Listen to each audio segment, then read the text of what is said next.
Together so we can start. Thank you very much.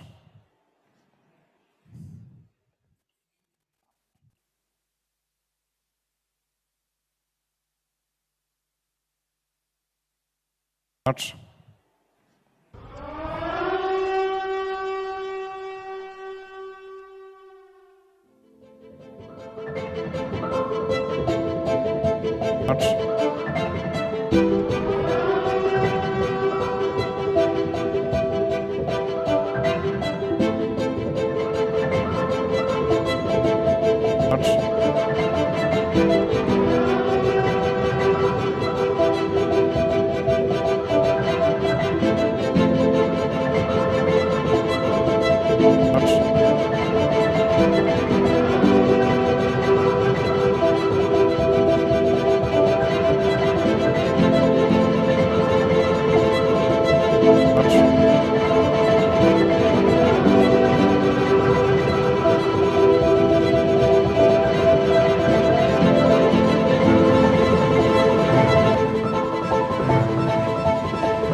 Good morning, everyone. Welcome to Sarajevo, and it is my great pleasure to greet you all and welcome you here in International Center of Youth and Children, Grbavica.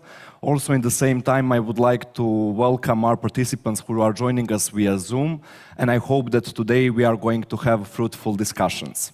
So welcome to the midterm review conference of the first regional youth lab on youth unemployment, which was discussed among youth and policymakers as the key topic on which youth policy lab per se should be dedicated.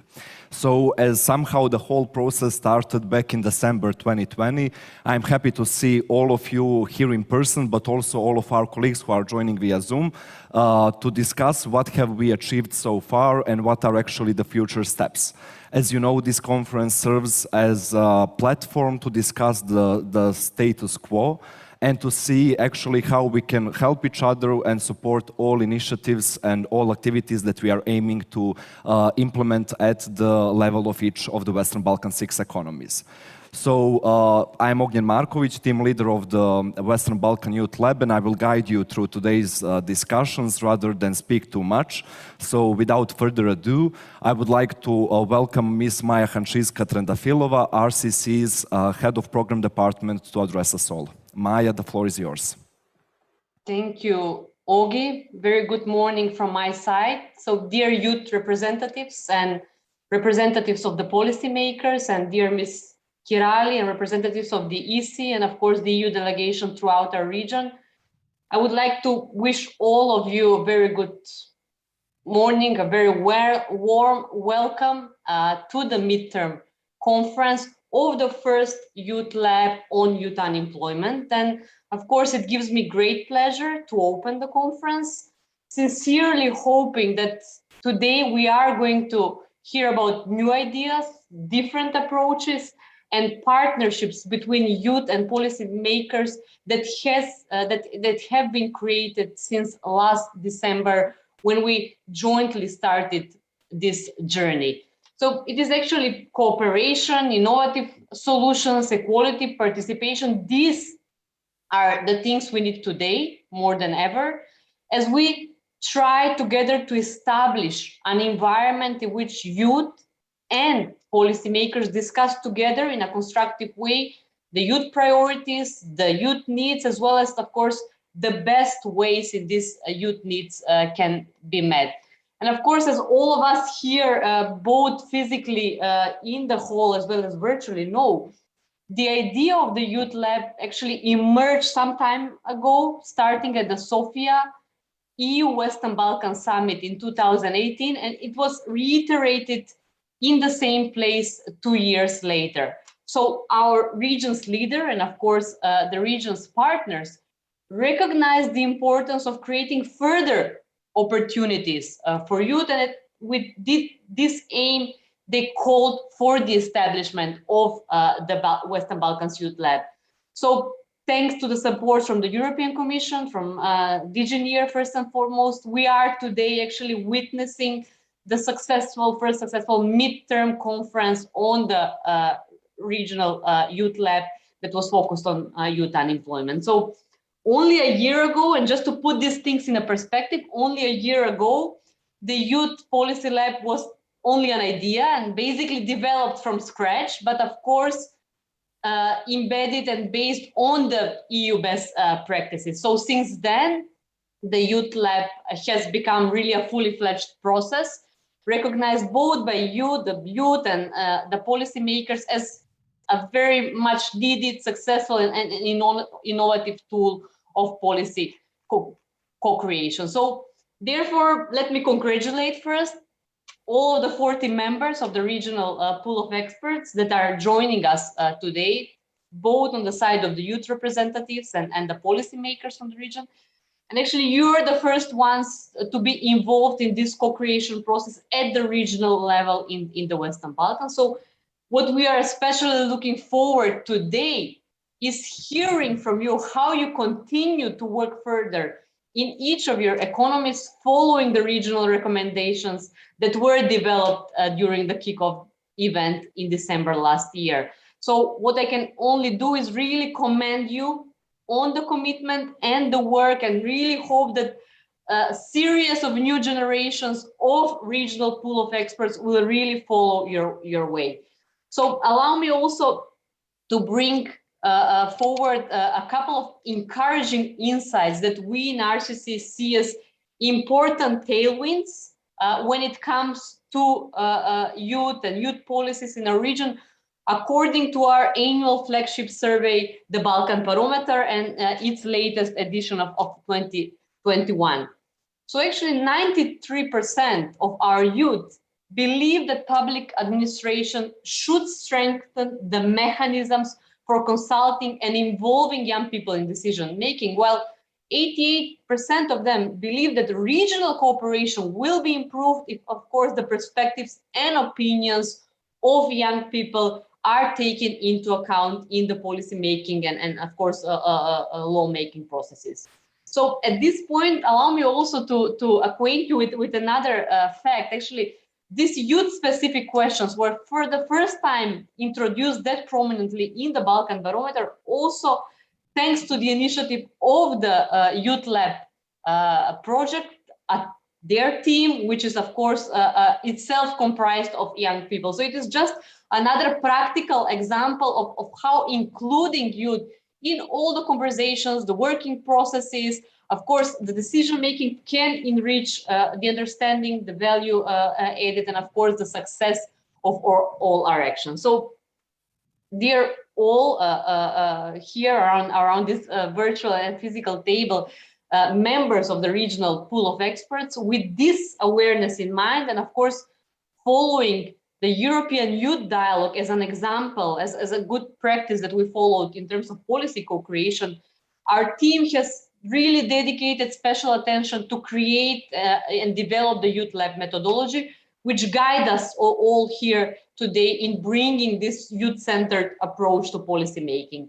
So we believe that the Youth Policy Lab is a unique approach which provides this safe space for, of course, youth to participate on an equal footing with policymakers and engage meaningfully, substantively in policy development, of course, based on the principles of co-management and co-production. So having actually in mind that 85% of our youth stated that youth initiatives on youth cooperation make them more optimistic about the future, we are really happy that our Youth Lab gathers precisely young people and policymakers from the region to meet, discuss, and of course shape the solutions for the issues that we pretty much share in terms of challenges across the Western Balkans. And of course, Ogi and all of you there, we recognize that it is a very challenging, demanding, responsible, not an easy task and to be the first one to lead such a process that all these bright minds that are next to you have been doing in the past 10 months. But at the same time, this is what makes your engagement and support truly invaluable. So it really paves the path to youth participation in decision-making, which is the only way that ensures the enactment of the changes that of course, do meaningful changes and improvement. So thanks to you, and here is an info in terms of the future work ahead of us. The second generation of the regional pool of experts will actually work on the very important mental health youth policy lab starting as of December this year. And of course, they will not be starting from scratch, thanks to the tremendous work that you've done. And of course, all the lessons learned, tips, tricks, guidance that you have generated throughout the past period along the process. So we in RCC, we believe that there is always more that we can learn from each other. And of course, information sharing is for us of utmost importance. So in this spirit, I would like to encourage all of us to use to the best extent possible today's conference and really share the experiences of the policy lab processes at the national level among each other. And of course, discuss what worked, what didn't, and how do we build on this. So I'm stopping here. Ogi, thank you very much for the opportunity and of course, privilege to welcome you and to launch the start of the midterm conference. And I would like now to pass the word to Ms. Kirali, the advisor for human capital development within DigiNear. And of course, really thank you at the same time for the support that EU is providing to the youth and the youth agenda in the Western Balkan region. Please, the floor is yours.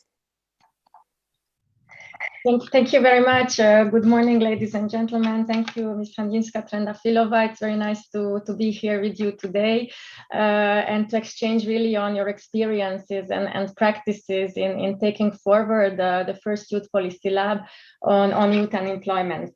Indeed, this Western Balkan Youth Lab project is instrumental in mobilizing and connecting youth and policymakers in the region and strengthening the formal and informal mechanisms of youth participation. And for this reason, the first thing I really want to do is to thank the project team and the stakeholders for all their effort and commitment in putting in place this very important initiative. As you know, and as already just mentioned just now, young people in the Western Balkans face many challenges, such as high unemployment, skills mismatch, or education systems that do not respond to the labor market demands. And we cannot stress enough how much at the same time youth is vital for fostering economic development, digital opportunities, and regional cooperation. Allow me also to make a reference to the RCC's Balkan Barometer, because some of the figures were already mentioned, but some others also to note, and that is notably that 70% of young people in the Western Balkans are the most enthusiastic supporters of EU accession. As I said before, 99% at the same time agree that public administration should strengthen its mechanisms to involve youth in decision-making. Also, 62% of the respondents see inadequate employment opportunities as really the main challenge for young people in the region. And this, unfortunately, has been further affected by the COVID-19 crisis. Now, as youth constitutes 21% of the entire Western Balkan population, this should really be taken as an urgent call for governments to actively engage in employment policies and measures with a specific focus on the youth.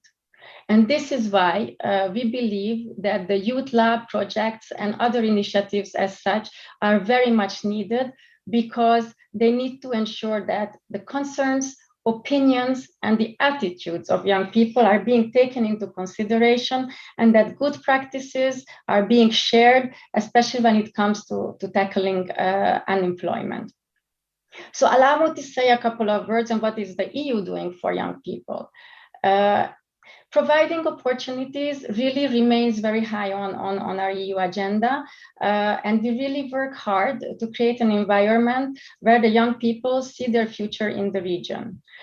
Our focus now is on supporting the long-term socioeconomic recovery backed by the green and digital transition in the region and economic convergence with the EU. The COVID-19 pandemic has made it even clearer that economic recovery is going to be our biggest challenge.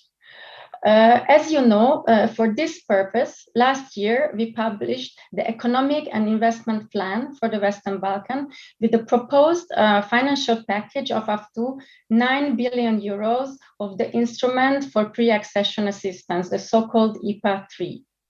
The EIP identifies 10 flagships, and one of them is the Youth Guarantee, which is an ambitious instrument aiming to ensure that young people receive a good quality offer of employment, continued education, apprenticeship, or traineeship within a certain period of time after becoming unemployed or leaving formal education. Young people and youth organizations will be instrumental for the implementation of the Youth Guarantee, just like other civil society organizations and social partners. They should be involved by design when establishing the Youth Guarantee implementation plans. They should pilot activities and participate in its full establishment. As you know, earlier in June, on the occasion of the second EU Western Balkan Ministerial Meeting on Employment and Social Affairs, the leaders of the region endorsed the Western Balkan Declaration on ensuring sustainable labor market integration of young people, and have also committed to taking concrete steps to implement the Youth Guarantee Scheme. In this regard, I'm happy to see that most of the working groups decided to work on establishing and implementing the Youth Guarantee in line with the EU model and guidance. We are looking forward to hear about your work, as it is encouraging for us to see that these initial steps towards the Youth Guarantee are made by you for who it is actually meant for, young people and the policymakers to make the change.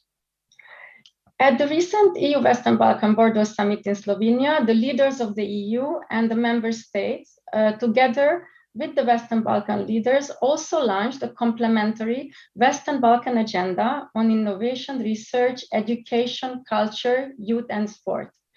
This is a comprehensive and long-term cooperation strategy, and the aim is to create further opportunities for young people and to help prevent brain drain. The Youth Lab is part of it and is acknowledged as a good example of strengthening youth participation at the regional level. As you're also aware, the European Commission's President, Ursula von der Leyen, recently visited the region.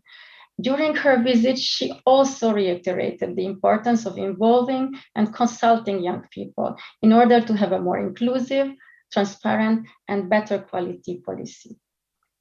Finally, I would like to mention two additional European initiatives. One, which is the European Year of Youth, which is going to take place in 2022.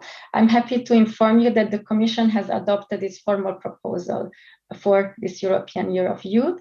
And the second, which is the European Youth Capital in 2022, we are very happy to see that Tirana will be the European Youth Capital. These two initiatives will give a further possibility for young people in the region and to boost activities and to create further opportunities. A last word on youth participation. As you know, youth participation is really at the heart of European policymaking. In this sense, as you're also aware, the European Youth Dialogue is there as a consultative and co-creative process, and this is implemented by the European Commission. I'm very happy to see that RCC's Western Balkan Youth Lab project developed the methodology that is based on the European Youth Dialogue, and more importantly, that this is being successfully implemented in the region. Today, we are very much looking forward to hearing your experiences, your first achievements of taking forward this first innovative youth lab process. So I wish you a very fruitful discussion today and will be very interested to listen to the exchanges. Thank you very much.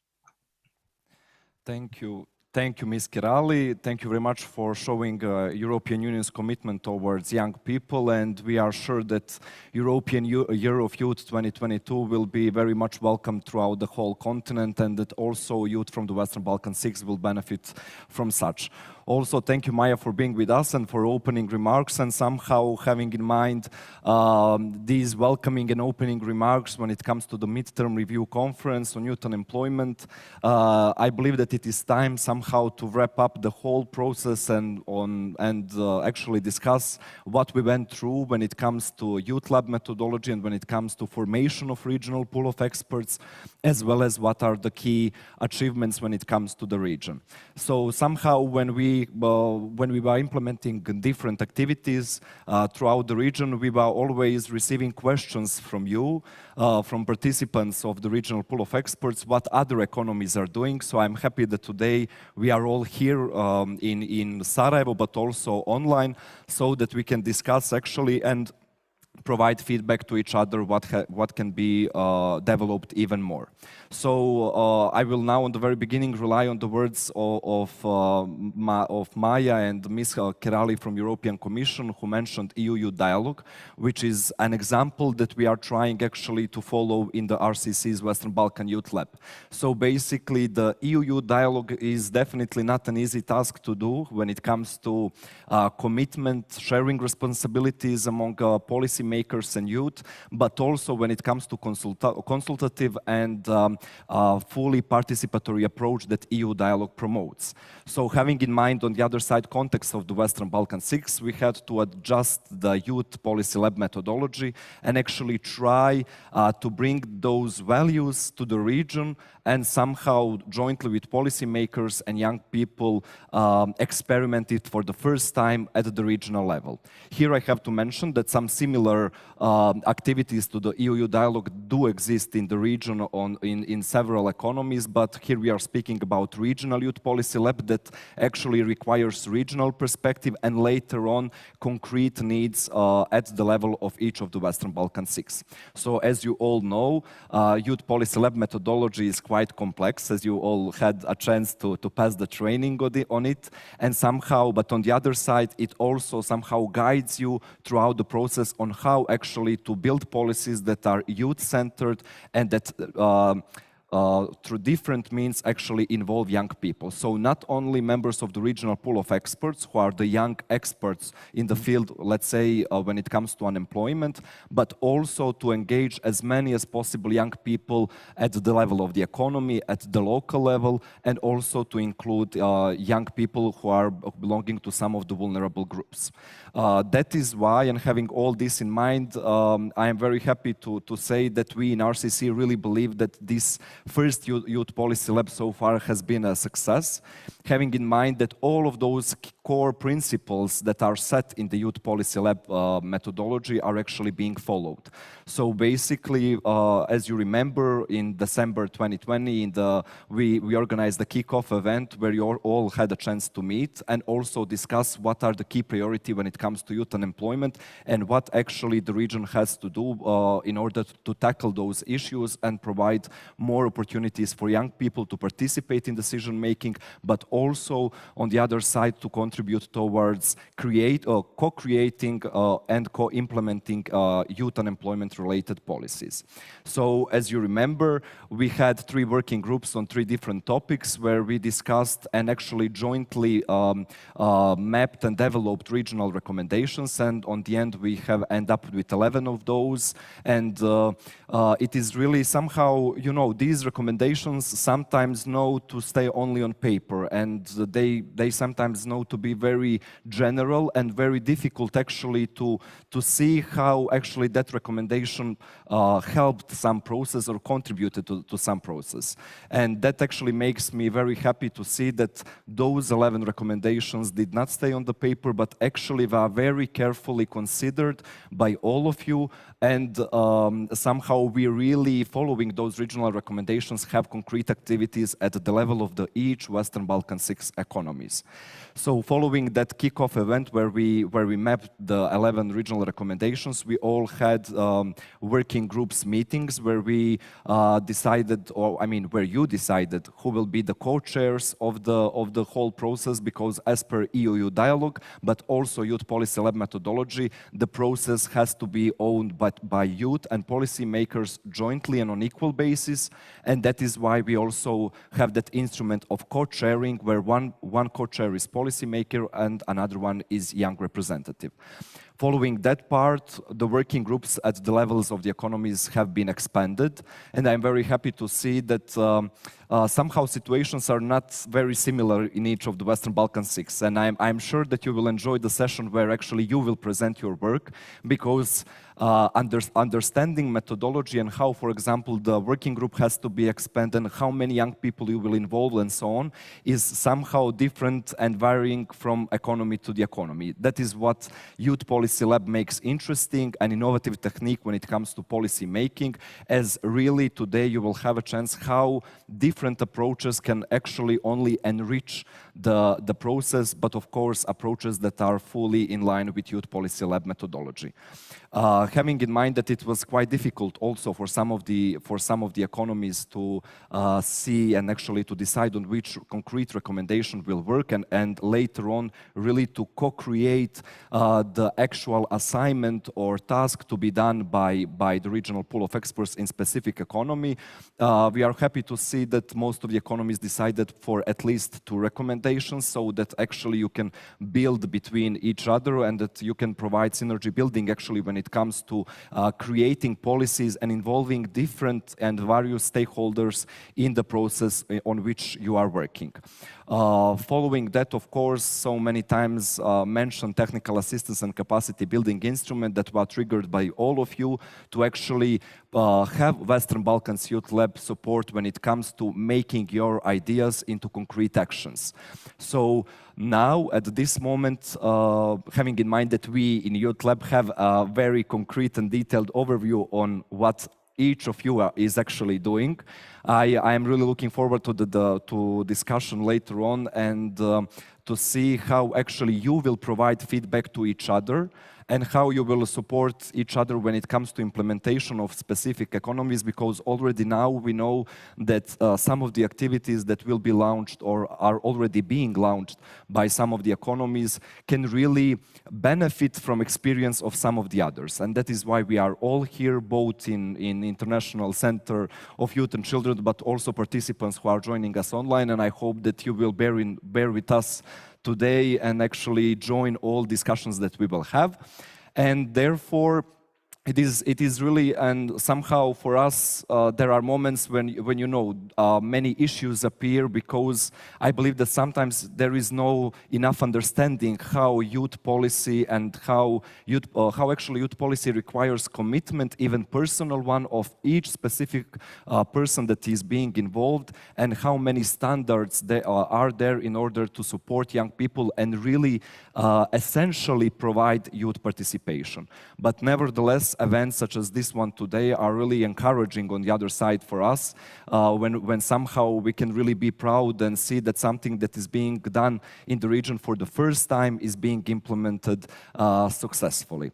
So basically, this was the process before this conference where you will present your work, while after the conference we will have some months, let's say, until the final conference, where we should present actually final results and how we have contributed to policy making or policy implementation in each of the Western Balkan 6.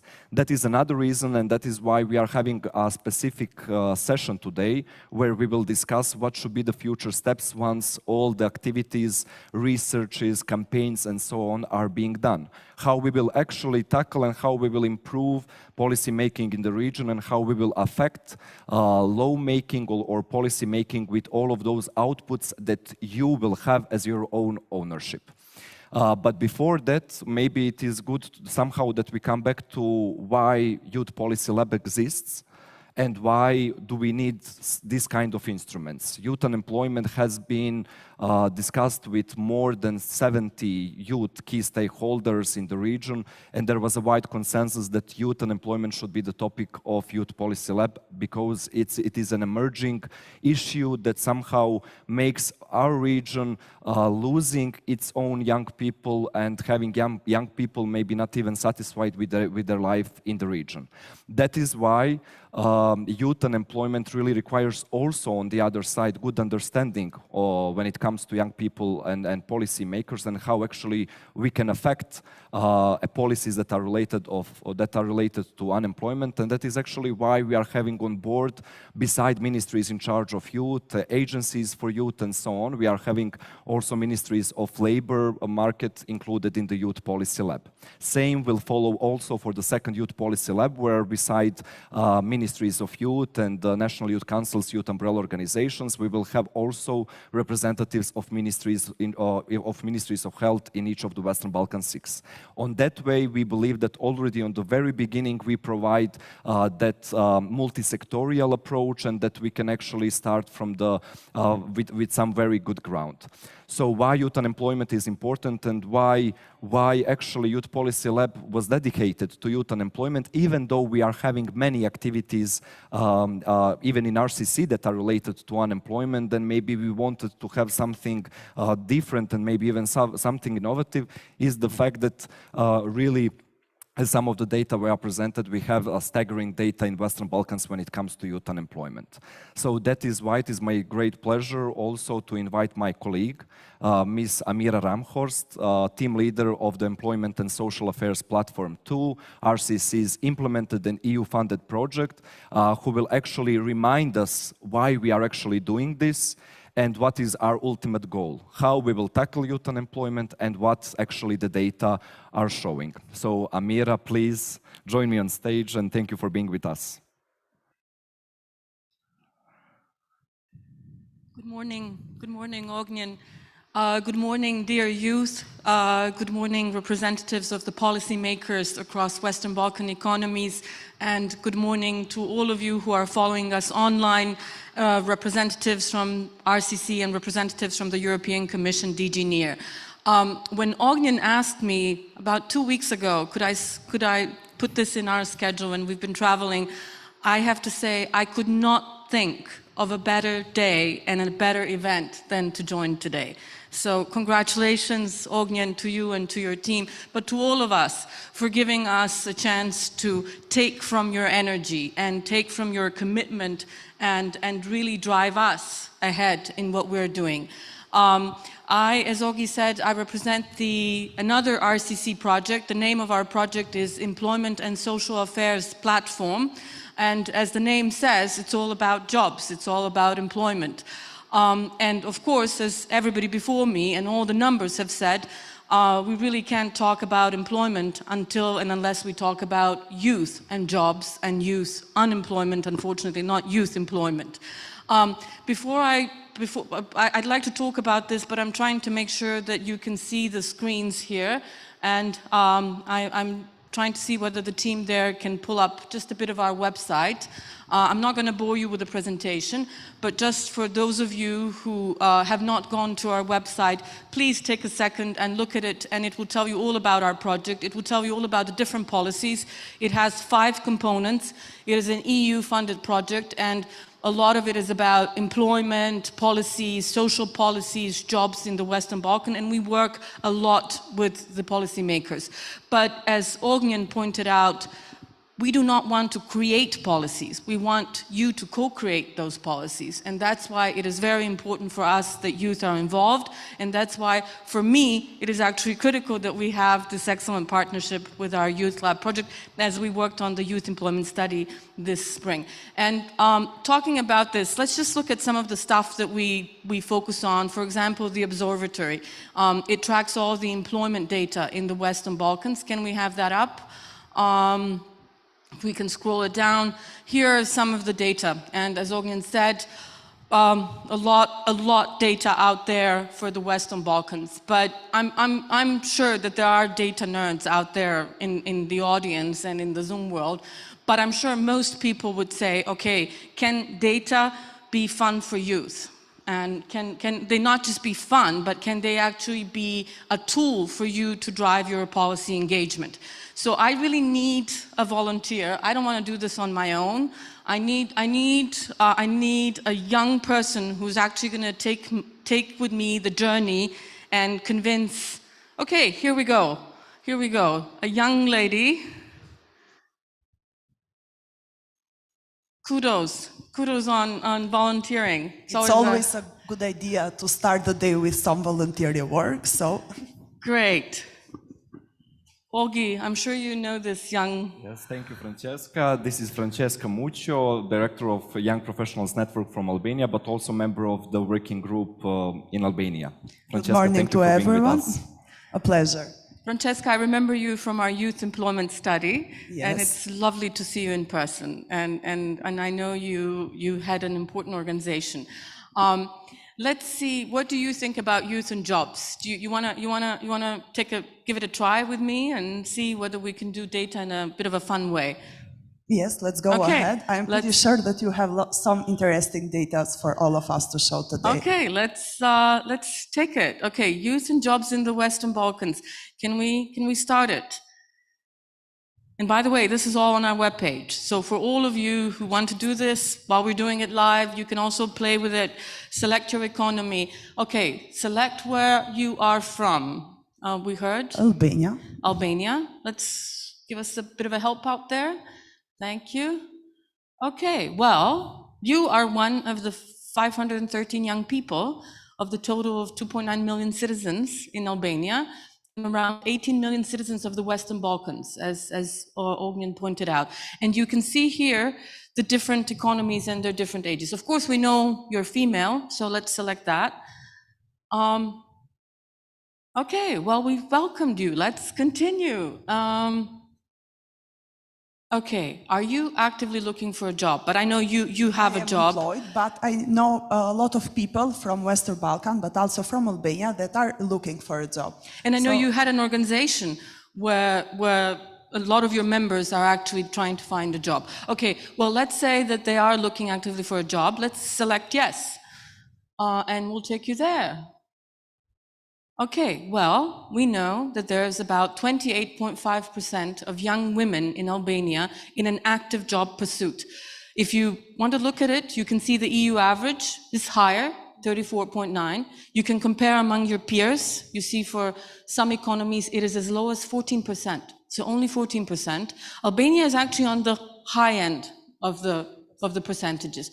Let's continue and see how does the job market look for those of us or those of you who are young and looking for a job. So as I said, about 35% of young women from the EU are actively looking in the labor market in their countries. Let's continue how that will bring us. Okay, now, if they are looking for a job, are they successful at it? Are they employed? Well, let's see, the answer would probably be no, they're not employed. Okay, well, we then see, sadly, there's about 26% of all young women from Albania that are unemployed. And I'm sure many of them are your members. And we see again on the side the numbers.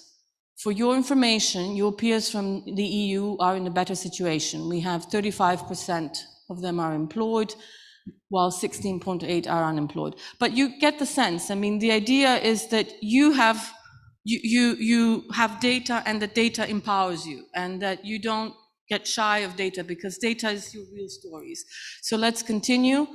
And then you say the friends and the members of your network, if they're not working, are they studying or are they attending some training?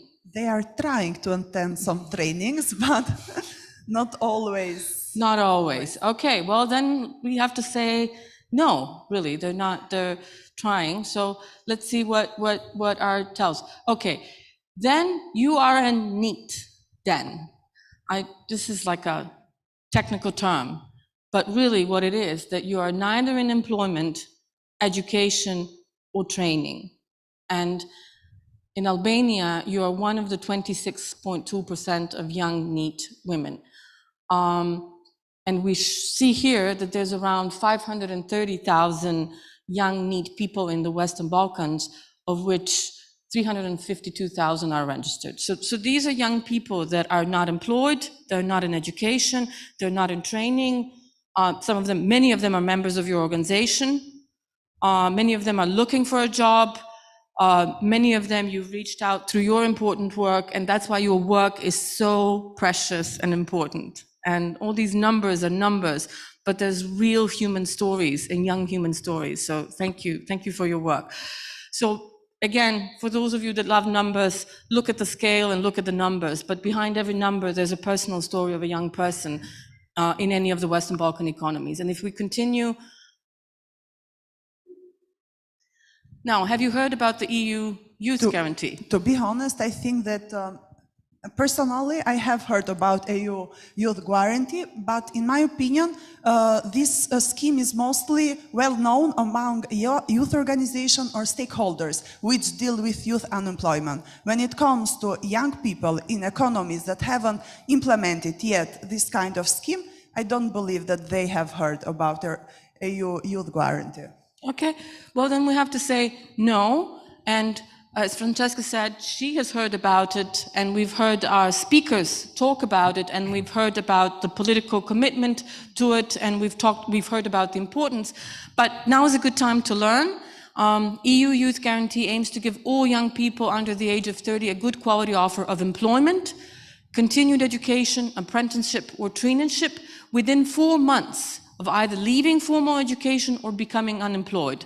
Ms. Kerali from the DG NEAR talked about within a certain period, so we see that within 4 months. So this is really, I would say, a policy game changer for all those youth that are not in education, employment, or training. And it's part of the economic and investment plan. So I invite you, find out more. Again, go to the SAP, download this. It's not an app, we call it a quiz, and it will take you to the Youth Guarantee in the Western Balkans. And they are in local languages. I know youth speaks fantastic English, but you can check also how well we did the translations. You can let us know if they're not perfect, but we've done them in all the languages of Western Balkans, and maybe we can open the English version just for you to see how it looks, and maybe we can click on it, the English one, and it will open.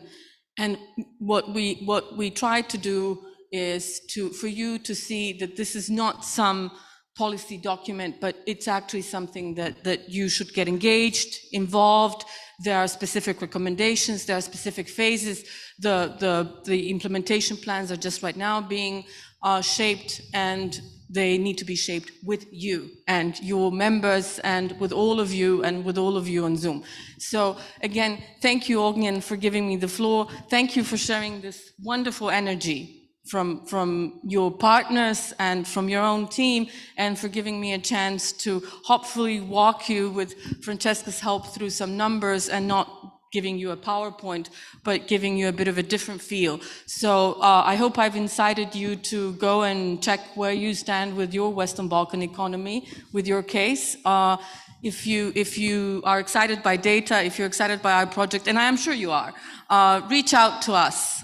We work with you through Ognjen, but we're always ready to hear great ideas, and they always come from you. So thank you very much, Ognjen. Thank you, Francesca. Thank you, Amira. Thank you very much for being with us. Thank you, Francesca, for joining the quiz and for sharing your thoughts. So as you could see, I mean, changing the agenda a bit, because I thought that it's really important that we have this overview when it comes to youth unemployment in the Western Balkan 6. So as just for all of us to refresh our minds and see what we are actually doing all of these. We do not want to see youth in the region not knowing about Youth Guarantee. We do not want young people in the region not knowing about European Year of Youth 2022. We want well-informed young people, active young people, and to have actually young people being being a key potential of the region and to be the ones who will actually make the change when it comes to employment, but also all the policies that do affect our well-being. So that is why we are having the Youth Policy Lab, and that is why we are really trying to cooperate with all the actors who are supporting young people and who are actually understanding and recognizing the importance of involving young people in all processes. Also, I mean, it is a great pleasure to know that we are also having representatives of European Commission bodies, but also EU delegations in the region online joining us today, as well as representatives of regional pool of experts who are not able to join us here in Sarajevo. But I hope that we will enjoy your active participation today and that you will also have your own remarks when it comes to youth unemployment. So before we go further and before the first coffee break we are having today, since it has been already more than 9 months or 10 months since we met the last time, let's say all together regionally, even though we met with some of the working groups in the region in Durrës in Albania this summer, while with some of the others when visiting their respective economies.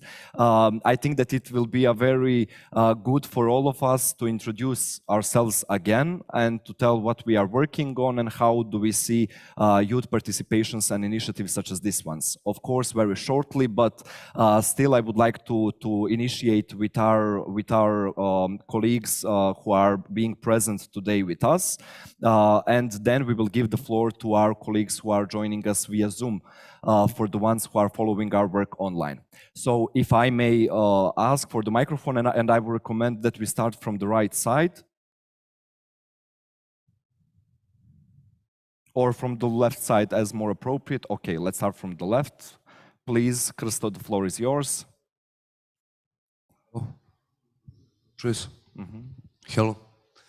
Zdravo svima, ja sam Krsto Vukadinović. Malo sam prehladio, pa mi nećete zamjeriti. I'm coming from the Ministry of Education, Science, Culture and Sports, and I am a contact person for this RCC as well. What else? I think. Only short. And you are also co-chairing the working group in Montenegro, and thank you for being with us today. This is actually one of the reasons why we wanted to have this introduction, since some of the people also changed, having in mind different changes in the region. We have some new policymakers as well as some new youth representatives who joined the working groups. So this will also serve as an opportunity that all of you can meet, maybe even for the first time. Please, the floor is yours. Good morning. I'm Aleksandar Vostić from Ministry for Youth and Sport in the Republic of Serbia. I'm part of team which deal with Western Balkan Youth Lab in Serbia. Thank you. Good morning, everyone. My name is Martin Spajic, and I'm a youth commissioner at Scout Association of Montenegro, and also I'm co-chairing the RCC's Youth Lab. Thank you, Martin. Hello to everyone. I'm Snežana Klašnjak, coming also from Serbia as my colleague Alexander and our colleagues who are here. I'm co-chairing with my Mina, the National Youth Council, and I think that this Youth Lab is really, really very challenging for all of us and a very good example how we can work together. Good morning, everyone. I'm Irisa Veza from Albania. I represent the National Youth Agency, which is in the core group creating the policy and all the activities that will be implemented in Albania. Thank you. Thank you. Hello, good morning to you all. My name is Boško Latković. I'm from the Ministry of Labor, Employment, Veteran and Social Affairs of the Republic of Serbia. We in the Ministry of Labor has a very important task ahead of us, and this is the introduction of the Youth Guarantee program that is ahead of us in the next several months. Thank you. Hello, everyone. I am Marcela Delia from Albanian National Youth Network. It's my first time meeting you all here, so I can't wait to share ideas and to talk with all of you. It's nice for me to be here, and also I'm part of the pool of experts for the group of Albania. Thank you. Hello again. I am Francisca Muco, director of the Albanian Young Professionals Network, which is an empowerment platform, I can say, which is focused on empowering youth professionally and personally. Thank you. Hi everyone, my name is Filip Kulakov, International Affairs and Policy Coordinator at the National Youth Council of Macedonia. I'm also one of the co-chairs of the North Macedonia Working Group. Unfortunately, the only representative from North Macedonia here at this conference, but I look forward to hearing everyone and meeting and listening from all the stories from the other working groups. Thank you. Hello, I'm sorry. I didn't pay my attention because I'm communications officer from ASAP team and I was just about to tweet what is happening in this room. Thank you for being there. I'll pass the microphone on. Hi everybody. I'm here in a little bit a different role, but I'm Secretary General of the Youth Council of Federation of Bosnia and Herzegovina, and we as an organization were part of this process as well. And I can maybe speak from that perspective of how the Western Balkans Youth Lab and all of the process before helped maybe and can help in the future also the organizations and the youth structures and umbrellas not only to be recognized as important decision makers, but also to grow in that process as well. So that's also kind of a different perspective from my side. Thank you. Thank you, Nadim. My name is Mina Dobrijević, and I'm representing the National Youth Council of Serbia together with my colleagues from the ministries. And I'm also co-chairing the group on behalf of Serbia, and I'm very happy to be here and to communicate with all of you today. Well, I think you all know me by now. Again, delighted to be here, really. Thank you. Hello, I'm Nikola Kandic and I'm co-chair of the working group in Bosnia and Herzegovina, and I want to say warm welcome to all to Sarajevo because working group is some kind of host together with RCC. Well, this process was really important for us like youngsters in the Western Balkan, but also for decision makers. And I'm happy that we have opportunity to meet different decision makers from the region, because there is a lot of opportunities for us, like someone who is working in youth structures, to meet at different events, and that become normal, especially in the last few months. But there is no so much opportunities to be at the same place or at the same table and to be equal at that moment with decision makers. And thank you for that opportunity. Hello everyone, my name is Yelza Zainova, I'm from Kosovo. I'm part of Building the Balkans. It's my pleasure to be here. Thank you. Hello everyone, I'm Anvanuta Hussein, also from the pool of experts coming from Kosovo. It's been a great journey since last year, and I think that we could all benefit from the proposals and ideas, having in mind that we all face kind of the same problems with youth unemployment. Hi everyone, I'm Idal Javeli, I'm from the Republic of Kosovo. I'm part of pool of experts of Kosovo, also co-chairing the group as a representative of the youth. I'm very happy to be here with everyone here, and thank you RCC for making it possible to meet physically.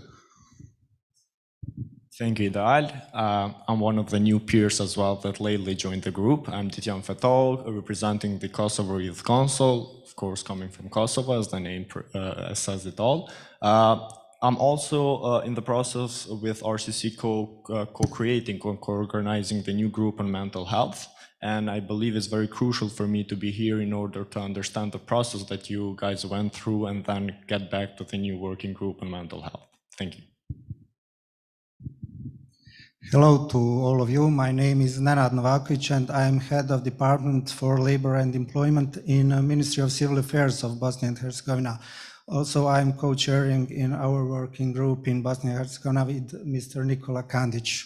Thank you very much. Hello, I'm Oltion Rumulaku, the representative of the Ministry of Education in the working group. Of course, as a lecturer myself, we at the ministry are very, let's say, cautious in order to follow all these youth unemployment or employment initiative and projects, and especially universities, as part of those institutions who have more youngsters in their ranks, and all these youngsters needs a better future and better links to the labor market. Thank you. Good morning to everyone. My name is Kemal Salic. I'm the representative of the Ministry of Civil Affairs of Bosnia and Herzegovina. And sorry, I'm also a little bit cold. And I'm RCC's contact point for the working group to Bosnia and Herzegovina, and also a member of this working group. Thank you. Good morning, everyone. Senad Hajic, Federal Ministry responsible for culture, sport, and youth, member of the working group here in Bosnia. Hello to everyone. My name is Srđan Kisic, and I'm representative of government of the Brčko district. My working duties are cooperating with youth non-profit organizations. I'm head of the youth center of the Brčko district BiH, and I'm part of the BIH working group. I'm happy to be here, and hope we will have a great time today. Thank you. Thank you, everyone. Hello, Ognian. Hello, dear colleagues. My name is Angelipa, and I work as a research officer and project coordinator at the National Youth Congress of Albania, and also co-chair of the pool of experts of Albania, together with the Minister of Youth, which is Ms. Bora Mojaci, and she will join online later on. Thank you. Angie. Thank you, Angie. Thank you, everyone, for these words. And I'm happy that we are having you all with us in person here in Sarajevo. But nevertheless, we are being followed through Zoom by our other colleagues, but also representatives of different institutions and organizations from the region. So now I would suggest that we go by the Zoom order, and I would like to give the floor to Aleksandra Pavicevic. Aleksandra, hello.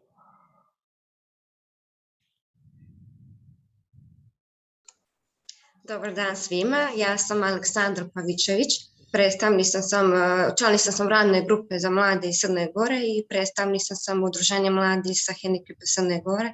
To je nevladina organizacija koja se bavi pravima osoba sa invaliditetom, uključujući i mlade sa invaliditetom. Hvala puno. Thank you, Alexandra, a lot. Now it is my great pleasure to give the floor to State Minister of Youth and Children of Albania, Ms. Bora Mojaci. Bora, the floor is yours.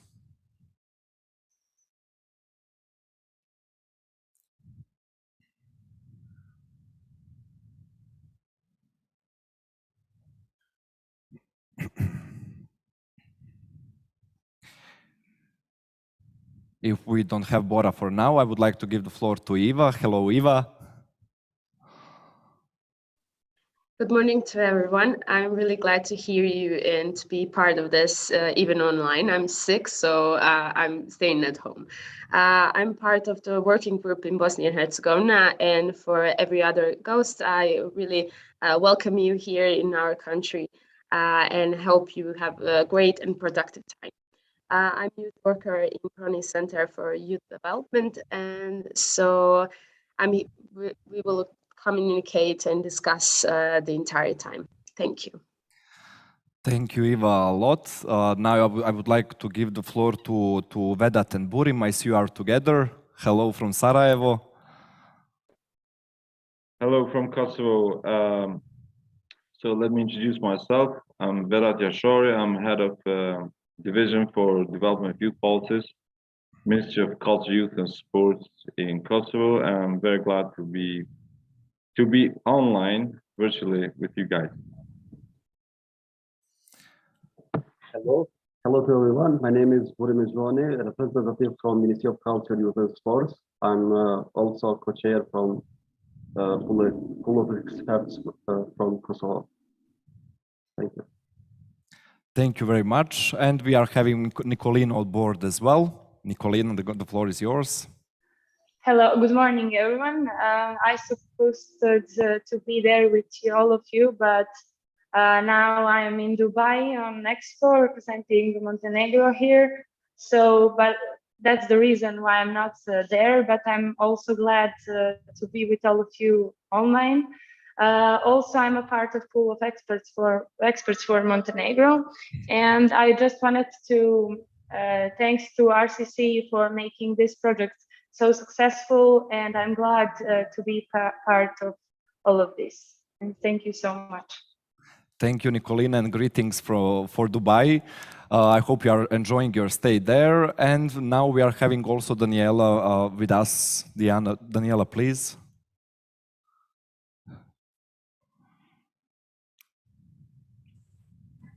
Dobar dan i s moje strane. Nadam se da ste dobro. Evo ja da vas pozdravim ovim online putem, ali eto, imamo tu kolegu iz ministarstva, znači prosvjete, nauke, kulture i sporta, gospodina Vukadinovića, za kojeg sam sigurna da će sve ono što ministarstvo radi u posljednje vrijeme zajedno sa Upravom za sport i mlade u oblasti omladinske politike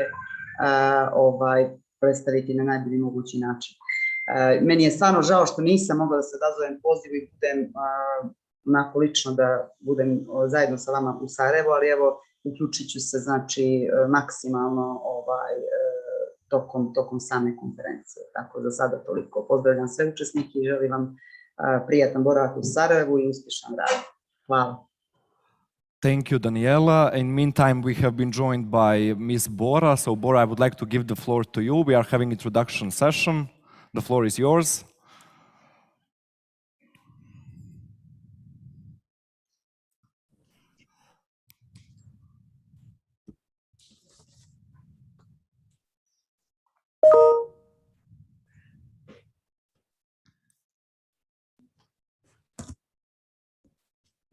We can hear you.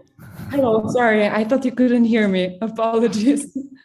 How is everyone? Very nice to be joining you from our offices in Tirana. I don't know if I have my colleague. Oh, okay, perfect. So very nice to be joining you. Once I joined the RCC initiative of the Youth Lab, I was actually Deputy Minister for Education, Youth and Sports. And currently, in the past few months, I have been nominated as the Minister of Youth and Children, which is a very exciting new development for Albania because we finally have an institution that handles directly the element of youth. So we're very excited and we're looking forward to having new initiatives in Albania, but as well as collaborate with the region in the future and ensure that we have as many activities and as many possible resources in this area, and hopefully we will have and continue to have the support of RCC. I forgot to mention my name, apologies. This is very exciting for me. I am Bora Mujashi, and as introduced before, the part of the working group from Albania. Very nice to be joining you today. Thank you, Bora. And now, as you could see, we are having the minister herself joining the working group in Albania. I mean, actually actively participating and being the co-chair of the working group in Albania. So I hope that this is already some of the scenario that we can follow in the rest of the Western Balkan 6, because I really believe that this is actually the key example to see that Minister in charge of youth is actually working on co-creation of policies with young people themselves. So let's say that we can hope and aspire for the second Youth Policy Lab to have more ministers and more key decision makers involved in the regional pool of experts beside head of directorates and advisors, so as to make sure that somehow we ensure that that willingness from the side of policymakers to really discuss and work on different policies jointly with young people. So now when somehow we could all meet each other again, even though participants who are here in person had the chance already before the conference, I would like just to go briefly through the program of today's discussions before we go for the coffee break. So now we will have a half an hour of coffee break while I invite our participants from Zoom to also enjoy a cup of coffee in their homes or offices, and that we will meet again for half an hour to discuss and actually hear presentations presentations from the working groups of the Western Balkan 6, being the key panel of today's event. We are really looking forward to it, and I know that all of you are also very ready to present to others what you are working on. And after that, we will actually have a feedback session where all of you will have a chance, once all presentations are over, to give your feedback to each of the Western Balkan 6 working groups, in case you will have any suggestions, any comments, any concerns, because we really believe, as stated also by Maya, I believe, in welcoming remarks, that this information sharing and knowledge sharing is crucial for having good and successful policies.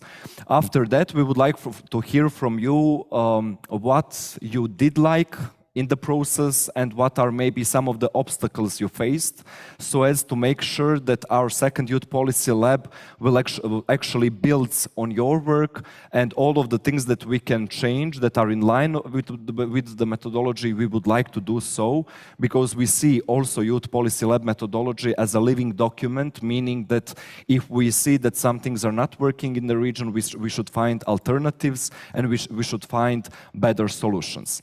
So following that, we will have also the final session where we will discuss about future steps and actually how we will affect policy making in all of the Western Balkan 6 until the final conference that for now we aim to have already in June 2021. So that will be some kind of timeline when it comes to Youth Policy Lab on youth unemployment.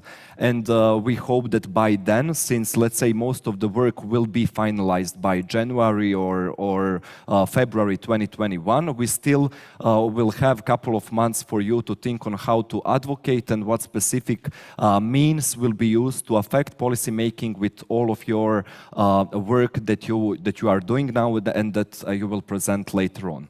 So somehow, as we in Youth Lab are in position that we know all activities that are being implemented in recent months and what will also follow, while on the other side you do not know what other economies are doing, I will not take much of your time and rather invite you for a coffee break, and then so that we can as soon as possible come back and have the presentations of each of the working group.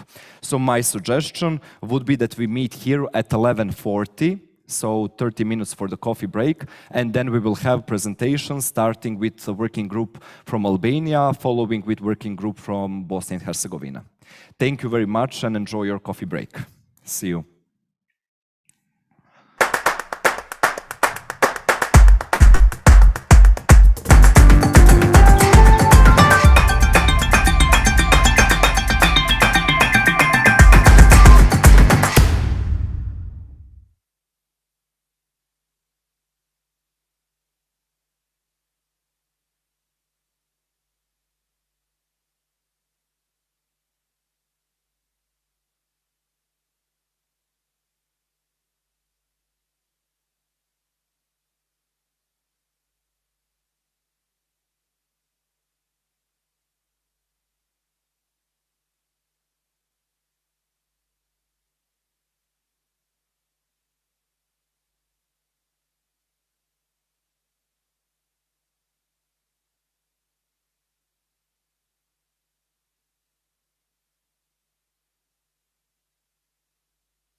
Hello again. I hope you enjoyed your coffee break, and now it's time to continue with the program. So now we are finally at the moment to present the work of the working groups when it comes to Youth Policy Lab on youth and employment. Then we will go with alphabetical order. So it is my great pleasure to invite Ms. Bora Mužaci, State Minister of Youth and Children of Albania, and Ms. Angie Lipa, Research Officer and Project Coordinator and National Youth Congress of Albania as co-chairs of the working group to join us and present their work. Angie will join us on the stage as she is here with us in Sarajevo, while Bora will address us online. In the same time, Angie, please. I would like to invite Mr. Nikola Kandic, Project Coordinator in the Youth Council Federation of Bosnia and Herzegovina, who will present the work of the working group after Angie and Bora. Nikola, please. You may have a seat. So thank you for being with us, and now at this session we are aiming to present the activities that you are doing at the national level. So we are starting with working group from Albania, and I would like to now to give the floor to Bora, who will present first and let us know what actually national roadmap from labor market to school actually means. Bora, the floor is yours. Actually, I will start. Hello, Ognjen. Actually, as I can hear Angie introducing as well, we have had the last minute change, as it always happens. I really wanted Angie to be able to share with you all the, if I may say so myself, all the incredible work we have done, because we wanted to make sure that in the midterm conference, we had the opportunity to introduce as much as possible of our work. So I will let Angie have the floor for the beginning of our presentation and then join you with our upcoming measures of what we intend to do in the future as well. So Angie, the floor is yours. Thank you, Bora. I hope you can all hear me. First of all, I would like to thank RCC for the opportunity and for this amazing event. And it's a pleasure to meet all of you. Some of you I remember from the Zoom meetings that we hold back in December 2020. And I'm happy to meet some of you again.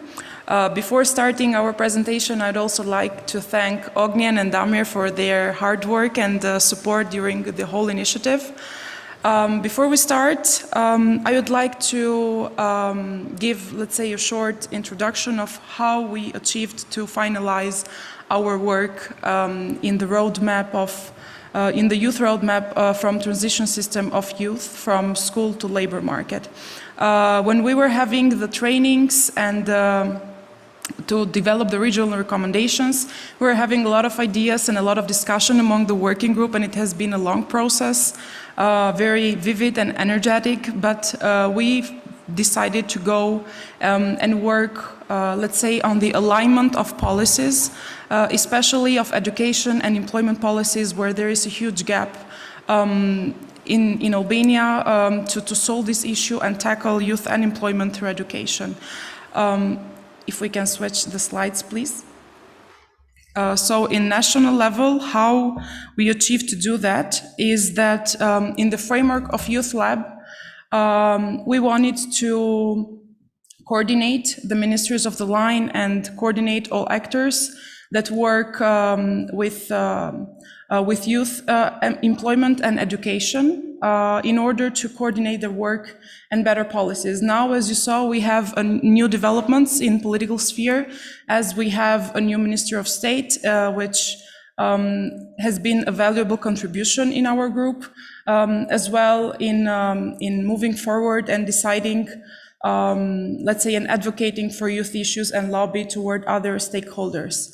From the demand within the country was that during pandemic situation and after, there has been new developments in youth employment. A lot of initiatives have been held and a lot of actors have been contributing toward this issue. However, there was no specific, let's say, analysis of the situation, what is being good, what is being done good and what is being, let's say, or needs improvement. So in this regard, we decided to have a strategic document for the first time, working especially on the transition system. We have from the side of ministries and from the side of government, if we can switch the slide, please. From the side of ministry and from the side of government, we have, let's say, new developments and new strategic documents going on. But this has been a great momentum for us to intervene and work specifically on the topic, since the year 2020 in Albania marked, let's say, the ending year of some of the main strategic documents and main strategies that exist in national level. For example, we have a strategy of employment and skilling of youngsters. We had the ending year of the action plan on youth, and we had the ending year of, let's say, the strategy that works on the integration and, let's say, this economic development of the country. So in this situation now, since Albania is in the drafting process of the new youth strategy, but also is going on in new developments regarding the EU integration process, we wanted to give our contribution for this specific topic. If we can switch the slide, please. The data actually in national level shows that there is still a huge demand when it comes to unemployment, and there are still a lot of young people who actually, especially after coronavirus, were very much affected by the situation. So, of course, it has had impacts in different groups, but youngsters and women seem to have been let's say, the target group that has been affected the most. So in this situation, we wanted to further advance the voice of youth and further address the issues that have been raised in this moment. As you might see in the screen, we have some main strategic documents that exist in national level that has helped, let's say, the ministries and all actors coordinate their work. We have the employment and education strategy. We have the portal Ready for Albania, which has been newly established in order to, let's say, in order to attract the youth from diaspora to give contribution to the country and to give ideas how can we solve complex issues. We have a new law on youth and on employment, which aims to encourage the new initiatives in employment sector. And we have a strategy on education, which is being as well in this moment is being drafted and is being finalized. And we also have a strategy on gender equality, National Youth Action Plan, which I said it was the ending year this year. So we wanted to make, let's say, an assessment on the objectives which has been achieved and which still need to focus and to work on. Also on entrepreneurship and innovation in national level, we have a new law of startups, and we have a Ministry of Protection of Entrepreneurship, a Ministry of State, the same as the Minister of State for Youth and Children, in order to encourage, let's say, and in order to move forward the agenda for young entrepreneurs. And also we have a strategy of cooperation among entrepreneurship and public institutions in order to have this alignment, because from the data and from different initiatives that we have been working on, especially Youth Lab, which addresses the issue, is this co-creation. So basically different stakeholders coming from different perspectives and trying to find common solutions, because if the solution is being drafted just by one side, of course, the results will also go in favor of that side. So we want to have these equal opportunities and give and produce concrete results for all.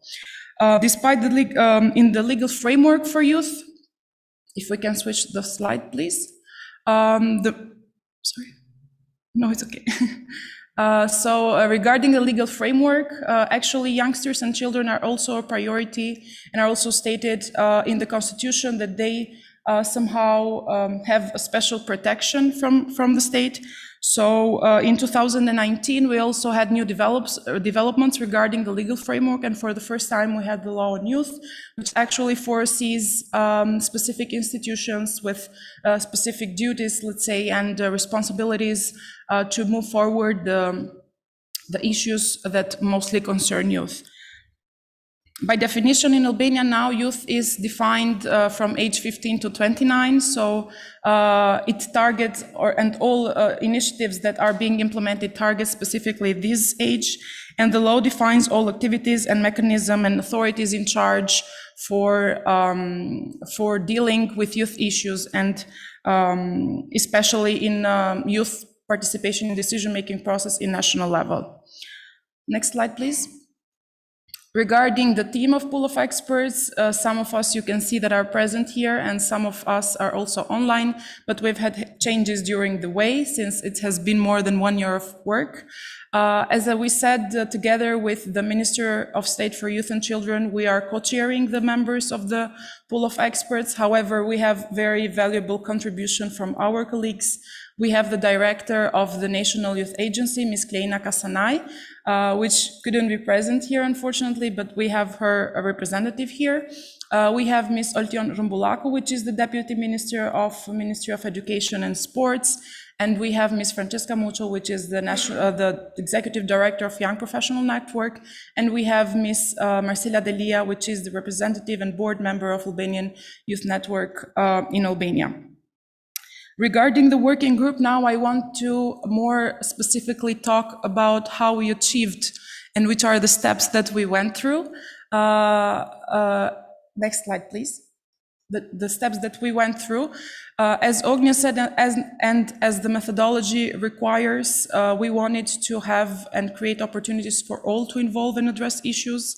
However, we had to maintain, let's say, a limited number of representatives in national level. So despite the 6 members of the pool of experts, we actually expanded our work with other 14 valuable members, which based on the methodology of EU Youth Dialogue and also the methodology of Western Balkan Youth Lab, we managed to create a team of 14 members, but dividing them in 3 main committees in order to have perspective and in order to have voice of all stakeholders that operate in national level. So in this regard, we have designed, or we have, let's say, created a youth governmental committee with representatives of the government, including other ministries of the line and including other stakeholders in national level, especially municipalities, in order to see and to give voice of the issues, but also to see how we can together solve and where we can see points of future cooperation. We also have a committee on youth and students with 7 representatives from the main, let's say, organizations that work in different regions outside of the capital city. We wanted, as also one of our focus is to give voice and to solve the issues of youngsters that live in rural area. We mostly wanted to as well involve representatives outside capital city. So in order to have them not only as part of the team to address issues, but also has helped us to coordinate and to implement activities in a national level. And the last committee is External Expertise Committee, on which we have 3 valuable members that actually have more than 20 years of experience in the sector and have touched all, let's say, the issues and the main issues that youngsters face regarding transition to employment, and in order to have their input as well.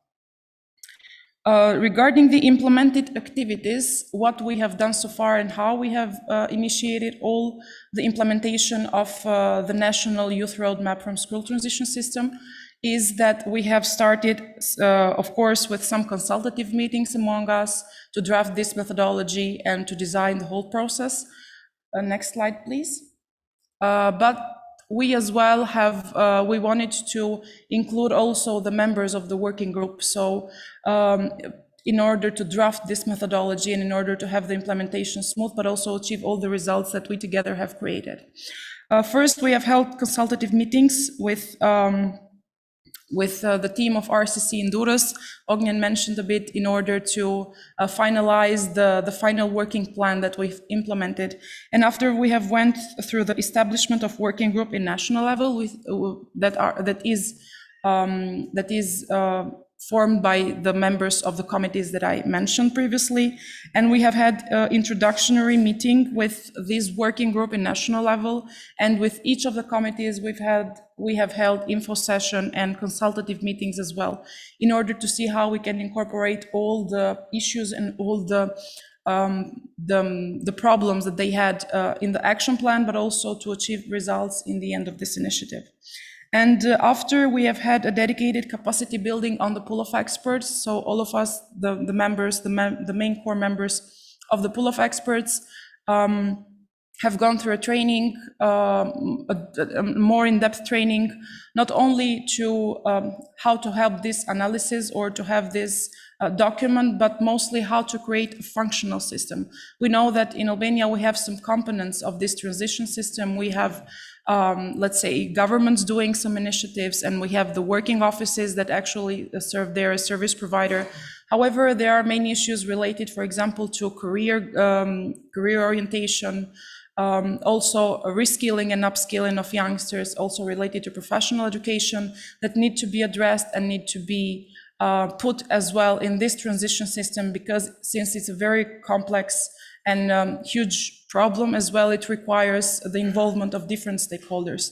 And of course, we went through a training that not only helped us understand better how to involve all these stakeholders in the working group until the end of this initiative, but also how to create and co-create policies together with them that will be as well put and reflected in the final document.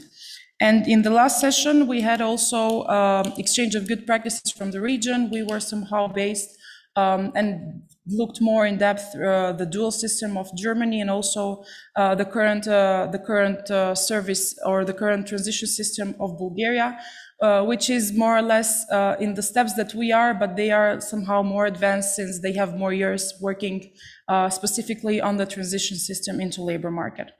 Next, please. In the following slides, you can see some of the pictures that we have held during the meetings. Here we are in the consultative meetings and info sessions that we have conducted. Next, please.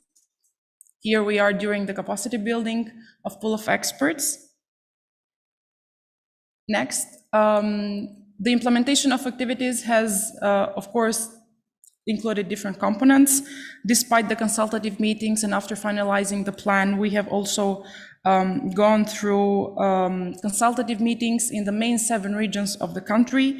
We have included Durrës, Vlorë, Lezhë, Shkodër, Berat, Korç, and Dibër as the main regions where youth is located outside the capital, and also to give voice to the representatives. We have had a lot of stakeholders involved, not only state institutions, businesses as well, organizations, students and youngsters that are part in order to address the issues in the first part of this initiative, but also to give us the main idea of the current situation in the local level, and in order to help us, let's say, prioritize the needs and the main pillars that need to be focused and to be put in the main and final document.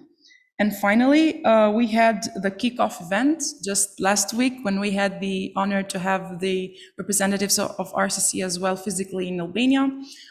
We hold this event in order to present the initiative toward other stakeholders that operate, including donor community, including organizations, including businesses, universities, civil society organizations as well. But during this session, in order to make it more interactive, we also included some working groups to identify as well the issues and all the priorities that need to be put in the roadmap that we will create in the end of the initiative. And after the pictures, after this slide, there are some pictures of the activities. I'd like to give the floor to my colleague, other co-chair, Bora, which is online as well. Thank you. If we can switch the slides, please.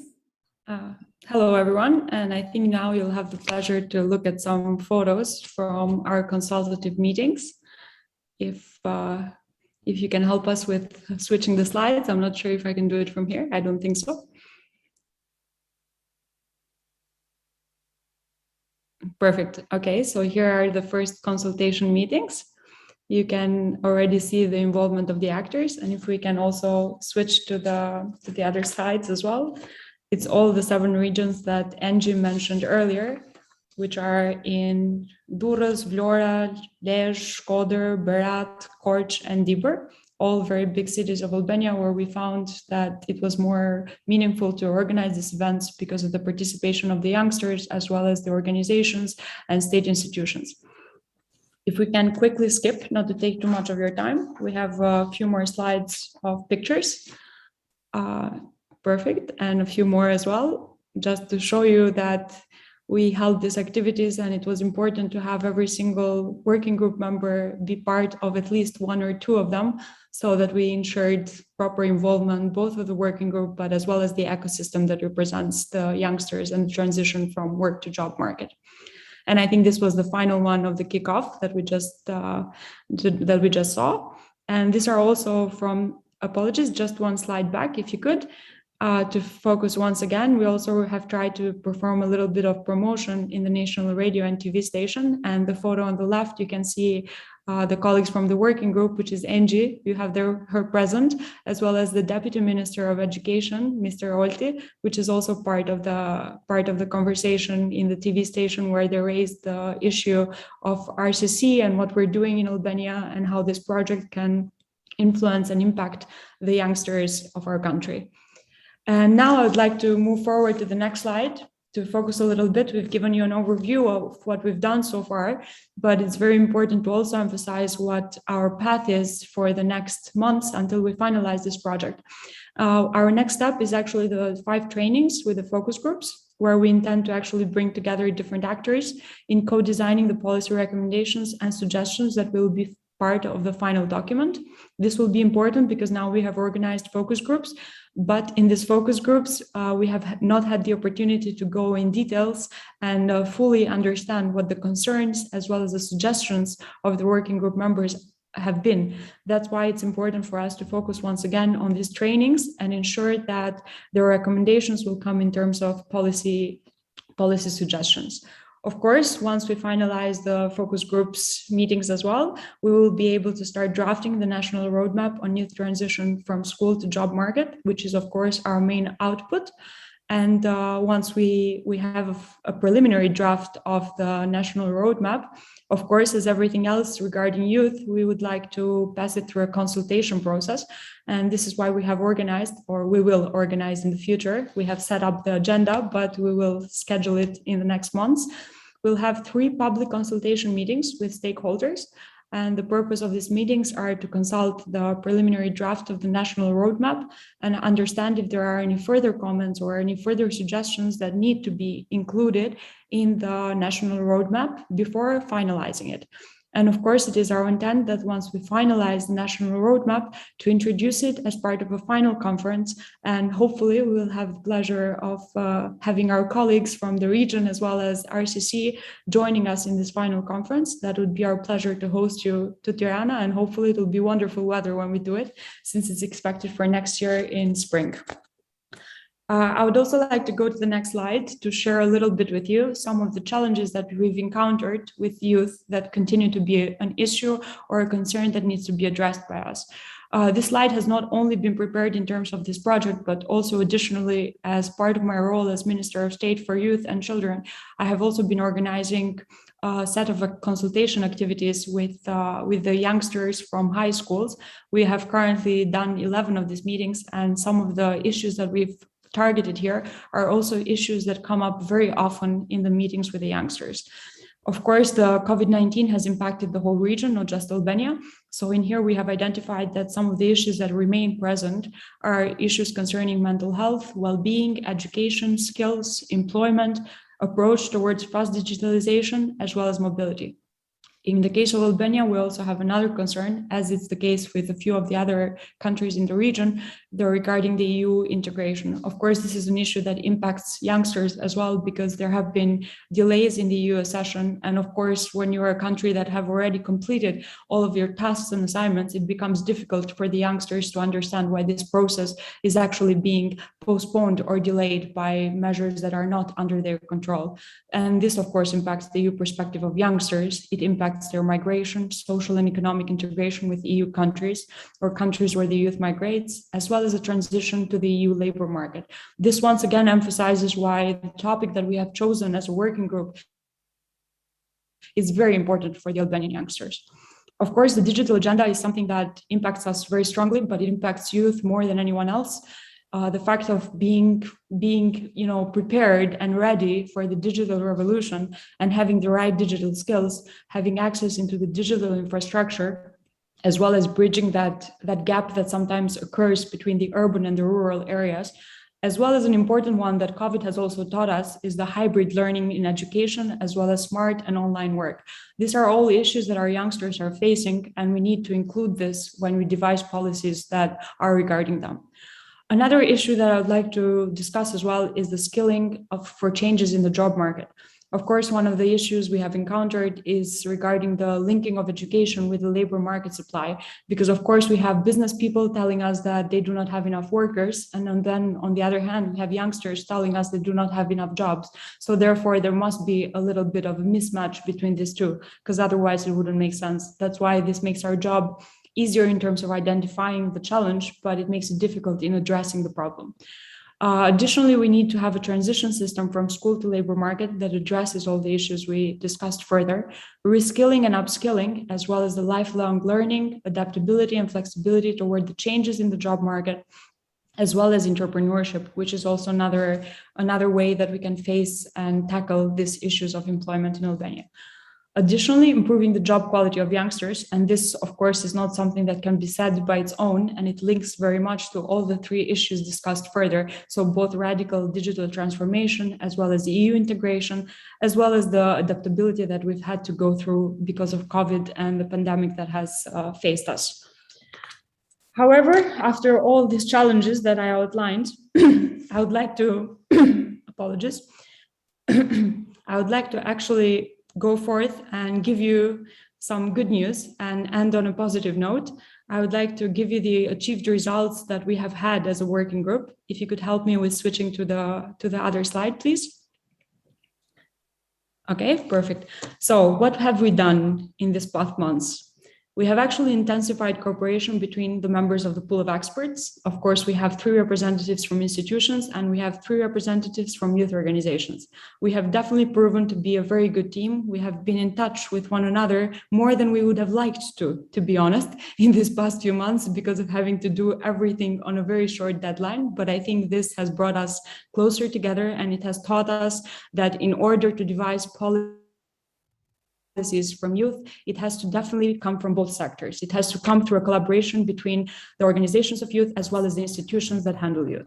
So both of them have to be strongly aligned.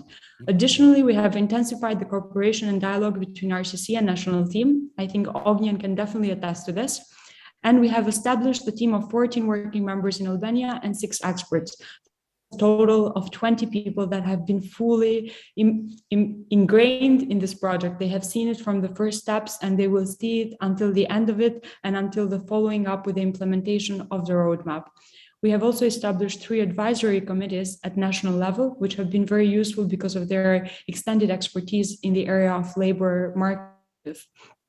We have also intensified the cooperation and dialogue municipalities in 7 representative organizations located in Durrës, Vlorë, Lezhë, Shkodër, Berat, Korç, and Dibër. And as well, in all of these meetings that we've had, we have managed to engage 148 stakeholders in 7 regions during our consultation meetings. We have also involved 55 stakeholders and 5 experts during our kickoff events, and we have engaged 18 experts, including info sessions, consultative meetings, panel discussions, as well as staff. We have definitely reached more than 3,500 youngsters, both through social media and through the website. We have promoted our initiative in the national radio and in TV stations. And we have participated in regional events organized by RCC, as is the one that you're participating today. Unfortunately, I'm online, but I can see all of you there. And we have also coordinated our work with line ministries and main representative organizations operating at national level. I think both myself and Angie are perfect examples of this, but also everybody else that we have included as part of our work.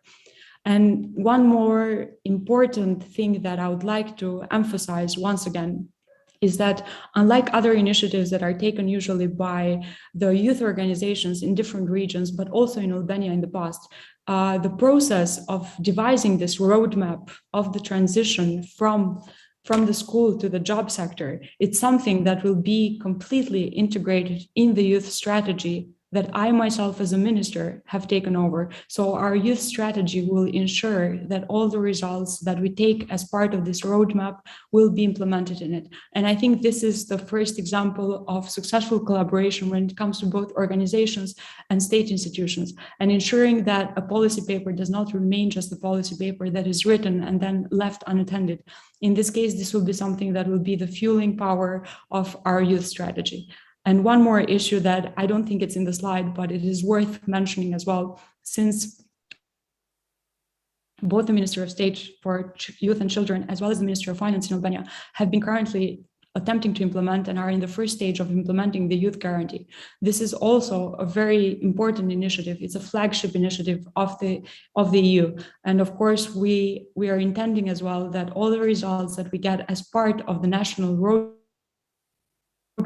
will be used to help the first pilot of the youth guarantee that will be implemented next year in Albania through close collaboration with line ministries. Therefore, I think in terms of a roadmap, this is a roadmap and a policy paper that will actually be implemented directly in at least two governmental initiatives. The first one is the youth strategy, and the second one is the youth guarantee. So I think as long as we make sure that this roadmap is very consistent and it's very consolidated and it adequately represents the opinions of all the stakeholders and all the involved partners that I mentioned that we have included during our work, I think it will be a good stepping point for Albania and for the youngsters to address the issue of youth unemployment in Albania.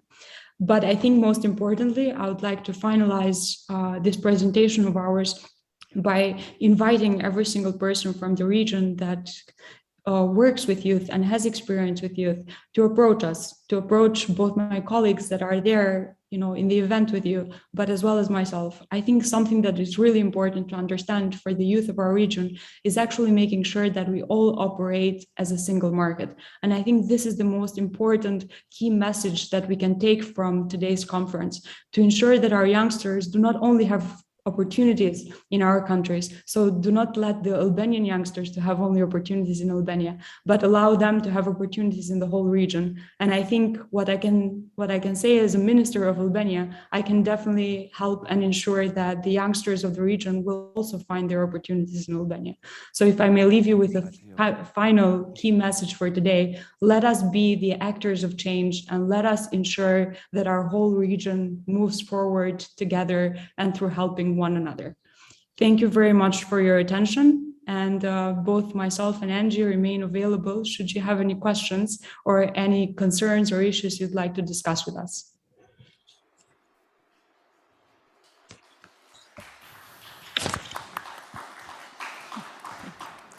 Thank you, Bora. Thank you, Angie, very much for your inspiring presentation. I am sure that somehow we broke the ice with this very positive example of the Youth Policy Lab at economy level.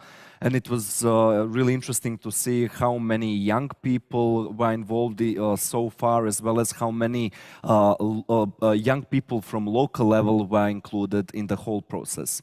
So I'm sure that many of you are already having some questions, and I would kindly like to ask you just to write them down, since later on we will have a session dedicated to feedback and questions and so on. And before moving forward, I'm not sure, are we supposed to maybe watch some video from the kickoff conference? That we have produced during the kickoff event, and I would be very much happy to display for you today to give a grasp of what we were able to experience last week. Sorry, Damir, if we can display it, yes, thank you.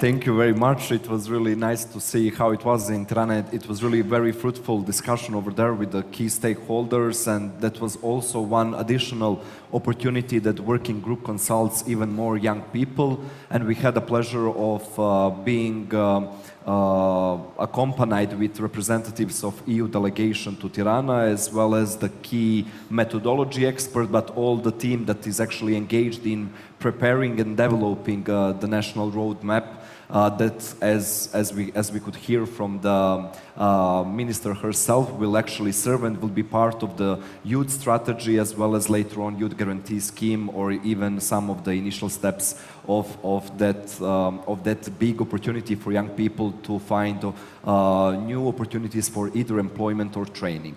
So now, since we had a chance to hear about the work in Albania, it is my great pleasure that we are having Mr. Nikola Kandic today with us, who is the project coordinator in the Youth Council of Federation of Bosnia and Herzegovina, and he is in the same time co-chair of the working group in Bosnia and Herzegovina. So as decided, Nikola will present us the work and key activities of the working group. So Nikola, thank you for being with us, and the floor is yours. Thank you for invitation, and thank you for having me. As I said in introduction part, I'm so happy that I have opportunity to see my friends, not colleagues, but my friends from different Western Balkan 6 countries, and not only youth, but also decision makers from different countries in the Western Balkan 6 economies. Why I say especially decision makers is maybe because in Bosnia and Herzegovina we need also to say what is situation there, and maybe to help our colleagues from different Western Balkan 6 countries to understand why something is maybe stopped or not stopped in Bosnia and Herzegovina. Well, when we talk about Bosnia and Herzegovina, about youth and employment, we need first to say some data, what is happening right now in 2021 in Bosnia and Herzegovina. A similar solution like in Albania, we have 3 different laws for youth, for 3 different administrative divisions, for 2 entities and Brčko district, and all of these youth acts define youth or youngsters in Bosnia and Herzegovina like persons between 15 and 30 years in Bosnia and Herzegovina, not 29, and that solution is the same. We have 3 laws, one in Republika Srpska from 2004, in Federation from 2010, and the newest one is from the Brčko district.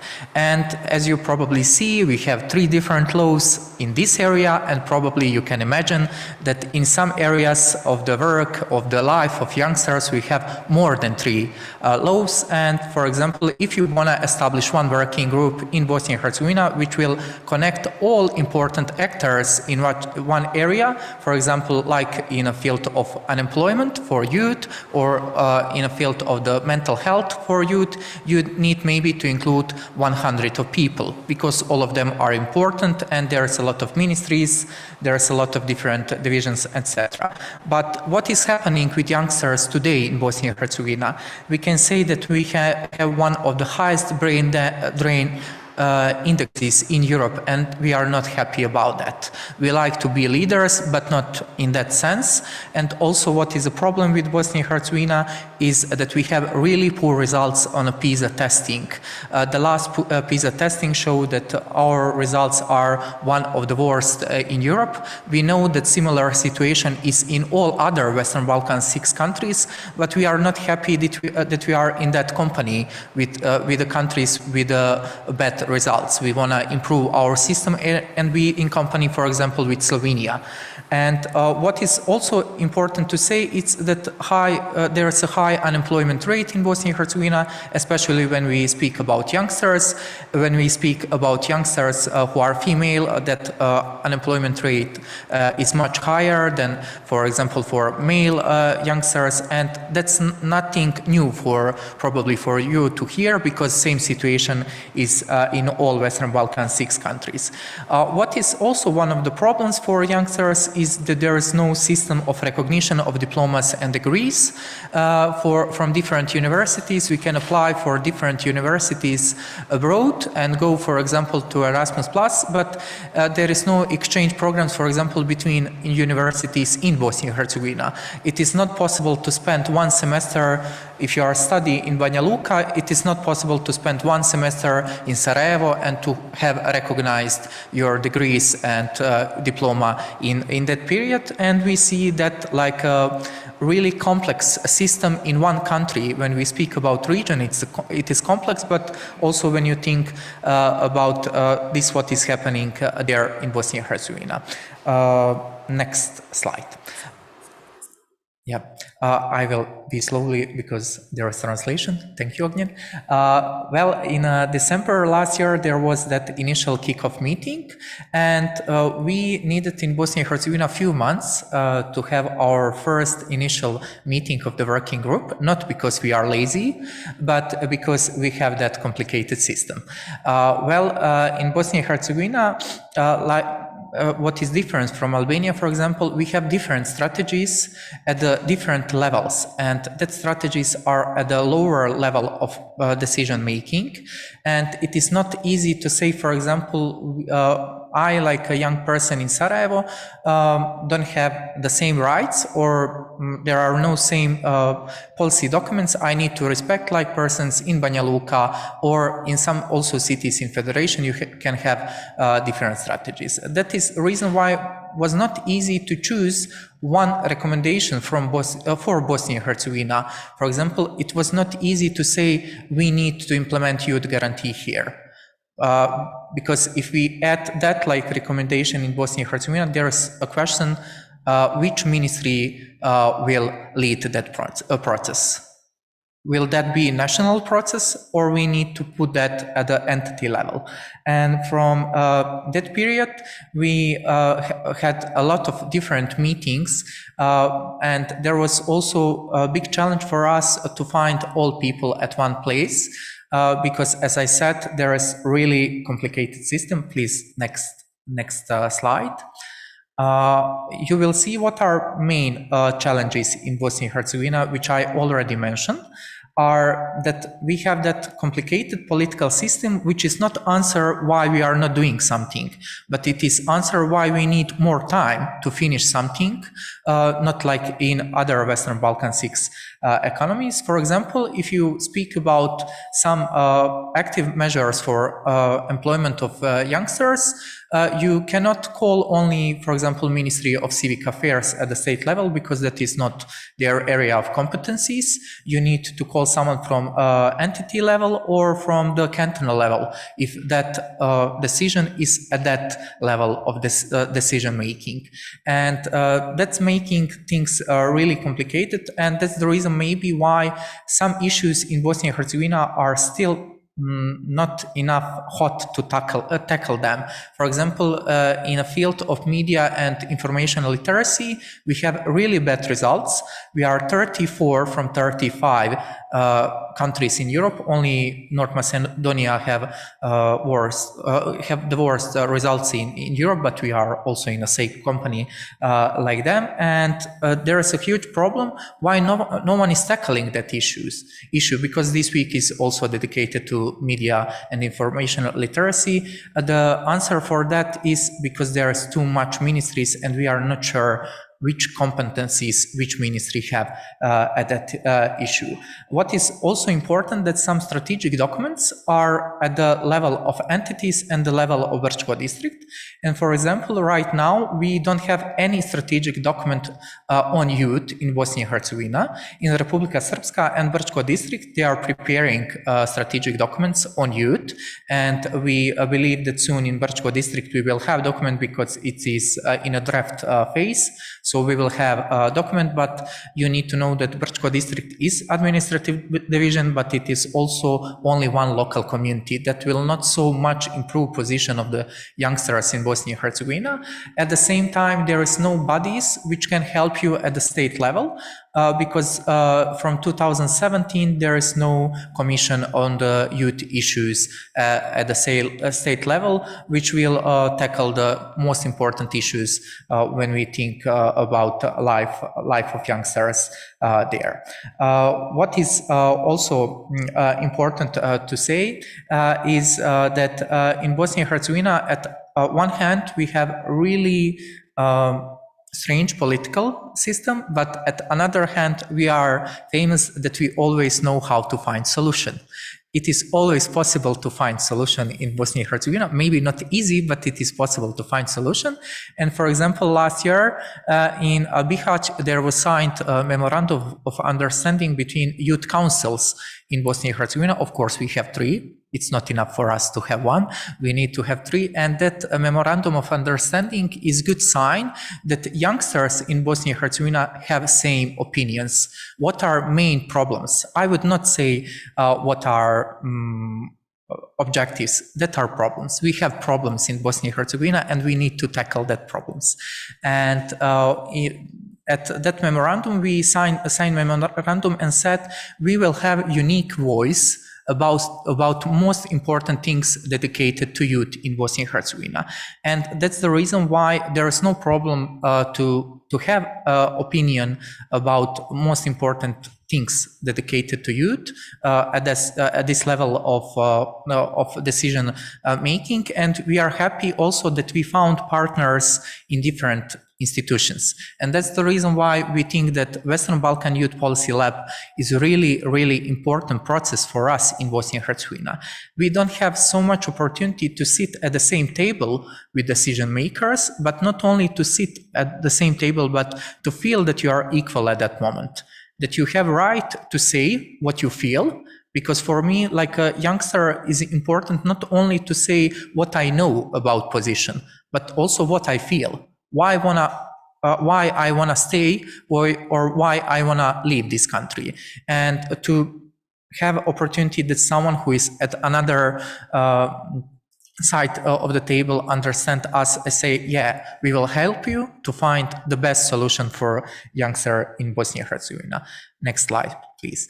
What was also important that in Bosnia and Herzegovina, as I said, we need to include different people or different institutions, and there also was some changes in Bosnia and Herzegovina in that personal moment, but it was important to have someone from Ministry of Civic Affairs, of course, because that's a ministry with the competencies in the area of youth, but also in an area of labor and a labor market, but not strictly about labor market, because that's area of responsibility of the entity level. And to have someone from Brčko district at another side, it was important to have representatives of the youth councils. All this process helped us to meet each other, to know what are our positions, where are we standing, but also to think what are best possibilities for youngsters in Bosnia and Herzegovina, and what we can do. Next slide. In Bosnia and Herzegovina, as I said, it was not easy to find one recommendation on which we will work. And for example, at the start, there was idea to tackle the idea of youth guarantee, like good example from European Union. But then we found, oh, it is not so easy question here. Maybe we can find some solution which is more similar and which will not ask from us too much time to invest, but also to have a bigger result, to have bigger impact. Because we think that, for example, in an issue of youth guarantee, that will come. By time that will come on a table, because youth guarantee right now is recognized by development strategy of Federation of Bosnia and Herzegovina, but also by development strategy of Herzegovina-Neretva Canton. And we see that youth guarantee in the future will be something which institution will tackle. And we hope that in that process, they will ask opinion of the youngsters, that they will copy-paste Western Balkan Youth Policy Lab in a daily work. we believe they will, because it is good practice. So we decided that in Bosnia and Herzegovina we will speak about monitoring and evaluation plans in active measures for employment of youth in two different aspects. First, we want to analyze the situation right now at the labor market in Bosnia and Herzegovina to see what is happening in a labor market, because there is no enough data. What is happening, as I said, it is structured that we have different areas of country and different labor markets, but what is happening in Bosnia and Herzegovina? What is my position like youngster right now in Bosnia and Herzegovina, and which different measures exist there? So we are planning. We are not in the same position like in Albania, because our first initial meeting was in May this year. So we needed time. So we plan in next 7 to 15 days to finish our documents, which are now in a draft for capacity building and technical assistance. And in technical assistance part, we plan, as I said, to have that survey about labor market, what is happening there in Bosnia and Herzegovina, but does there exist monitoring and evaluation plans, and how we can include youngsters in different aspects to monitor the process of active labor measures. Also, we will dedicate a special mention to different groups of the youngsters, because we see that, next slide, if we see slide, we see that youngsters in Bosnia and Herzegovina are not homogeneous group, and that we also need to find what are solutions, not only at the ministries of labor, for example, because, for example, if we speak about some minorities at the state level, we need to know what is right now working, for example, Ministry of Human Rights and Refugees. For example, because if we are speaking about people from Roma community, that question is more question of that ministry than of Ministry of Civic Affairs. And as you probably see, experts we will hire will have a lot of job to find a lot of data which exists in the field, to compare it and to find solution how it's possible to have one unique monitoring and evaluation plan for the whole country. And that will be probably something which will be challenging. Next slide. What was really important for us, for the working group, is, as we said, that we were equal from the start, and there was no, at any moment, that feeling that someone who is at another side of the table more important than us. Why? Because we mixed at the table and there was no sides. So that was strategically by youngsters. We choose our positions to be mixed with representatives of ministries. That's a joke, of course. And there was really important for us to say our opinions, but to say also different perspectives, because as I said, it is not easy always to tackle some issues, because different ministries need also to respect system and need to respect what is happening in the field and what is also political situation at that moment in Bosnia and Herzegovina. And that's the reason why choosing the recommendation was some process which was really careful. It was not easy, but I think that at the end we found the best solution for both sides, for us like youngsters, but also for ministries. Next slide, please. As we said, we plan to have technical assistance in that field, that we will hire expert or firm. Next slide. Okay. and that person or that company will have a duty to do that analyze of the labor market and to give us concrete recommendations how we can improve situation there in Bosnia and Herzegovina. Of course, we don't expect that that person will have unique measures for the whole country, because that's not possible. We have different systems and we need in capacity building. We plan to do something same like in Albania, because we will have focus groups that will be some kind of consultative meetings at different parts of Bosnia and Herzegovina, because we saw that needs of the youngsters in Bosnia and Herzegovina are not same in each part of country, especially because at some parts of country brain is higher than we see that, for example, in Sarajevo, and there is no only problem that we have that external brain drain that people are leaving our country and going abroad to Western Balkans, but also that we have empty villages and empty cities in Bosnia and Herzegovina, and that, for example, in Sarajevo, we don't see that something is happening, because in Sarajevo, in Banja Luka or in Mostar, Tuzla, we have to say enough people, not enough, but almost always there is same number of people, because that is normal process. Someone is leaving, but also someone is always coming, and probably you can see that in Tirana, in Belgrade, in Skopje, that there is no such visible problem in capital, but there is a lot of problems in small cities, especially in some communities in Bosnia and Herzegovina, where our citizens have dual passports and now have the same rights like people from European Union, so they can easily go from Bosnia and Herzegovina, work like a citizen of European Union, and believe me, some of our cities are really empty, and census results from 2013 show that there is that number of people, but if you come to that city, you will see that it is much less people that census show. And it is also important that youth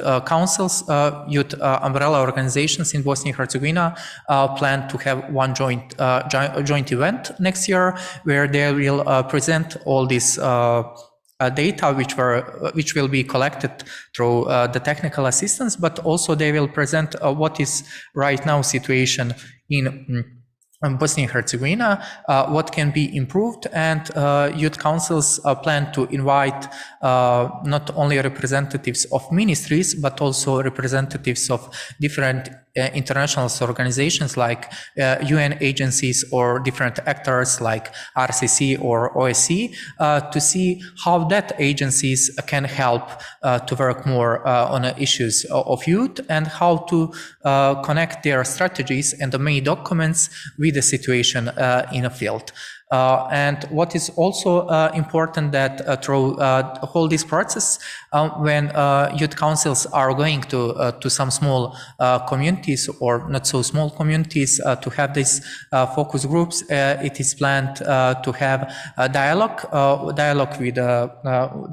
events, but not only with decision makers, but also with representatives of labor union, also the representatives of different person from business sector, because we need also that approach, because we cannot think that youth issues are something which is alone in a room, that is really cross-cutting issue, and we need to have that different opinions and to present that at the end, not only like recommendations for monitoring and evaluation, but also what we can do in different areas, because as I said at the beginning, the problem is not only issue of unemployment, but also issue of mobility of the students, our school systems, our results at the PISA testing. Do we need some reforms also in educational system? Do we need to transfer something from one level of decision making to another? That will be answers I will hope that we will find in the next period. We plan to have that till March. That is maybe now too much ambitious that we will finish all that till March. But as I said, we are from Bosnia and Herzegovina, and we are the best in finding solutions. solutions. I believe that this will be a challenging process, but why we are happy that some economies are few steps in front of us, and we believe that by asking that economies representatives of the working groups what you see like main obstacles, what we can improve, we can be maybe in better position than you. Yeah, we are always finding solutions, we know that it is one challenging process, but we are also happy that we are in better solution, that RCC staff is here in Sarajevo, so we can easily call them and say, Ognjen, can you help us? We need you at the moment. I know you are jealous at the moment, and that is our journey. As I said, we are in some initial phase. In few next weeks, we plan to start to work in a field and to have that activities. So I believe that at the end of the process, at the final conference, we will be proud at the final results. I would be happy, of course, to have not only questions from you. I will try to give the best answers, but also to have more to hear recommendations, because you are in some of economies, are not all of you, but some of economies are in better position, and not only we, but the whole team from Bosnia and Herzegovina is really there to think more about what we can improve, because we have few more days to change something. Thank you. Nicola, thank you very much. Thank you, Nicola, very much for your presentation and all your hard work within the working group of Bosnia and Herzegovina, who is with us today here in person in International Center of Youth and Children. And it is really encouraging also to see that despite all of these challenges that you mentioned, at least these co-creation and co-management principles that we are trying to bring in to the region are there and are on the place, so that you can really continue with the process. As you stated, we are staying at your disposal all the time, so we can find the ways how even those issues that you are facing with, we can overcome them and make the Youth Policy Lab here as a big success as well. So now we are moving forward, and it is my great pleasure that we will have representatives from Kosovo. And now I would like to give the floor to Mr. Vedat Yashari, Head of Youth Policy Development in Ministry of Culture, Youth and Sport, as well as Mr. Albert Krasnici, Director of Democracy Plus, and also a consultant who will actually work on the concrete research on needs that working group in Kosovo has decided to work on. On the other side, I'm also happy that we are having all youth representatives here in Sarajevo with us, but now we are actually going to hear from our colleagues via Zoom on what concrete activities they are working on. Vedat, the floor is yours. Thank you very much. I would congratulate Bosnia and Albania for the presentations, and it's so glad to see some old friends of mine, their presence. I'm sorry that we haven't been able to come there and report physically there. Okay, so I think we have slides. Yes, thank you. So once again, my name is Vedat Yashori. I represent Ministry of Culture, Youth and Sport. So initially, I will start with the process of designation of the bodies for the Western Balkan Youth Lab. So it's the nomination in Kosovo of the focal point was on the 24th of March 2020. Of course, it was springtime, but it was also 10 days after our government put in force a complete lockdown due to coronavirus pandemic. And I'm stating this because the whole Western Balkan Youth Lab was, let's say, restricted in due to the effects of the COVID-19. And we had a lot of restrictions in terms of mobility within Kosovo. Then the second very important body was the working group. First of all, we have appointed 2 co-chairs. Mr. Burim Medjoni, and also Idal Javeli, youth representative, who is present there. And then, so by the end of February, we have the working group established, which let's say concluded with the regulation approved.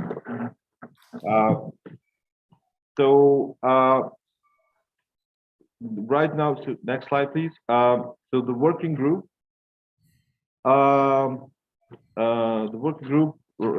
currently consists of 10 members. 5 are coming from the policymakers, and 5 from the youth representatives, but also from civil society. And in terms of decision making of what we are going to do with the Western Balkans Youth Lab, this was the main mechanism that decided on the 2 technical assistances provided by the Western Balkans Youth Lab. But also for other matters, this working group was consulted and decided jointly. The working group, if you remember, out of these 11 big recommendations, we came as a region. For Kosovo, we have decided 2 pillar recommendations.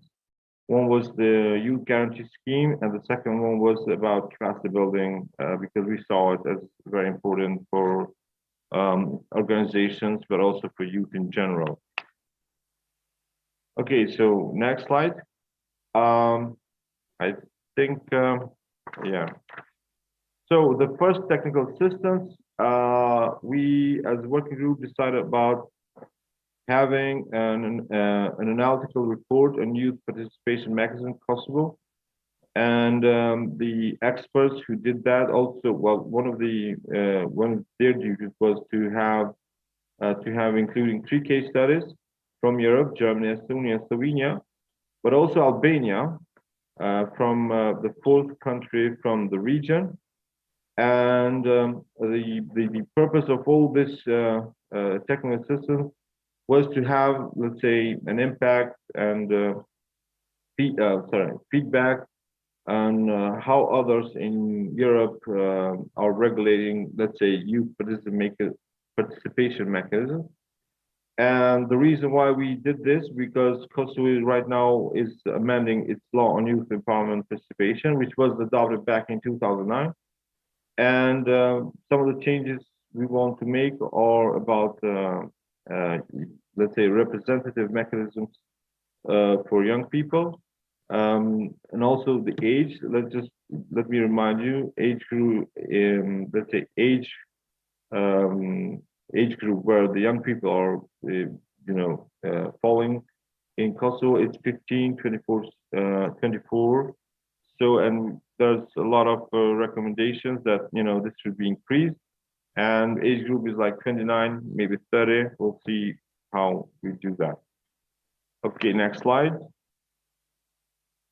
Okay, in terms of capacity building, we managed with the support of RCC to have an online meeting with North Macedonia, and the topic of this meeting was youth guarantee. And in this case, I would like to personally and as a ministry express our thanks to Georgi Tasev, advisor for youth, who met us and provided their experience with the youth guarantee program, but also their experiences and the lessons learned during this process. And this was organized with our ownership, initiative, and was decided in the meeting we had in Dorsi in Albania during the summer. So next slide. Okay, so the second technical assistance, it's about, and we are doing it right now actually, and Albert is Mr. Albert Krasniqi, who will represent later, will give you more in details about this. But we saw as a need to develop a comprehensive policy study about the needs category in Kosovo, because we have like 30% of young people that, or in terms of numbers, like over 100,000 young people fall into this category. So it's we want to have. So I think this is something very important for us, and we want to have a better picture about the current structure that we can use, but also other supports that Kosovo institutions have in place, and how we can, let's say, organize or use them in addressing this this category. And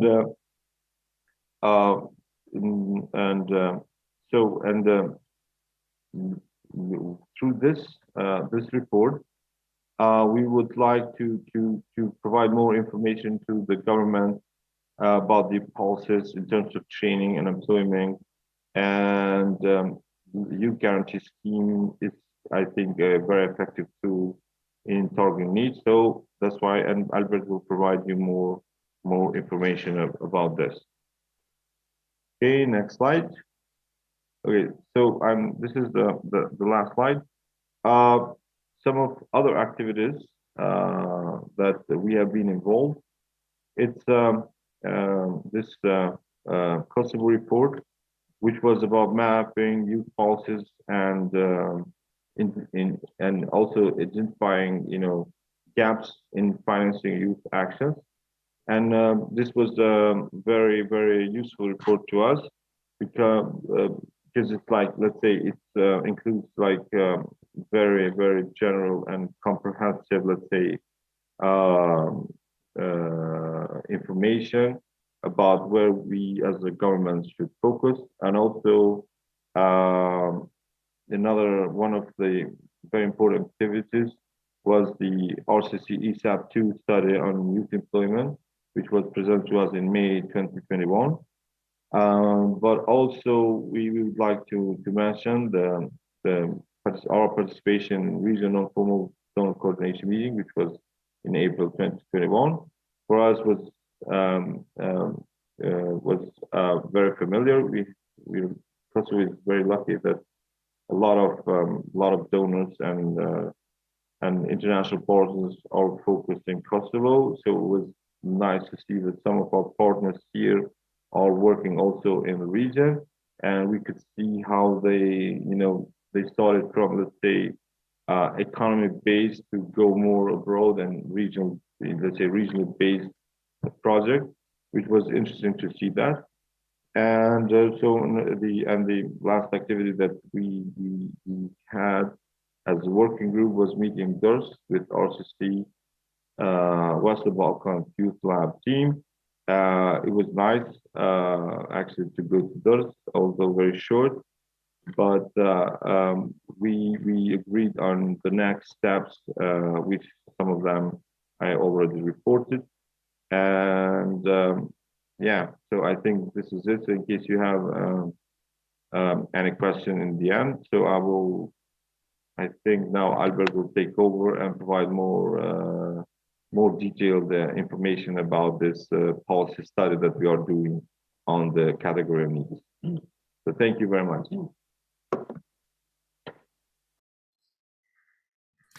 Thank you, Vedat.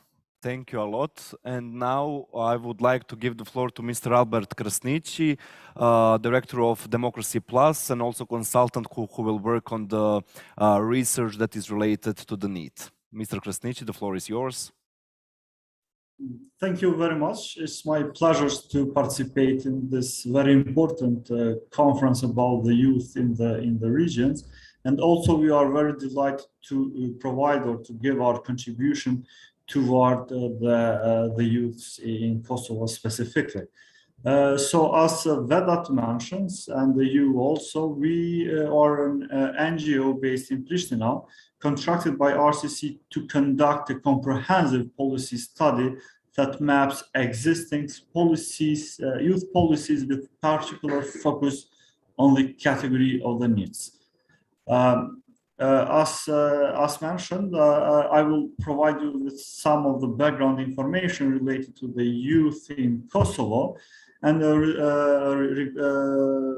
according to the latest census in Kosovo conducted on April 2011, the average age of the population in Kosovo is 30.2 years, which is among the youngest population in the Europe.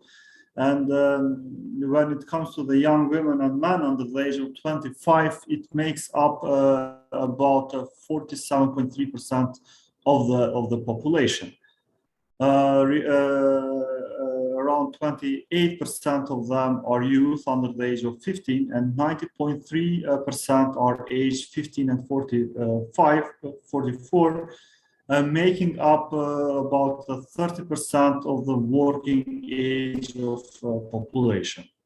In the next 5 years, it is estimated that approximately 150,000 youth will reach their working age, while another 80,000 people will retire at the same time.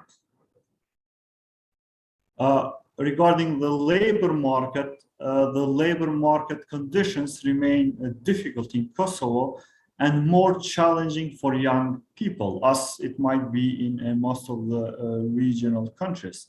During the 2017 and 2020 period, the employment rate remained below 30%, and the 2020 labor force study data showed that around 26% of the labor force were unemployed, about 40% lower than compared in 2017. Most of this unemployment, 72% of the unemployment, have been unemployed for more than a year. When it comes to the unemployment among the youth population in Kosovo, the rate was 49.1% in 2020, while together with the 25 to 34 age group, it accounted for 64% of the overall unemployment, or about 37,000 for the 15 to 24 age group and 41,000 for the 25 to 34 age group.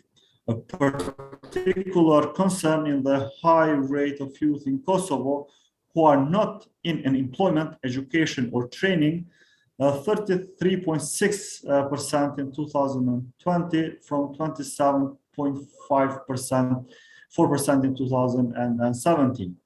Again, more than double the average of the European Union, or about 113,000 people, or 53.5 thousand women and 49.4 thousand men. Mapping existing policy with particular focus on nets, which is a policy which our organization is conducting, and now we are just concluded the desk research, and we are going to continue with the in-depth interview and focus groups. Our focus is on the existing youth policies with particular focus on nets, support schemes, and the budgetary support. The study also has or will identify structural problems and financial gaps. The findings of the study will be used as an information and evidence in formulating a roadmap for the youth unemployment, and more specifically for establishing a youth guarantee scheme. Next slide, please. And the scope of the assessment and the research method which we are using and we are going to use will include mapping the existing youth employment policies and particular focus on nets, along with support schemes and budgetary support, identify structural problems and financial gaps for covering nets with a wide range of policy measures, and also mapping of the youth employment policies would also include voluntary schemes which are based on the laws adopted here in Kosovo.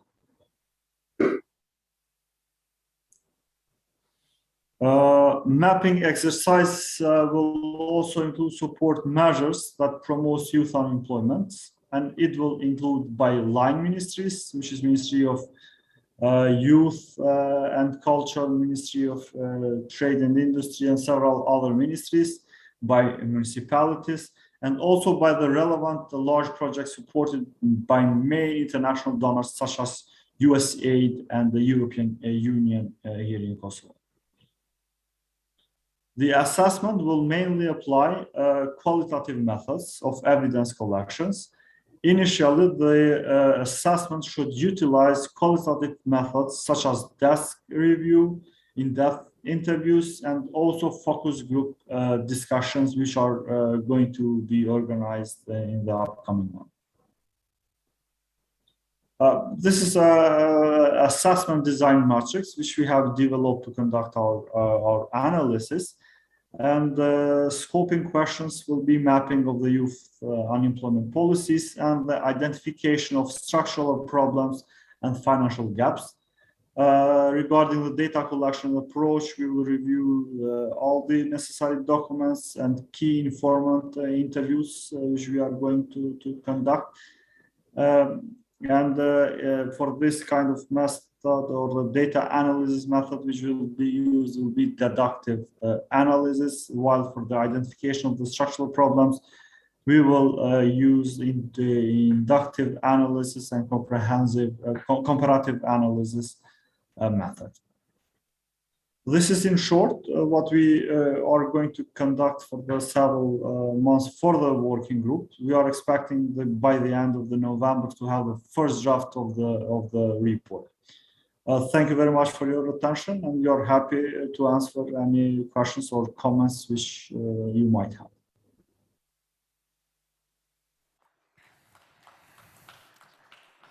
Thank you, Albert. Thank you very much for your presentation. Thank you, Vedat, as well. We are very happy to hear about the research to be conducted very soon on Kosovo when it comes to needs, and also we are looking forward to hear how actually that research and data will in the same time support youth guarantee scheme and those initial steps that we are all thinking about. So I believe that now it seems that somehow we are having pairs joining us online and pairs joining us in person. So as of now, we are having the rest of co-chairs from the region joining us here on the stage. And it is my great pleasure to invite Mr. Krsto Vukadinovic, Senior Advisor for International Cooperation of Sports and Youth in the Ministry of Education, Science, Culture and Sport of Montenegro, as well as Mr. Martin Spajic, Youth Commissioner, Scout Association of Montenegro, as co-chairs from this economy to join us and present the work. Martina, please. So who is starting first? Krsto, please. Ok, dobar dan svima, ja ću na našem govoriti danas. Izvinjavam se prije svega na tome ukoliko je nekome potrebno vrijeme da bi se ovo organizovalo za Translation, it's provided here, and you may take the headphones or someone can assist you, as Krsto will speak on Montenegrin.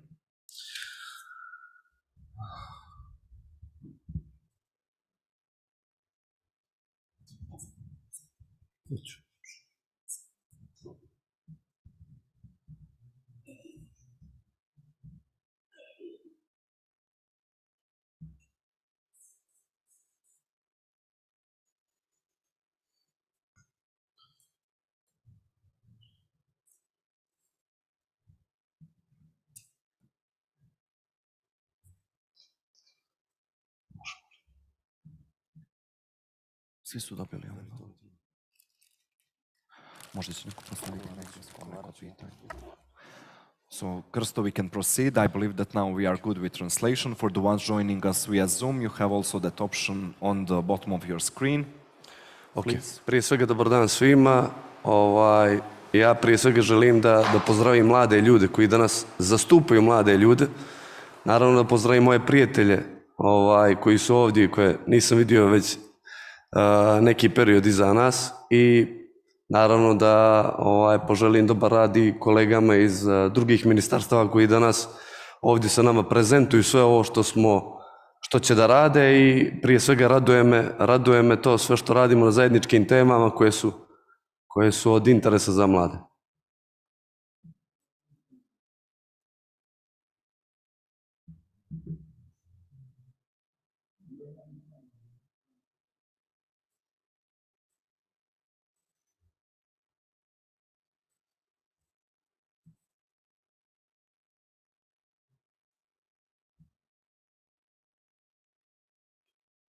So let's Možemo da proceed. se- We have some Ok. issues with translation, but hopefully now they are solved. Krsto, sorry. Ok.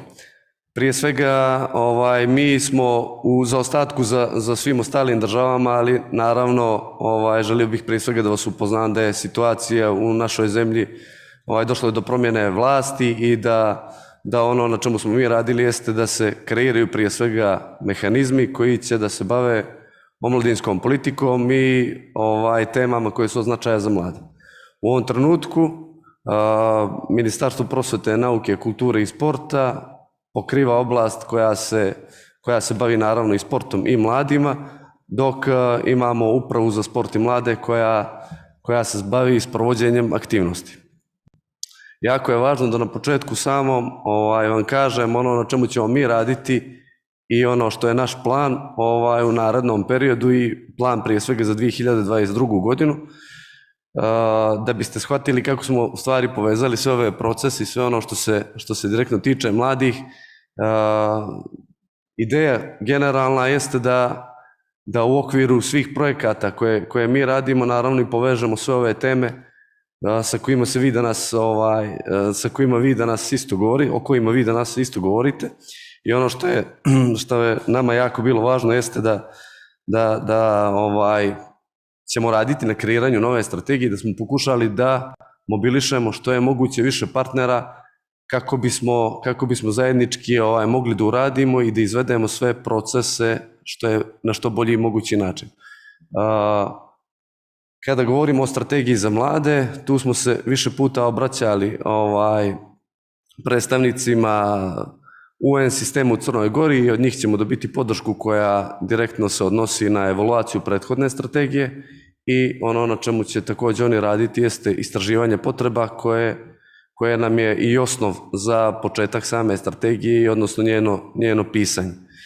Ono što je također jako bitno da bismo imali jedno kvalitetno i uspješno sprovođenje te strategije jeste i da pokušamo da izmijenimo ovaj dio zakona koji ne tretira one oblasti koje su od značaja za mlade i upravo tu smo se obraćali RCC-u za pomoć kojom svakako dugujem jednu veliku zahvalnost na svemu ovome i naravno za ono što su prepoznali u okviru svega ovog da će se raditi i naravno na narednim laboratorijama ono što će doprinositi direktno radu samog ministarstva. Kada govorimo o zakonu o mladima, najveći problem je bio taj što nije prepoznat omladinski rad, a omladinski rad je svakako nešto što mi želimo i da kroz njega podignemo socioemocionalne vještine kod mladih i da te vještine svakako budu dio programa koji će se sprovode u omladinskim centrima i da na taj način pokušamo da novim izmjenama donesemo i napravimo izmjene kako bi mladima prije svega dali mogućnost da učestvuju, a sa druge strane i stvorimo prilike nove za neka nova zaposlenja. Upravo smo se tu i vezali za jedan dio mjera koje su dio ovog zapošljavanja, dio laboratorije koja se tiče zapošljavanja i samom tom aktivnošću koja će da pokrije izmjene ovog zakona koji je planiran za 2022. godinu. Pokrili smo neke tri mjere, čini mi se, direktno koje se tiče ranjivih ili manjinskih grupa ljudi, naravno to što je direktno se tiče učešća mladih i u stvari onaj dio koji se tiče zapošljavanja je ključan u ovom dijelu ukoliko prepoznamo omladinski rad i definišemo načine njegovog sprovođenja kroz programske aktivnosti u omladinskim centrima, možemo da stvorimo i dodatne i bolje uslove mladima. Druga jako bitna stvar koja se dešava trenutno u Crnoj Gori na kojoj svi vi radite ovdje jesu garancije za mlade i upravo Crna Gora u tom procesu formirana je radna grupa, radili smo jako puno na istraživanju potreba za NEET populaciju i upravo sad popunjavajući sami upitnik dolazimo do toga da smo dobili tehničku podršku od strane Evropske komisije i da ćemo upravo u narednom periodu se baviti samom izradom kako to sve treba negdje u nekom narednom periodu da izgleda i šta bi to mi trebali negdje da promijenimo da bi taj sistem cijeli funkcionisao. Ono za sada ka čemu mi težimo jeste da vidimo koji su to generalno nosioci svih tih aktivnosti. Ono u čemu se prepoznaje u samim smjernicama kada su u pitanju garancije za mlade, direktno se odnosi na učešće Ministarstva ekonomskog razvoja koji treba i da u okviru svojih budžeta isplanira dio koji će se, kako će se finansirati sami troškovi ovih garancija za mlade, dok Ministarstvo sporta koje je nadležno za mlade trebalo bi da nađe načine i upravo sa nevladinim organizacijama i drugim partnerima nađe način da mladi učestvuju i da budu dio cijelog tog programa. Jako je bitno da u stvari mi svi u ovom procesu, a znam da je to negdje i vama i kolega iz Bosne malo prije govori o tome, da se nađu primjeri kako bi to trebalo negdje da izgleda. I ono što je meni negdje značajno bilo jeste da upravo smo mi svi negdje trebali možda da imamo neku praksu i da dobijemo u stvari mišljenja drugih zemalja kako to oni rade, kako oni sprovode, ali u suštini trebalo bi da nas zanima, ali više bih volio da čujem šta se to generalno ne sprovodi u tim zemljama i koji su to njihovi problemi, kako bismo mi kad kreiramo sami taj dio pokušali da sve to negdje i izbjegnemo. Način na koji bi to trebalo još da izgleda jeste da Zavod za zapošljavanje treba da nosi gro aktivnosti i upravo mi treba da osmislimo kako će cijeli sistem da zaživi i da vidimo koje su to mjere na čemu treba raditi da bi se stvari postavile na valjan nivo i da to sve krene. I jako bitna stvar prije nego što pređem na dio koji se tiče projekta jeste da mi upravo, iako je predviđeno laboratorijom za mlade, kasnili smo naravno sa imenovanjem kontakt tačke, ali nismo kasnili sa radom u tom dijelu, tako da smo mi sa Evropskom delegacijom u Crnoj Gori već definisali program koji se odnosi na dijalog sa mladima i po uzoru na 3 zemlje koje rade dijalog, upravo smo krenuli u sami taj proces i negdje su nam teme koje smo definisali prije svega ovoga upravo garancije za mlade, druga nam je tema mentalno zdravlje i treća tema će biti omladinski rad. Sam dijalog sa mlade podržan je znači od Evropske delegacije i partnerstvo sa njima nam je jako važno. Martin će o tome kasnije govoriti jer upravo je vezan za ovaj dio projekta koji je podržan i od strane RCC-a, tako da može više objasniti o samom procesu.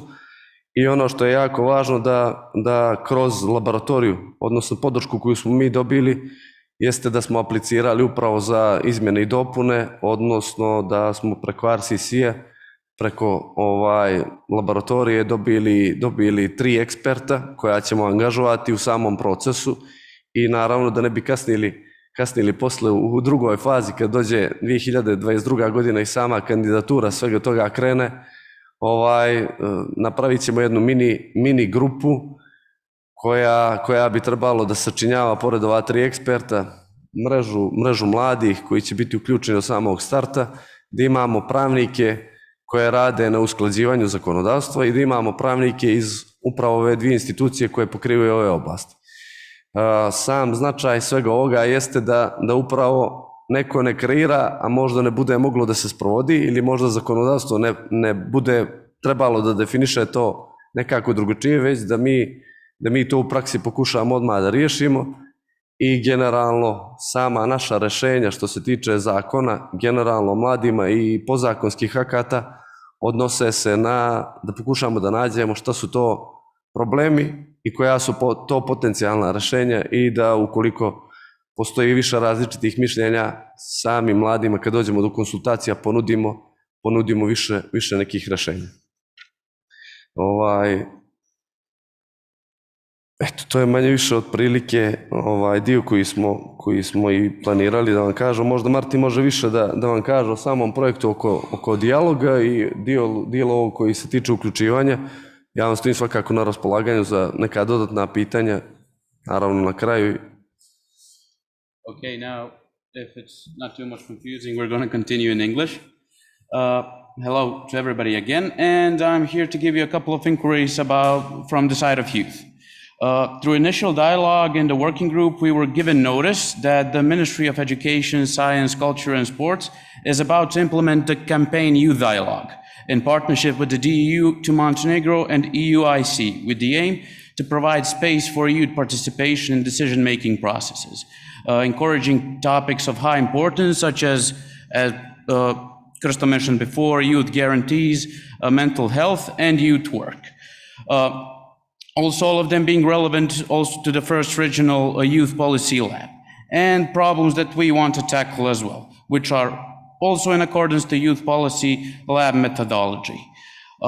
The campaign will ensure that the participation of representatives of youth organizations on one side and representatives of relevant institutions on another side. Youth representatives will have adequate expert mentorship support, after which we will organize consultation activities for focus groups of youth in number of 20s, and also while representative institutions will define measures and activities within a strategic document. In addition, the campaign requires strong involvement of the youth network, which is umbrella organization in Montenegro, and also the partner that will implement the initiative, as well as the RCC's Western Balkan Youth Lab. Oh, and one thing I forgot to mention is that we've also expanded and enriched the working group with representatives of vulnerable groups of youth, the individuals who are voices of the underrepresented, and which was one of the main focuses, one of our main focus points, because for a change, we want to be the ones going out of our way and seeking participants who are most in need. The final product of the process is an all-encompassing impact of young people who will be empowered to become main partners of the government and to contribute to future planning and implementations of policies relevant to them. As for what we want to achieve with the aforementioned campaign is that within this online and offline part that we want to implement, the number of young people from the focus groups, roundtables, conferences will be more than 500, and at least 15 representatives of the relevant ministries. While the indirect number of users of the campaign will likely be more than 10,000 young people. Also, at the end of it, we through the informative channels and social media and just the media campaign, we want to reach as many people as possible, and we want the focus groups to represent the people whose voices we haven't had the chance to hear up until now. And if Krista has something to add. Možda samo još ovaj dio koji se tiče dijaloga. Martin je dobro pomenuo sve stvari koje ćemo raditi i upravo je to nešto ka čemu mi težimo, da kad sutra postanemo naravno i dio Evropske unije, da imamo dijalog sa mladima. Ono čemu je nedostajalo da bi bio pravi dijalog sa mladima, pretpostavljam da i sama metodologija to negdje govori, koju je kreirao RCC. Nismo imali dovoljno vremena da vršimo odabir na način da to spuštamo na niži nivo i da kontaktiramo direktno lokalne tačke, već smo se odlučili za dio krovnih organizacija, odnosno predstavnika krovnih organizacija koje nam mogu direktno dati doprinos jer okupljaju najveći broj mladih.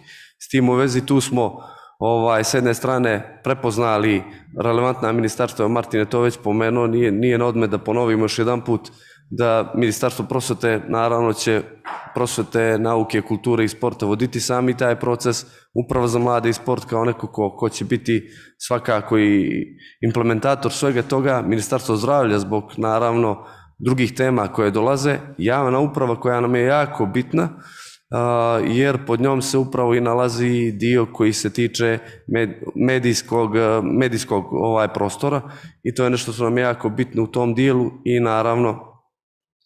naravno sam taj dio koji to treba da tretira.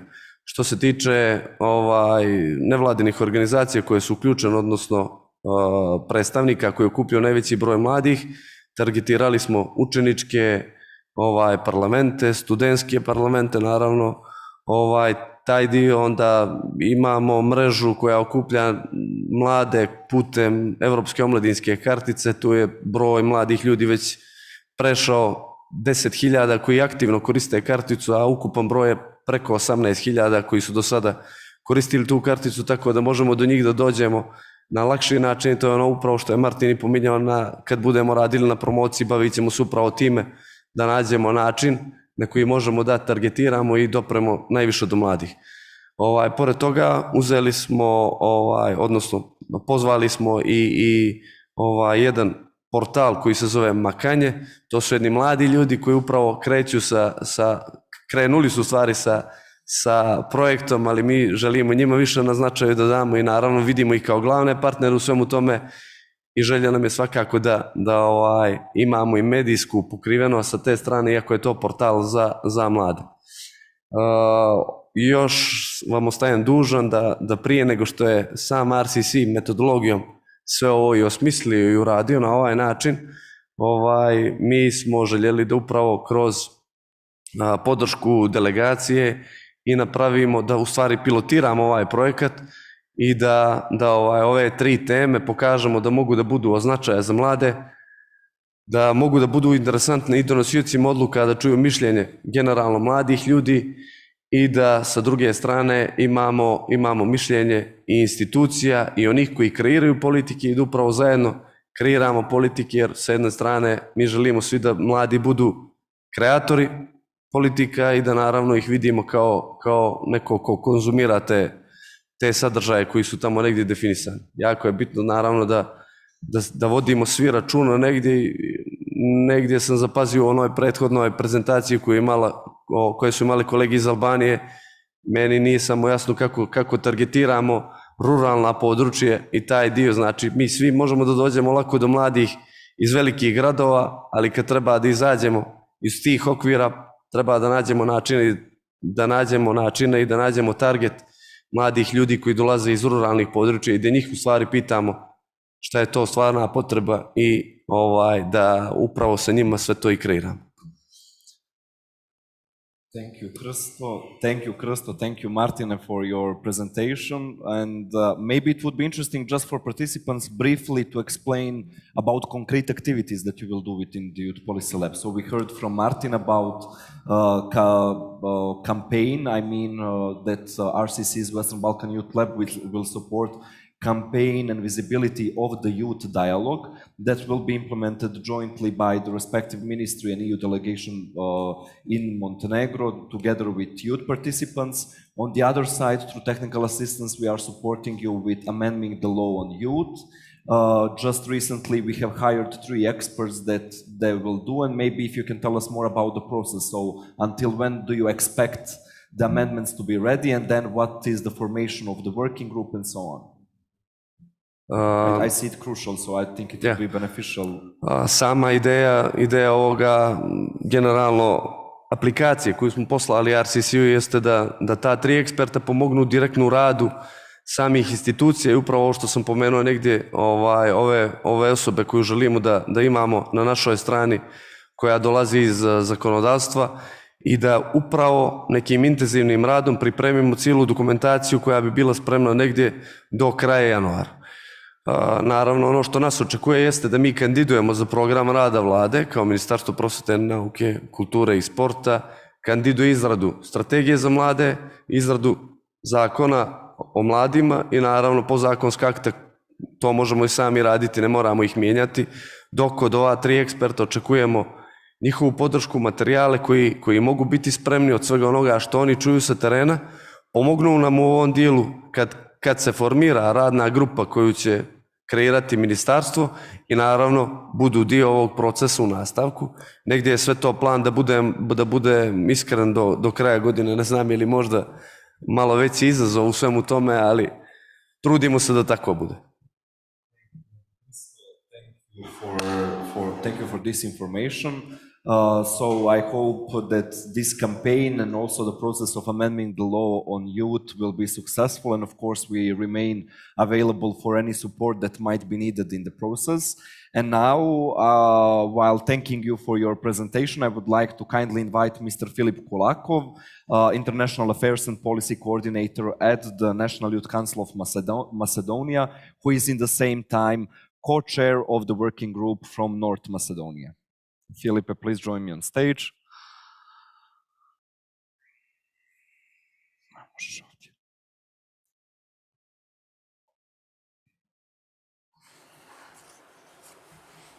Please, yes. First of all, I would like to thank everyone for sharing their experiences today. I think it's incredibly crucial for our region to learn from one another, so we can learn from our experiences and mistakes and not apply them in our economies. As Ognjen mentioned in the beginning, when we started this process, we developed a set of recommendations. As Ognjen mentioned, they were 11. However, for the North Macedonia Working Group, we had to pick out of 10, considering that the Youth Guarantee was already being implemented within our country since the beginning of 2018. But to avoid bothering you with the history, because it will be also one of the segments of the presentation I will be sharing, I will just begin with the initial details. The recommendation that we selected was legal harmonization, basically based on the implementation of the Youth Guarantee within the legal system of North Macedonia. In the implementation, we have identified that there are some specific obstacles that basically, in a way, bar young people from accessing those policies and measures they should be benefiting from. So I would like to request the next slide. So our specific recommendation is that the framework should be harmonized in order to ensure that no young people is left behind from the Youth Guarantee. In the next slide, we can introduce the pool of experts.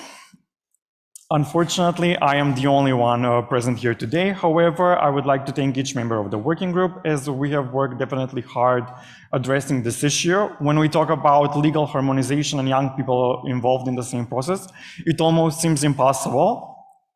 However, with the support from the RCC, we have been able to sit on the same table with the policymakers, address how specific laws bar young people from benefiting from those measures and policies, and they all agreed that the proposed solution that we should be working on is to develop a set of amendments to the law on employment and insurance in case of unemployment. On to the next slide, we can see how we extended the working group. From the youth side, we ensured participation from all structures of the National Youth Council. We have involved members from our board, the secretariat, including our member organization. However, one thing that was super important to us was to hear the experiences of the people that were directly involved in the implementation of the Youth Guarantee. As the Youth Guarantee was introduced in 2018, the National Youth Council of Macedonia was also one of the implementing partners. Our role in the implementation of the Youth Guarantee was to participate in field activities by reaching out to specific categories of young people with focus on NEET young people, those that are not in education, employment, or training. Our specific target groups were young people from certain remote areas, rural areas, from marginalized communities that often have little or no access to employment benefits or measures offered by the Employment Service Agency in the country.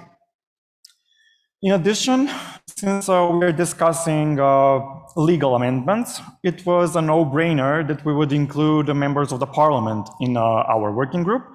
So definitely a key stakeholder of ours was engaging the club on youth affairs and youth policies of the National Assembly. However, other agencies and ministries that are involved in this area, such as the Ministry of Social Affairs and Policies, in addition, the Employment Service Agency in North Macedonia, the Agency of Youth and Sports, as well as with the adoption of the law on youth participation in youth policies. All institutions are now required to have youth clerks within their structures. Those are government-appointed positions of institutional staff that are responsible for knowing all the necessary information for young people and the key point for young people when communicating with the institution.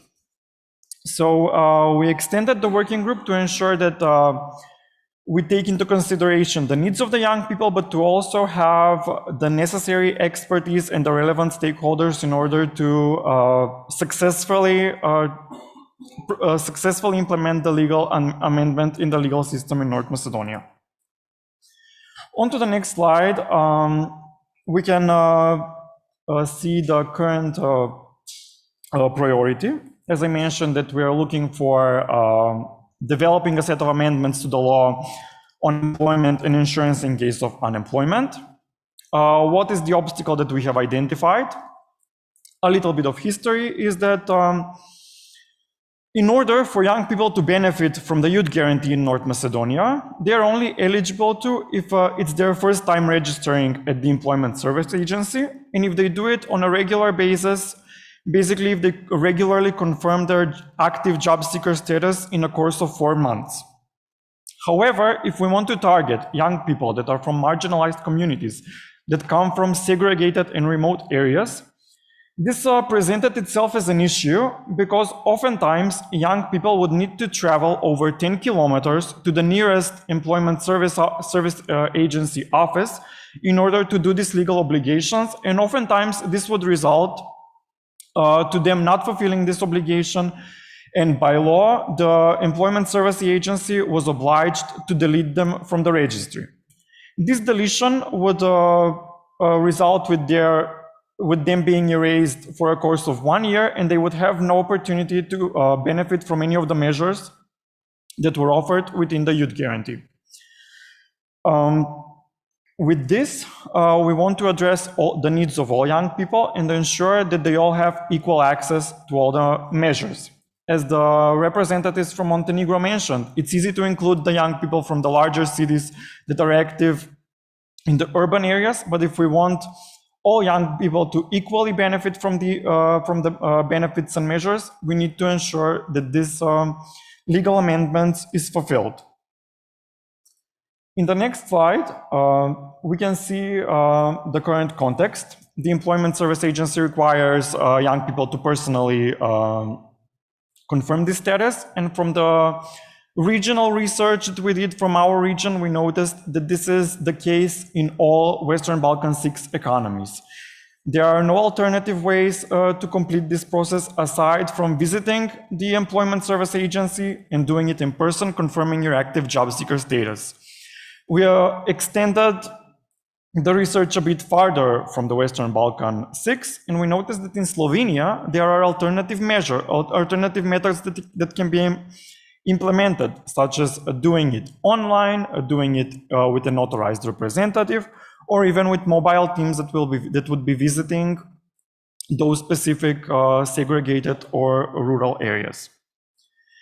In the next slide, I would like to go over how we came up with this entire priority.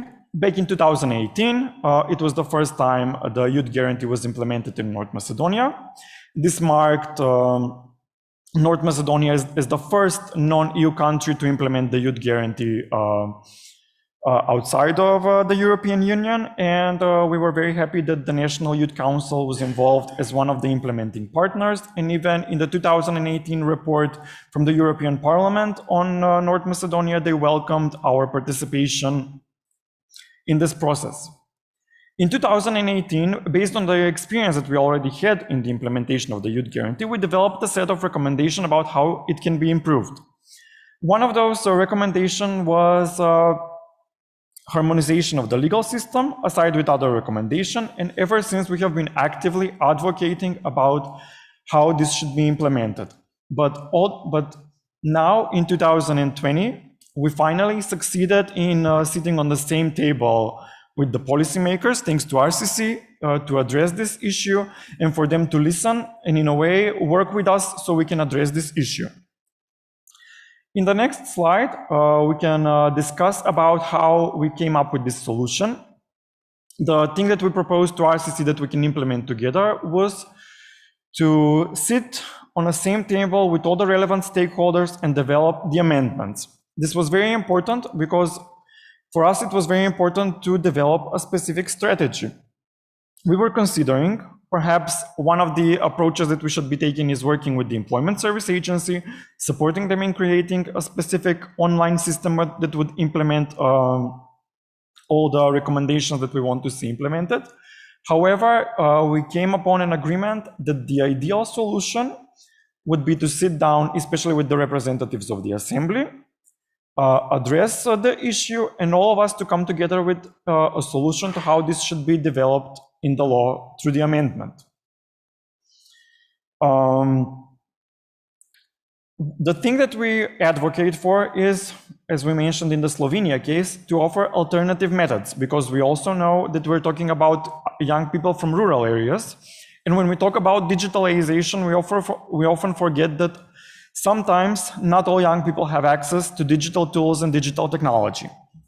So therefore, into the next slide, we can see the proposed alternative methods that we're proposing. One is the online active job seeker status confirmation via an online platform. The second one via an authorized representatives. This was an idea that came up from the regional research that we have identified in the case with Montenegro. Although not implemented in any of the laws, there was a specific policy that was introduced to support the employment of marginalized groups of young people, especially in the Roma community, where a specific mediator would go into these communities, work with the young Roma people, and explain them how they can benefit from the measures that are offered by the Employment Service Agency. And the third method that we're proposing is to organize mobile teams from the Employment Service Agency to visit remote areas that are 10 kilometers away from the nearest employment service office. The results that we think we will be accomplishing from this, available on the next slide, are this will strengthen the cooperation between young people and policymakers. Changing a law seems like something that's almost impossible, but I think if we can do it, it will be a great example of youth cooperation in the Western Balkans. Another result would be a final product of amendments that will be agreed upon from all relevant stakeholders, and it will be easy to be pushed to be voted in the Assembly. This will remove any barriers that hinder the access of youth to different policies and measures. It will increase the access of NEET youth to different employment policies, as well as it will decrease the financial implications of youth that come from socially vulnerable families. In terms of what we have done so far, on the next slide, please, is that we have gathered, we have discussed, we have looked into different strategies about how we want to implement this. As I mentioned, we have agreed upon that we should create that we should jointly create a set of amendments to be voted in the National Assembly. That's how we identified the Club on Youth Policies and Youth Affairs from the National Assembly as a key stakeholder. We will work closely with them, develop the set of amendments for them to submit them. In the upcoming period, there is currently the call for a legal expert to support us in the development of the legal amendments. So in November, we will be gathering at this so-called amendment co-creation retreat with all the relevant stakeholders. Once we finish this event, our legal expert will work closely with all representatives to ensure that the final product is mutually satisfactory for all sides involved. And now that we have after we will have the amendment, we will work on advocating for its implementation and hope for its adoption in the National Assembly. I mean, this is basically the work of the National Working Group in North Macedonia. And I think what are the conclusions? That it's very important for representatives in our region to learn from one another. We were able to explore the situation in the Western Balkans region and implement something that we have noticed in the case with Montenegro. As we are the first country to implement the youth guarantee in our region, I think it's also beneficial to listen to our experiences and ensure that before you begin the implementation of the youth guarantee, you implement this harmonization of the laws to ensure that no young people are left behind in the implementation of the policy. What else is important is to empower youth and to involve them in these processes, to listen to them and to implement the proposals that come from them. And what I would like to see in the future, the youth representatives that are here on behalf of the youth sector, to one day be representatives of the policymakers in our governments, to recognize the capacities of young people and put them in the decision-making positions. Thank you, Philip. Thank you for your presentation. When it comes to working group of North Macedonia, yes, applause, please. Philip is the only one who joined us on the conference, but very valuable one, and it was really nice to hear about all the work that you are doing and that you will do. So again, amendments on law, retreat with policymakers and members of parliament, and hopefully later on making an advocacy efforts to have the new changes being adopted. So as we are already a bit late with our agenda, by thanking Philip for being with us here in Sarajevo and also presenting the whole work, I would kindly like to invite Ms. Nežana Klašnja, advisor to the Minister for Youth at Ministry of Youth and Sport of Serbia, and Ms. Mina Dobrijević, Finance and Administration Coordinator at the National Youth Council of Serbia, to join me on the stage.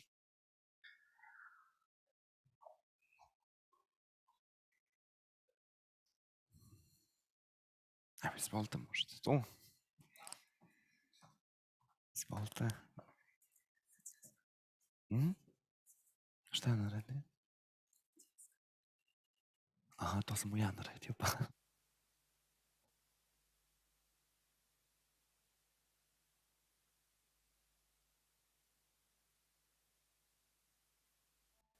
Much.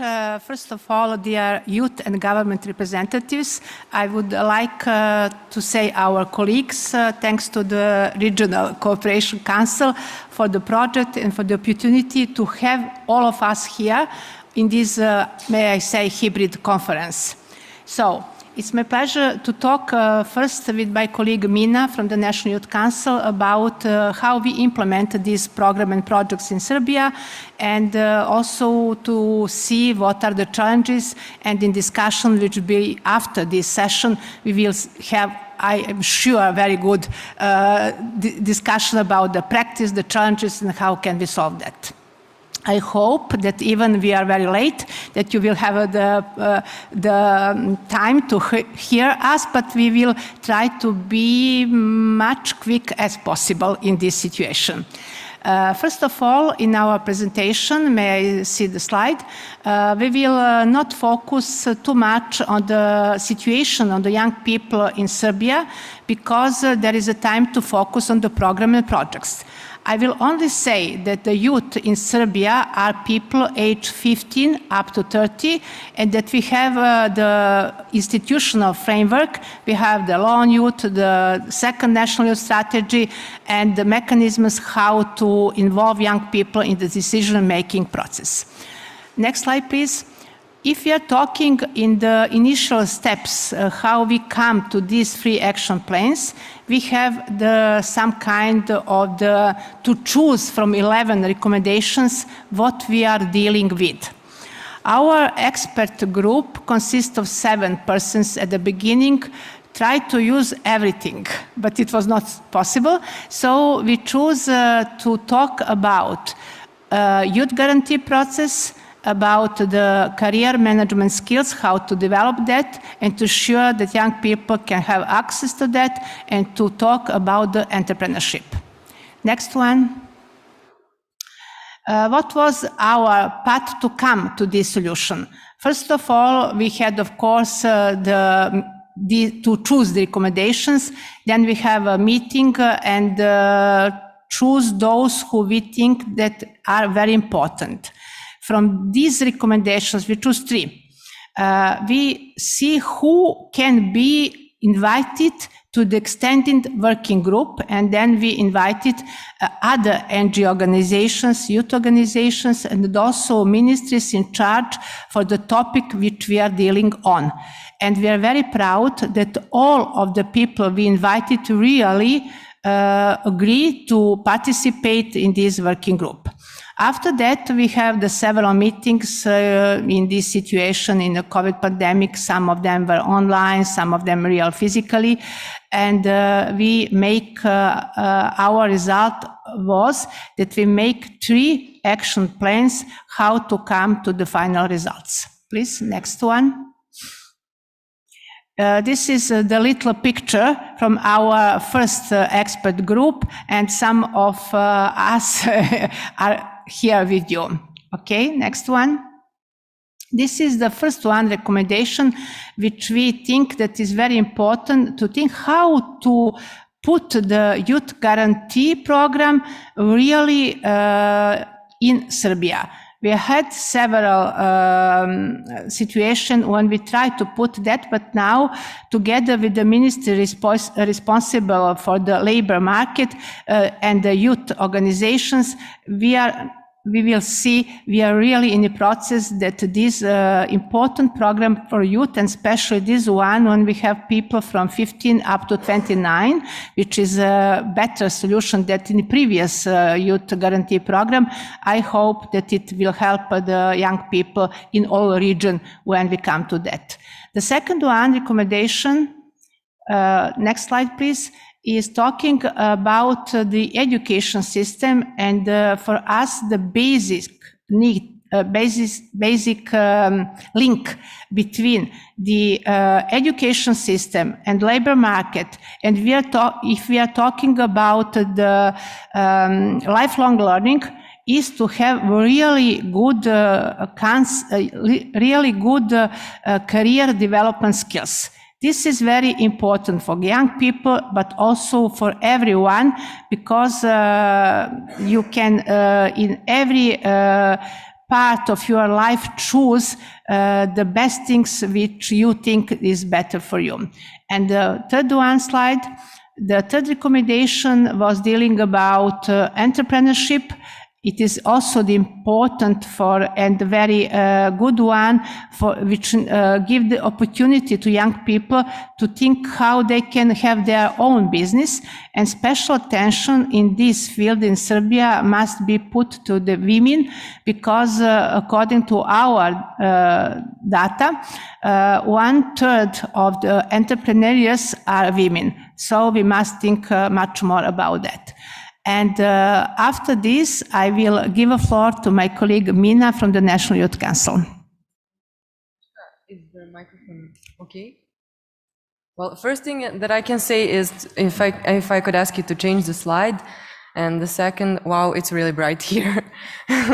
Like I can even see anything. Well, to continue, when we mapped the stakeholders who are going to be members of our extended group, we tried to find the most relevant state institutions or agencies and the most relevant non-governmental organizations who have the know-how and the data that could help us in developing our 3 action plans. You can see in this slide some of those organizations. Next slide, please. Well, how did we ensure youth participation? As I already mentioned, we really tried to include researchers, advisors, youth workers, activists who know the problems of youth and who could help us express those problems and translate them into our 3 action plans. So we really tried to respect the principle of co-management and cooperation, and I think that we did a really good job regarding that, because we really listened to each other, and you will see from the development of our action plans actually that I hope that we managed to do so. Next slide. Well, how did we involve the working group? As Snezhka mentioned, everyone responded positively to our invitation to join our working group, and people were really highly motivated, and they really enriched the discussion every time when we met on Zoom. After we formed a big working group, we divided into 3 groups according to recommendations. And in those 3 groups, we developed action plans.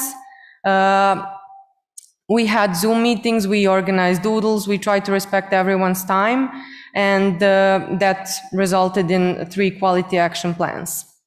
We can switch to the next slide. Okay, thank you, Mina. Of course, now for us it was very important how to come to these 3 actions plan to the activities. And then we asked the SSC to help us for technical assistance to make one research which will tackle 3 action plans. This is only one research, but the main topic are, of course, the youth guarantee, and special focus are on the need category of the young people. Also, we tackled the career management skills, and the third one was the results of the entrepreneurial skills. The Institute for Economic is hired for this research, and we are just in process of making the focus groups and other things which is necessary. But for you, maybe the main interest is to see, as you can see in the presentation, what are the main results which must be achieved by this research. So the research study will be conducted in these 3 areas. This is the first one.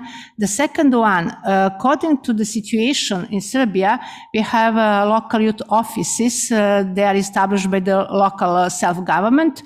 We want to see how can we implement the youth guarantee program also through these mechanisms, thinking especially about the need category and how to come to them. We know how can we implement it through the official, a ministry's line and the National Employment Service, but also how to come to those young people who are invisible. So that was the second one results which we can see from this. And the third one was how to put all these recommendations, and for those who are dealing with the decision-making process, but the recommendation must be done also by youth and by of course, decision makers. And we hope that in the middle of December, we will have the conference in Belgrade so that this research can be presented. And I hope that we will find the money to organize, to invite all of you from 6 economies from the Western Balkan to participate and to share ideas where we are. The third way how can we promote the results of this research can be done through another support from SSC, and Mina will talk much more about that. So the next slide.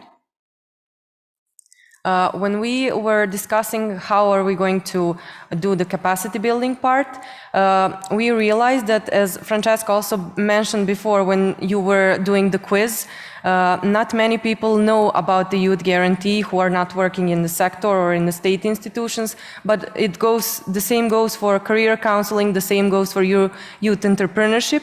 So we decided to do an awareness raising campaign on all of those mechanisms. And that campaign will have 3 phases, actually. The first phase will be to inform youth on everything that exists so far. The second phase will help us gather information for the research, actually. And the third phase is supposed to be the promotion of the results of the research and its recommendations. So one of the things that is especially important and dear to me is that RCC recognized one agency who actually the team of young people is engaged into implementing this campaign, and that is one of the great things that we have done. Next slide, please. And what are the impacts that we expect? Well, in Serbia, right now there is a momentum for change because we are changing the law on volunteering, law on youth, the new national strategy on youth is being drafted. Also, the law on internships is in the process of being drafted. And I believe that this is really a momentum where we can make an impact and make a change in advocating for everything that we will discover during this process and everything that we already discovered, and turn it into recommendations that we will be able to implement in the end. I hope that we were short. Thank you. Thank you, Mina. Thank you, Promised, Snezka. very short. Thank you very much for the presentation of all activities that you are working on, and thank you very much for your commitment to the Youth Policy Lab process itself. And it's really encouraging for us to see how both and equally policymakers and young people in Serbia are committed to the process and are really trying to do their best to have Youth Policy Lab as a success. What we can actually see through number of people that you involved, consulted, as well as I believe the biggest number of action plans we had a chance to see throughout one working group that chose two recommendations. So now we are concluding this part of presenting the work of the Western Balkan 6 Youth Policy Labs at the economy levels. And I am using the opportunity to thank you for joining me here on stage and presenting the work. And as of now, until the end of the conference, it's your time. It's time for discussions, questions, concerns, suggestions, and so on. In this first part until lunch, I would suggest that maybe we do a short reflection when it comes to working groups at the economy level. And as I stated on the very beginning, I think that notes were more than welcome, because as you can see, all of you are actually doing different things, different activities, different approaches, and that is why for me it was always difficult when being asked what other economies are doing to answer.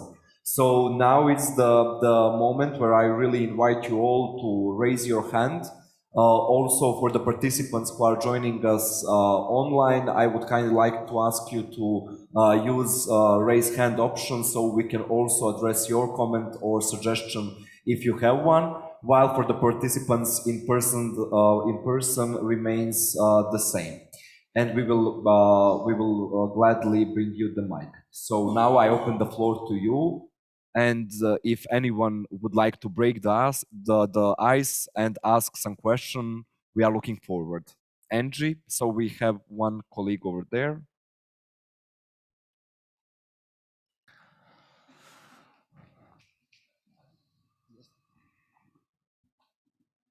Pa možete I da ostanete. Thank you. Actually, it's not a question, but it's a comment, and I would like to congratulate all the colleagues for their hard work and for their interesting plans. And it was nice to see that although we had a common, let's say, goal altogether, we have decided different ways how to achieve that and different results. It's nice to see that there are initiatives implementing or trying to change the laws, which is the first step toward good implementation of different initiatives in national level. So congratulations on that, and also on the colleagues from Serbia, although it was short but very concise presentation, and I'm very happy that they are working on very important topics for youngsters of the region. And of course, we as Team of Albania are very open to discuss later on in the other phases, but also even after this conference, in order to share experience and good practice, and why not learn from each other, from the challenges that we've had, but also from positive examples that we've had. And we would very much like to meet all of you in other events that we have in respective countries, and why not exchange these invitations from different sides. Thank you. Thank you very much, Angie. Now we are having a question over there. Nicola from Youth Council of Federation of Bosnia and Herzegovina. Yeah, it will be this. Thank you, Ognjen. It will be same situation like Angie. It is more a comment than a question. is it's really nice to see that we have different approaches about the same issue, about unemployment in the Western Balkan 6, and that is good that we are not copying from each other, but maybe in a near future it will be interesting to see it is possible maybe to implement some of recommendations on which are working, for example, colleagues in Serbia right now, maybe in 2 years in Bosnia and Herzegovina or Albania, etc. What is really important for me, like someone who is representative of the youth structures, is at this moment to offer help also, especially colleagues in Montenegro. I think that because they are really young in that area of the drafting new laws on youth and also about youth structures, you have colleagues with more experience, especially in Serbia, North Macedonia, Albania, and we know what are main obstacles, especially when we are thinking and speaking about youth work. The issues of youth work and how that can change perspective of youngsters, but also how that can change perspectives of youngsters, would they want to stay or leave this country. It is really important, and maybe it is good to tackle that at the national level in one economy, and after that to put it maybe at the regional level. As I said after my presentation, I believe that after this and also during a break, we will have a lot of time to discuss different topics and to learn. And I'm so happy that Snežana from Serbia mentioned that they will call people from region, because I really think that sometimes from time to time it's good to have someone who is not in that system, who is not frustrated by that system, but that obstacles in political context, and who will maybe see some pictures or situation in much clearer way than you are who are living there, and maybe at that moment give really good advice how to improve something. Thank you. Thank you, Nicola. Now we are having 2 questions over there. Lie or die, or we should fight for it. All right, thank you. In continuance to what Nicola said, thank you very much, though. I think and I believe that we have misunderstood the concept of coping because since we were very young, we understood that that's a bad idea and we should not do that.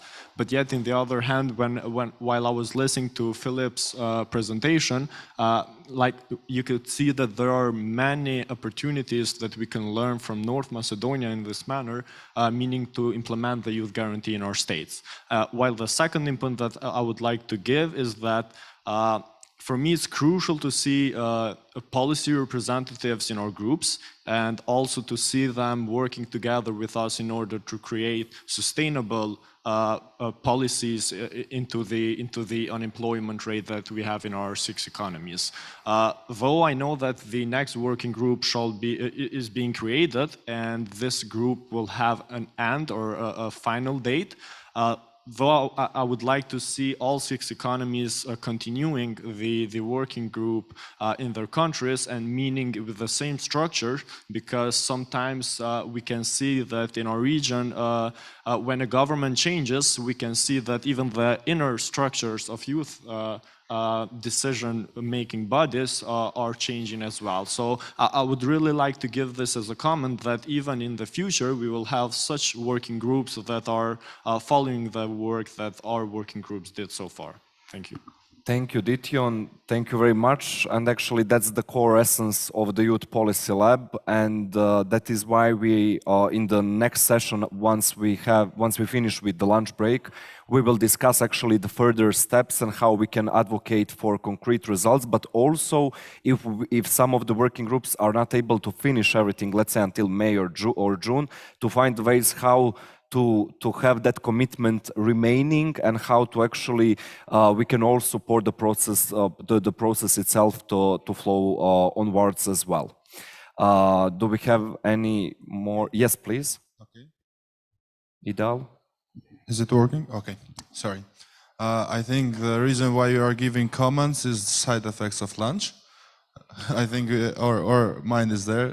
I want to congratulate every colleagues here for their presentation and hope the brighter of the youth will be like a scene more brighter. And I hope we can communicate more and better, because at least we are seeing that, for example, Youth Guarantee as Kosovo, we need experience from North Macedonia, Albania, Serbia, etc. I was part of a meeting with Georgi Tasev from North Macedonia, and they giving us their experience, and I mean, like, comment if we can communicate more about this experience, because as I saw, most of countries we are changing the law for the youth, and maybe sharing our experience will be much better for us. Thank you. Thank you, Idal. Thank you for your comment. And for now, do we have any additional ones? I mean, I highly encourage you to take the floor and raise any issue or concern you might have. But also, in case you are having any feedback towards working groups from other economies as well. So we heard from working group in Albania about developing their roadmap on transition from education to labor market, and how it will be included later on in the National Youth Strategy, as well as Youth Guarantee Initial Action Plan. Then following that, we've heard that in Bosnia and Herzegovina, they are planning to organize consultations with young people, but also conduct research on labor market and actually see what are the needs of young people. On the other side, we are also having the research being currently actually conducted in Kosovo when it comes to needs, which later on will also serve as a basis of Youth Guarantee. Following that, we heard about amendments on law on youth in Montenegro, and campaign of the youth dialogue with youth on topics of mental health, Youth Guarantee, and youth work. On the other side, we have also heard about the working group in North Macedonia that will do retreat on law amendments related to labor market and involvement of members of parliaments, as well as the research on the three main employability topics when it comes to Serbia, but also the research, the campaign that will follow the research. So many activities going on, and so many different ideas and approaches. So I'm sure that many of you are having something to comment when it comes to work of other economies, or maybe you would prefer even to comment your own. So now let's use this time efficiently until lunch so we can hear you as well. Two questions over there. Thank you. I have just a comment, additional to the others, of course. We as a region, I think are facing a demographic problem also. Of course, after the Euro, but we are facing it. So in the upcoming years, every youngster is important for the economy. Every youngster is important for the society, and of course we cannot lose too many youngsters to migration. So of course the process of let's say allocating skills, planning where those youngsters will be in the society in the future will be much more important in the next decade. We will only in Albania we will have like probably 7,000 youngsters per year, less than 10 years ago. So 7,000 less in the labor market, and the labor market does not have any space to lose any more youngsters. I think that this is the same even in the other countries in the region. Thank you, Oltion, for your comment. And I mean, I fully agree with you. And that is why, I mean, that is one of the reasons why the Youth Policy Lab exists, and why all these initiatives aimed at youth are on place, and so as to make sure that our young people do not leave the region, and to make sure that young people are actually staying here and contributing to our societies. So we are having more questions, as I can see. Ms. Klašnja, please. Thank you very much. I would like to comment about my colleague from Albania. This demographic issue is also important in Serbia too, and I think in the region, not only in the Western Balkan, but in the whole Europe. And we must be very careful how to take the measures and activities and how to give the chance young people to really go to everywhere, to learn, to have the professional development, but to contribute to their local community also, if they learn much more, but how they can do that. So in Serbia, we make government of Serbia adopted one special strategy. This is a strategy for economic migration. So if you are interested, I don't know if there is on English language, but on Serbia we have, and this is here is my colleague from this ministry responsible for that. And I think that they tackle some of the very important issues why we have one of the demographic challenges. But of course, that not only the economic security and the standards are the reasons why young people are going abroad. We must think much more deeply about demographic issues and how to really have the planet which will serve to all people, and especially to the young who will, of course, come after we go in our pension. Thank you. Thank you, Sneška. We are having a question. Krsto and then Mina. For your suggestion. Easy. Just to thank you for your suggestion. Also, these three experts will take in consideration the other best practices from the region and also the lines from the Council of Europe and European Commission. So we are also taking all this about the good practices on the youth law. So I will feel free to contact you and to be in touch. Yeah, thank you. Thank you, Krsto. Mina, please. May I take the floor after Mina then? Let him go first. He's waiting for some time. No, it's okay. Totally fine, for real. Thank you. Well, this is a comment for the RCC because I think that we really had a good cooperation, and one of the things that I will carry with me after this process is this cooperation with institutions, because I don't think that I would have a chance to learn as much as I learned from Alexandra, from Snežana, from Boško, and to be able to hear all the things that I've heard if it wasn't for this process. And maybe an idea would be to create some sort of alumni group that could help the work of the next youth labs and in developing methodologies and sharing experiences. I mean, because we are talking about this here and now, you will, of course, sum it up for your purposes, but maybe it wouldn't be a bad idea to create something like that for the future.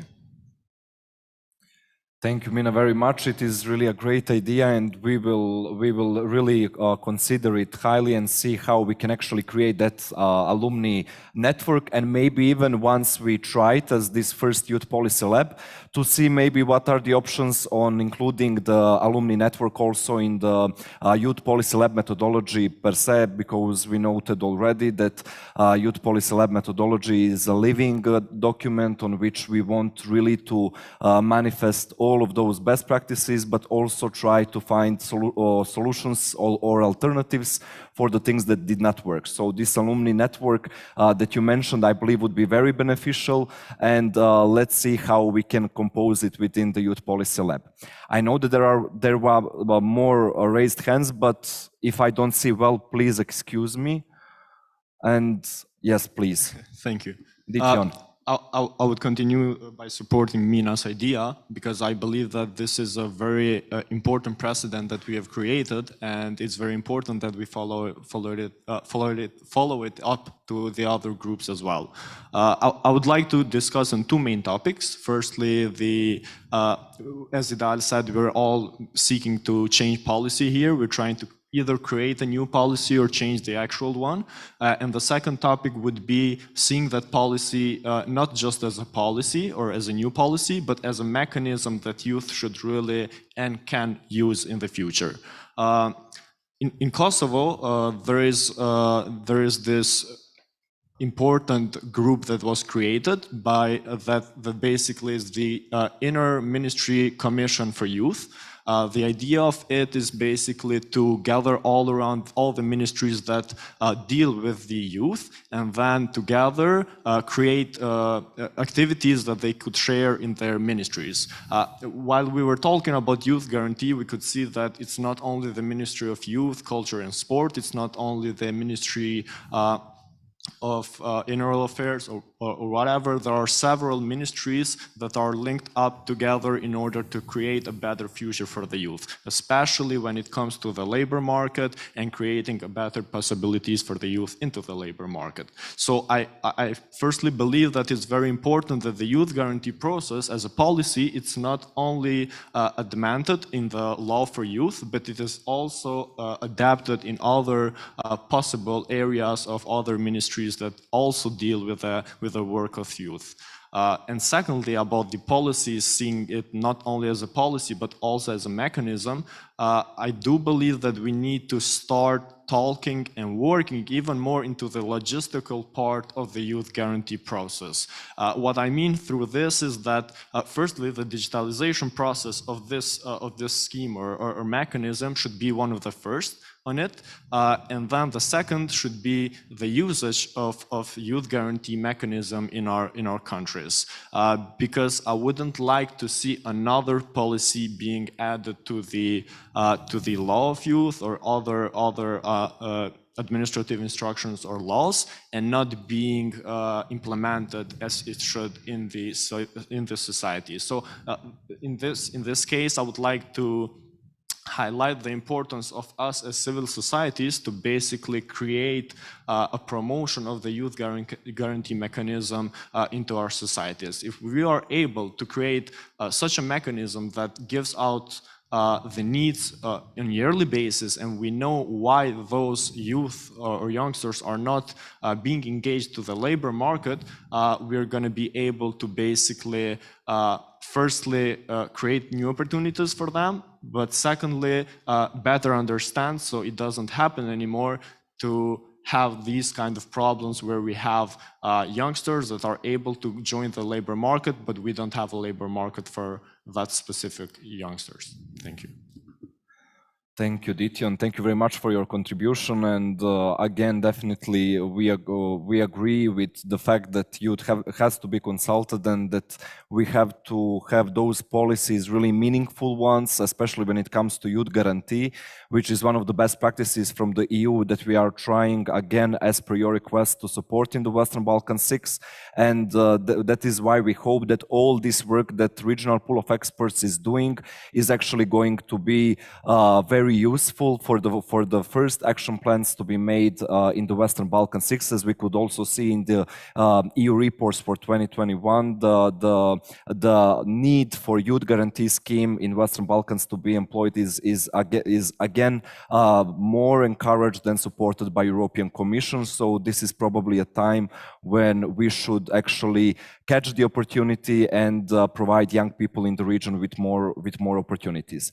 For the ones who do not know, actually Dityan is not the member of the regional pool of experts, but actually he will be the young representative within the second regional pool of experts on mental health. And since we had a space, we were very happy to welcome Dityan, so that actually already now he, as the future generation of the Youth Policy Lab, can learn and see actually how these processes are going on. Also, we had the pleasure of having Secretary General of the Youth Council of Federation of Bosnia and Herzegovina, who will again be part of the second generation of the pool of experts, and we hope that these discussions will actually enable them to do their work later on more efficiently. So do we have any more questions? Nicola, please, again. Again, but it will be a small comment. I will try to be really brief.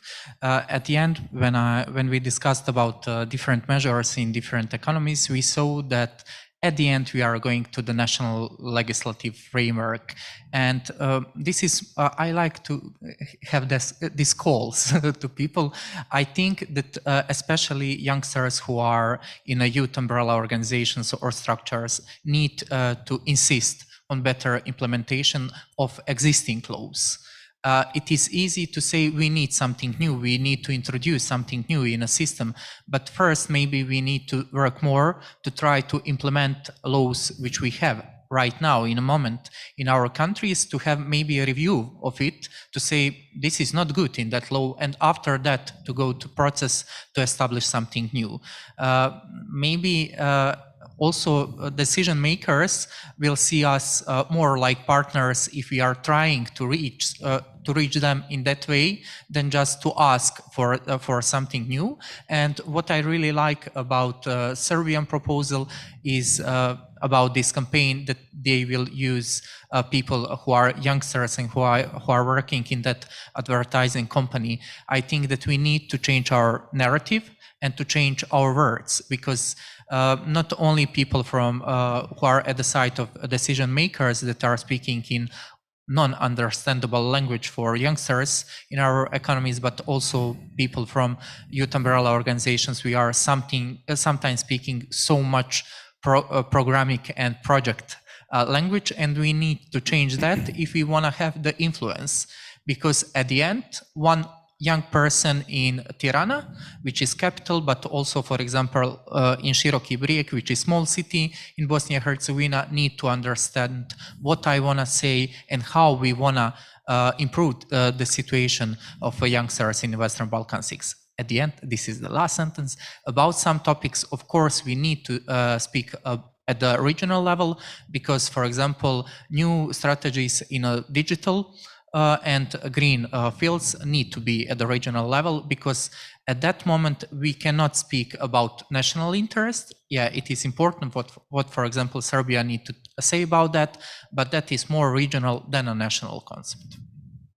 Thank you, Nicola. And actually, I will have to reflect on what Mina stated before, and that you mentioned again about hiring young people to conduct actually the media campaign for the purpose of the research that will be done by the working group in Serbia. Actually, even internally, we had some, let's say, concerns on how such a, let's say, big overall work to be done, and such a serious campaign that has to be implemented jointly by the National Youth Council of Serbia and Ministry of Youth and Sports.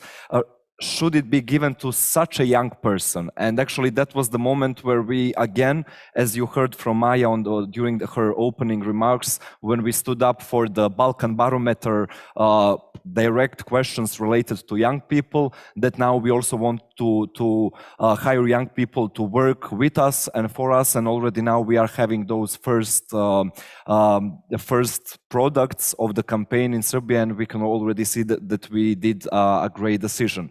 So basically, this is, when it comes to changing the narratives, we can find it everywhere, not only with policymakers or with young people, but also with our families, our friends, and our colleagues. So this is maybe even a personal commitment that we should show towards youth participation, if we really are into favor of having young people being loud and having young people who know what they need and what they want. So in case anyone else wants to raise any question or concern, comment, or you are already hungry, at least the ones who are here in the conference room with us. So as we are already finishing with this session, I would kindly like to invite you to join us at 3:30 once we finish with the lunch break. And for the ones who are joining us online, I wish you a pleasant break as well. So please, let's have a lunch and chat among ourselves a bit more and less formally. Thank you.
So hello again and welcome to the midterm conference of the first Youth Policy Lab on Youth and Employment. I hope you enjoyed your break, and for the ones who are joining us online, I hope that we still have you on board, and especially having in mind that now we are going to discuss shortcomings but also benefits of the Youth Policy Lab methodology, as well as further steps when it comes to the work of the Youth Policy Labs at the level of each of the economies. So, dear guests, thank you very much for being with us today, and we came to the end of today's conference, meaning we are having the last session, which is meant to be a joint discussion and joint communication between all of us to discuss all of those issues when it comes to conducting Youth Policy Lab on the level of each economy, especially having in mind that, as you could see through presentations, we have witnessed that different economies are having different approaches, have different issues, challenges, but also different actors involved. That is why we would like to discuss jointly and see what are the good practices or even best practices from the region that we can transmit also to the others, but on the other side also to see how we can even leverage up the work of each of the economy. On the other side, as you know, we are starting with the second Youth Policy Lab, and even I personally, not only on behalf of the project, would really it would be highly appreciated to hear from you shortcomings when it comes to conduction of Youth Policy Lab. We learned from Nicola, for example, that let's say context of the Bosnia and Herzegovina makes the work of the Youth Policy Lab as such more complicated and that it requires more time. But on the other side, we know that time is something which is priceless and that we do not have so many on our disposal. And let's see maybe your recommendations when it comes on what to improve and how to improve throughout the whole process. I think that you are stuck with me since unfortunately my colleague Petra is not able to join due to private reasons, so I will moderate this session as well. But of course, I hope that there will be many more opportunities where we will be all on board. So again, and as we had for the first session where we discussed actually work of each of the working group, I would kindly like to ask you to raise your hands on Zoom or also in person so that we can discuss all of these topics. So maybe my recommendation would be to start with giving feedback or maybe questions or comments on the work of the economies of whose part you are not, so that we already heard, I believe, between Serbia and Albania before, but maybe it would be beneficial if some of you could also reflect on the work of the other working groups. And then for the end, we can leave the part in regards to the second Youth Policy Lab.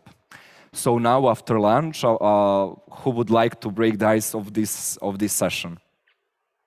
Oltian, please. Well, I have a question for North Macedonia, as it's the first country that has even implemented the youth guarantee, together with,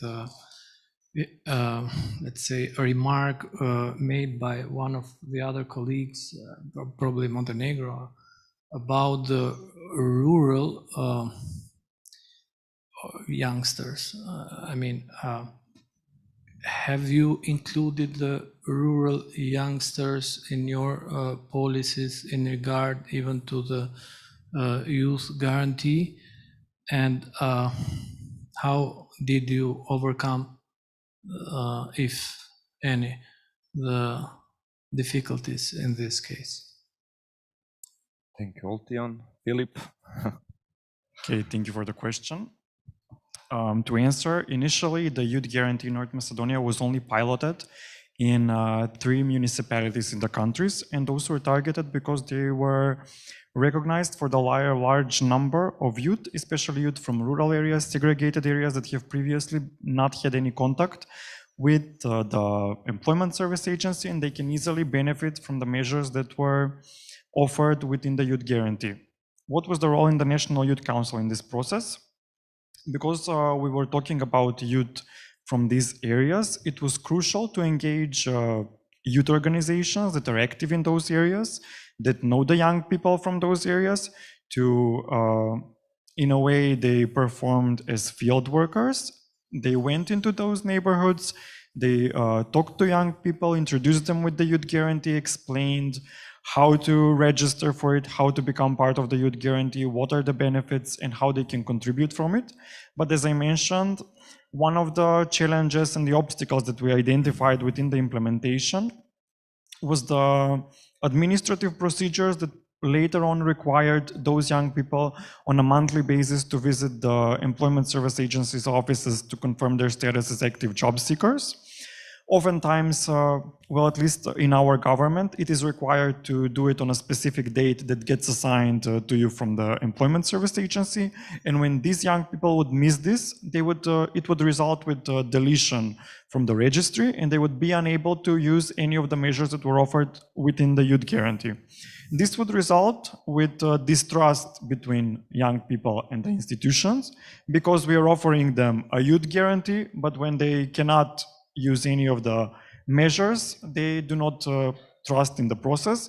And that's why jointly the North Macedonia Working Group is working on this legal amendment to remove the legal barrier that is contributing to this issue. Thank you, Philip. We have question over here, right? Sorry, Angie, please.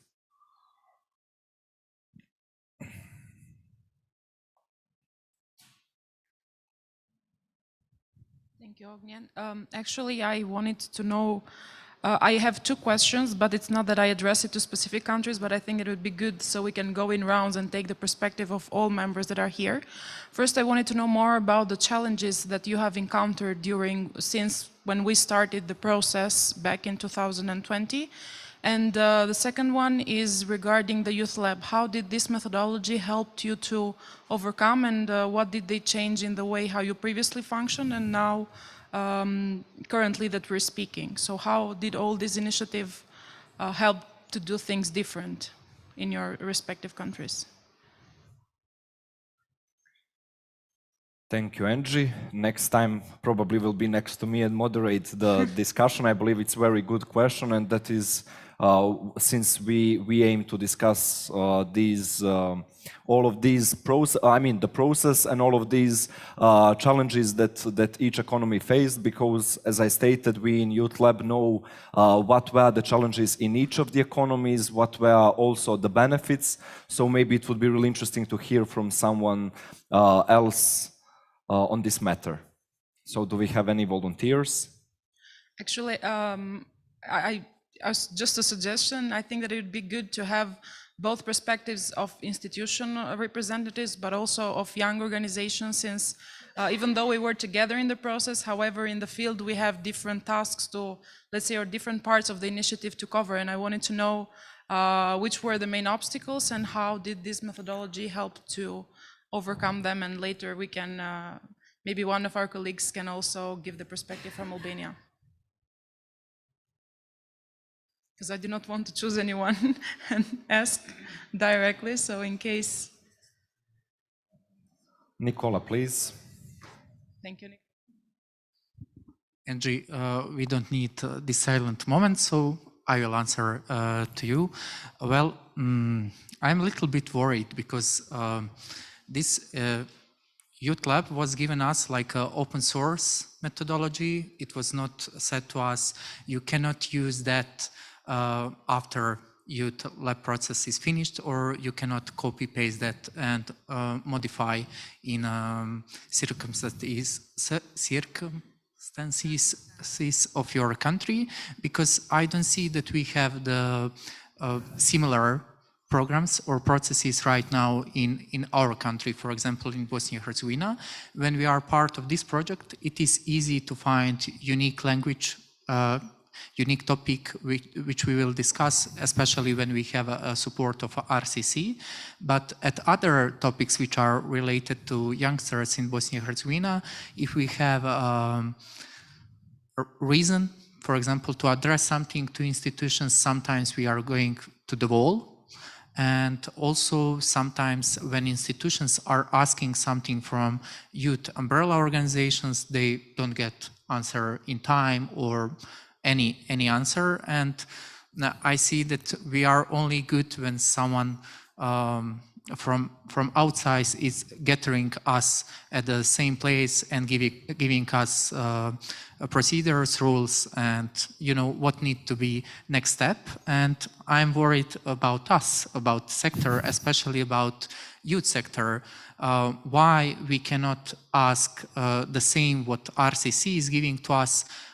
We can modify that and use in every day. Especially we can modify that and put in a local context, in local communities, because all, for example, youth umbrella organizations have the members in the local communities. We can easily transform this to the local context and, for example, improve situation with of youngsters in some small municipality or city.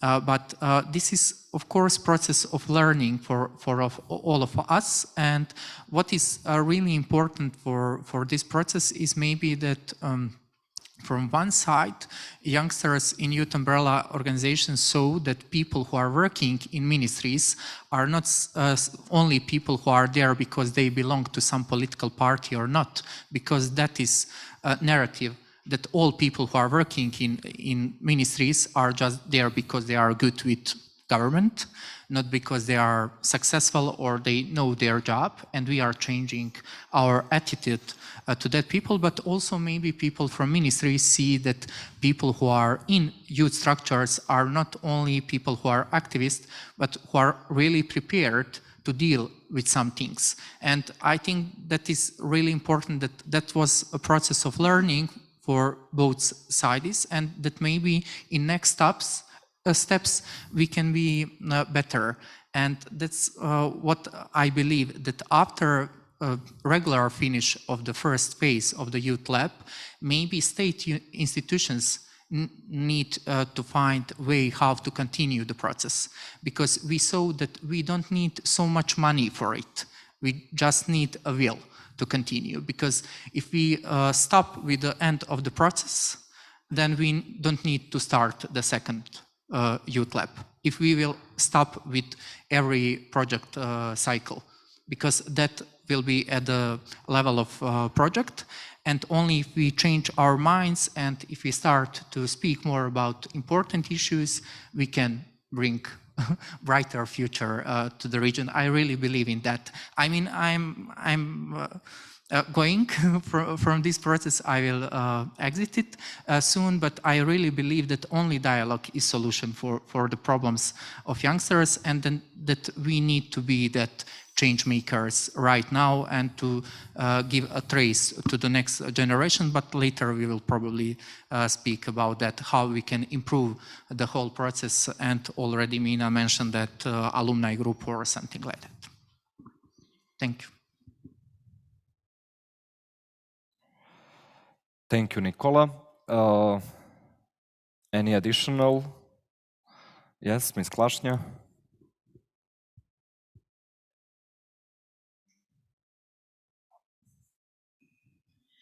I'm just thinking we have the youth representatives, the government representatives, and the youth representatives. So that was why I put the hand. In Serbia, we learned to work together with the youth and with the principle of co-management, especially in the international bodies, like Council of Europe, like regional youth cooperation offices. This program and projects give us some kind of experience how to continue that working, but directly in one program and projects. And I think that benefit for us was team building between youths and those who are from government side. I was just thinking of some recommendation maybe in the future development of the Western Balkan Youth Lab, how to make much more connection between the Western Balkan 6 when we develop and work within the topic.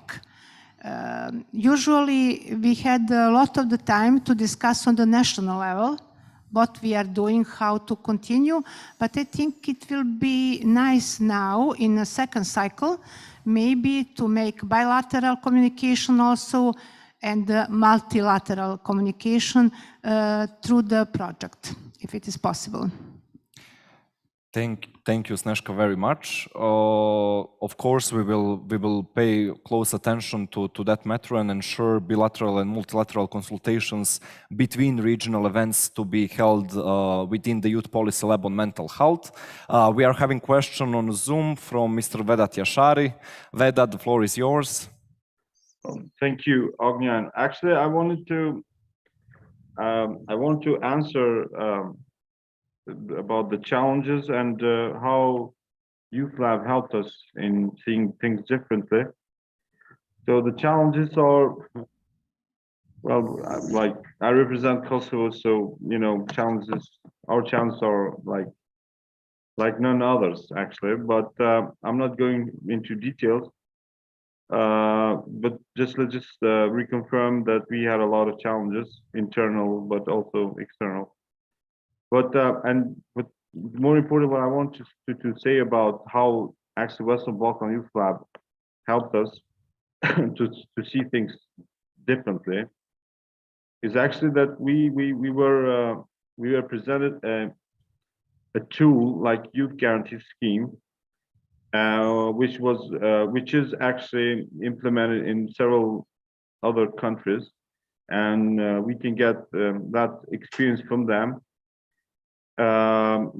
Let's say for granted, like it's there, we just need to take it. And the second thing is that because of Western Balkan Youth Lab, we are doing the second technical assistance, which is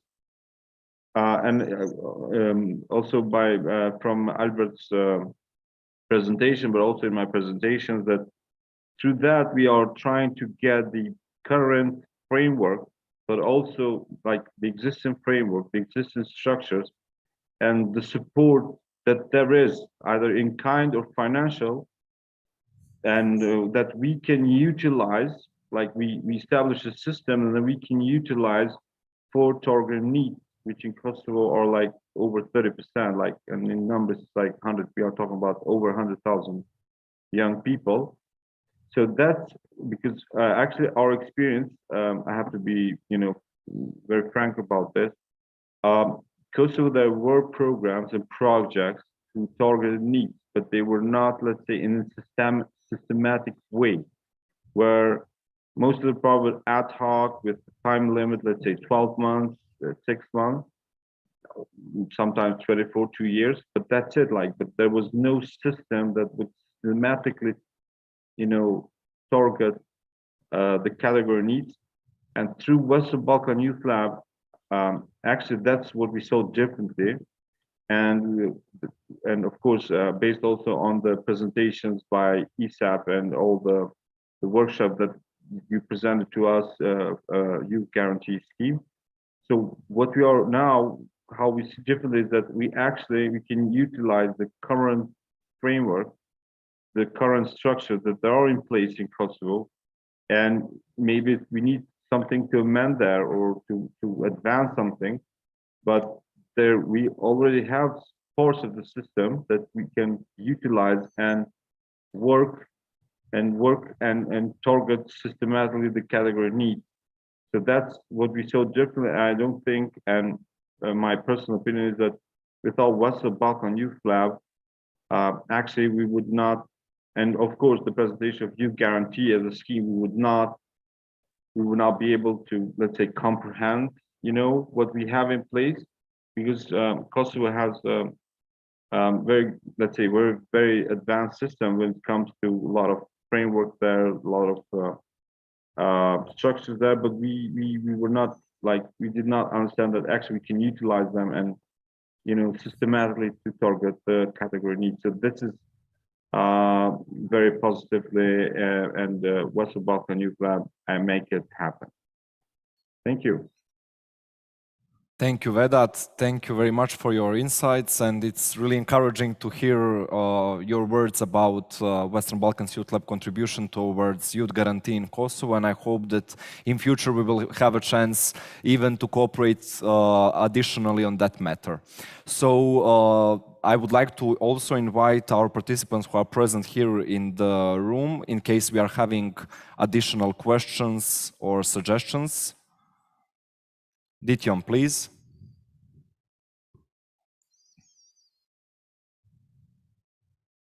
All right, thank you very much, Ognjen. I would like to also thank Vedat for his input. We're one of the youngest country in the Western Balkan 6 economies with the majority of youth, and the Youth Guarantee Scheme is very optimistic for our youth in our country. I wouldn't like to add more or less to the challenges of the groups, as I haven't been part of it, and I'm going to be part of the next mental youth lab group. The question that I want to raise, or maybe as a discussion, is regarding the youth guarantee, especially in North Macedonia. Sorry, Philip, but also in other Western economies. How was the process of engaging businesses into the youth guarantee, and how was the linkage process in between the businesses seeking for youth, but also youth seeking for work? Because I believe that it's also a very crucial point to be discussed and to get input on that as well. Thank you.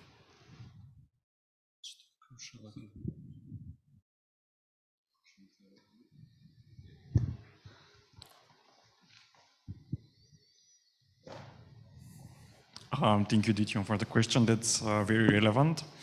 Unfortunately, on behalf of the National Youth Council, we can only share what was our role within the implementation of the Youth Guarantee, which was mapping youth from the need category and connecting them and informing them about what the Youth Guarantee offers. Communication with the private sector was more so on the side from the Employment Service Agency, the Ministry of Labor and Social Policy. However, what we advocate for is not just implementing what is written in the policy and just checking it off a specific list. Example, so many measures for self-employment, training, etc. However, somehow evaluating and monitoring the entire process to ensure that all the young people who go through all these processes actually receive something positive from it.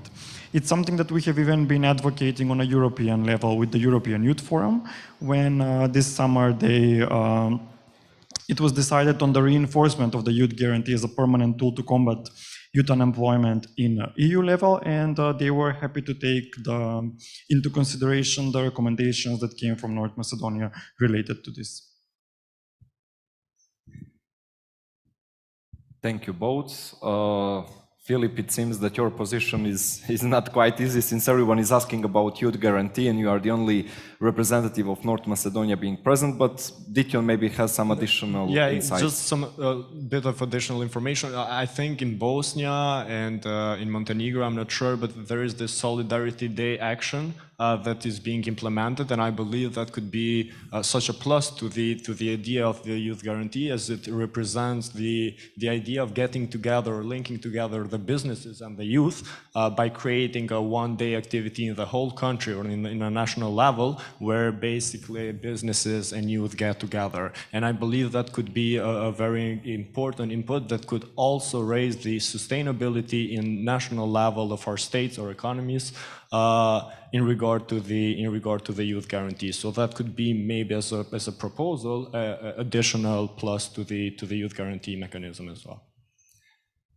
Thank you, Dityon. Yes, I mean, for us it was very encouraging also in RCC to see that most of the economies have chosen the regional recommendation in regards to Youth Guarantee and these initial steps towards establishing the scheme in the region. But nevertheless, we all know that Youth Guarantee is a scheme that also takes care about inclusion of vulnerable groups, youth from rural areas, needs, and so on. And that is why it requires actually the attention of all policymakers, but maybe even more importantly, youth themselves.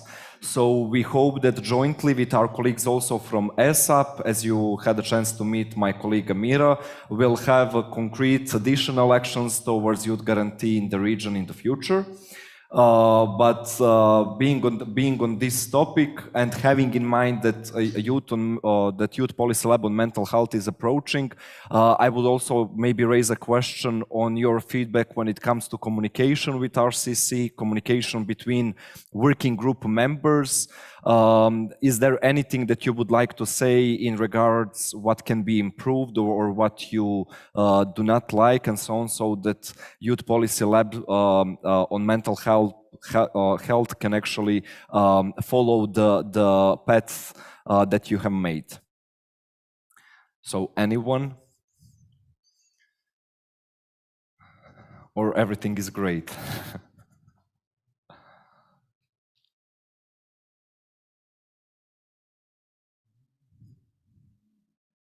No questions. I'm not sure if we have some on Zoom. No. Okay, so maybe now the time for you, if in case you have any questions for us. And now, since all of you presented your work, I would encourage you to ask also some technical questions that you might have in regards to consultancies, consultants hired, or your concrete work. So let's use these few minutes more we have left, so maybe also to discuss some of these. Yes, Nicola, please. I would try also to answer to your last question about communication with RCC. It was really at the high level, but maybe that's a suggestion for the next year to create some calendar of activities for 1 year or at least 6 months, because in a lot of cases there was information. Can you give us a name as soon as possible? I know that was the reason because of Corona, about COVID, you were not sure would something happen or not happen in a field, in person or via Zoom, but maybe calendar of activities will be great, not only for the first lab, but also for the second, so people, especially people who are working in institution, can plan something. Because, for example, for us who are working in youth structures, that period when there was a PRESPA conference together with Berlin process, together with Tirana, there was also, there was no Tirana connectivity, but there was also one conference in Tirana by CDI that was, especially for youth structures, it's not easy. In Montenegro, we have a really young youth network. They don't have so much people who are working and don't have enough volunteers. For example, for Serbia, it's easier because they have more than 10 people in office. So maybe yeah, I know that is not easy, but more easier than for people in Montenegro. Maybe that will be good. But communication with RCC was good at a really high level, except that moment. And I think that for communication in team, we are responsible for it. And we saw always RCC like a constructive partner if there is a need to have that role in that moment. So we are grateful for that. Now this is more about, we are still speaking about first youth lab, not giving recommendation for the second. Yeah. What is maybe important is also to know the strict days till which moment we need to implement some activities. That is probably especially important for Kosovo, Bosnia and Herzegovina and Montenegro, because we are in that phase that still we are drafting some documents and asking for some kind of help from RCC, and to know do we need some also reporting period after the whole process, and what will be the duties of the co-chairs in that phase. That is, for example, important question for me. Thank you, Nicola, a lot. Thank you very much, and all well noted. When it comes to dates and, for example, the specific situation we had this summer, as you know, fourth component of our project is supporting participation of young people at regional and international events, which are not organized by RCC. So basically, the communication with those partners takes time, and unfortunately it was a situation where we had 2 conferences in the same time, but nevertheless we decided to extend the invitation to all national youth councils and youth umbrella organizations in the region to join. And we also, I believe, had a situation where some of the economies did not have their own representatives, but we were thinking that anyway it is a good opportunity to at least those ones who are able to travel can actually go and benefit from the conference. Nevertheless, in future, of course, we will take into consideration. I mean, we all also learn from our mistakes, and we'll try somehow to have conferences at least 15 or more days separate between each other. When it comes to all the other stages of the Youth Lab, final conference of the Youth Policy Lab on Youth Unemployment will take place most probably end of May or beginning of June, until when we hope that all processes at the level of each economy will be finalized. That means that now, since we can see that most of the economies are in the middle of the work, we hope that by January researches and similar will be finalized and approved by Youth Lab as well.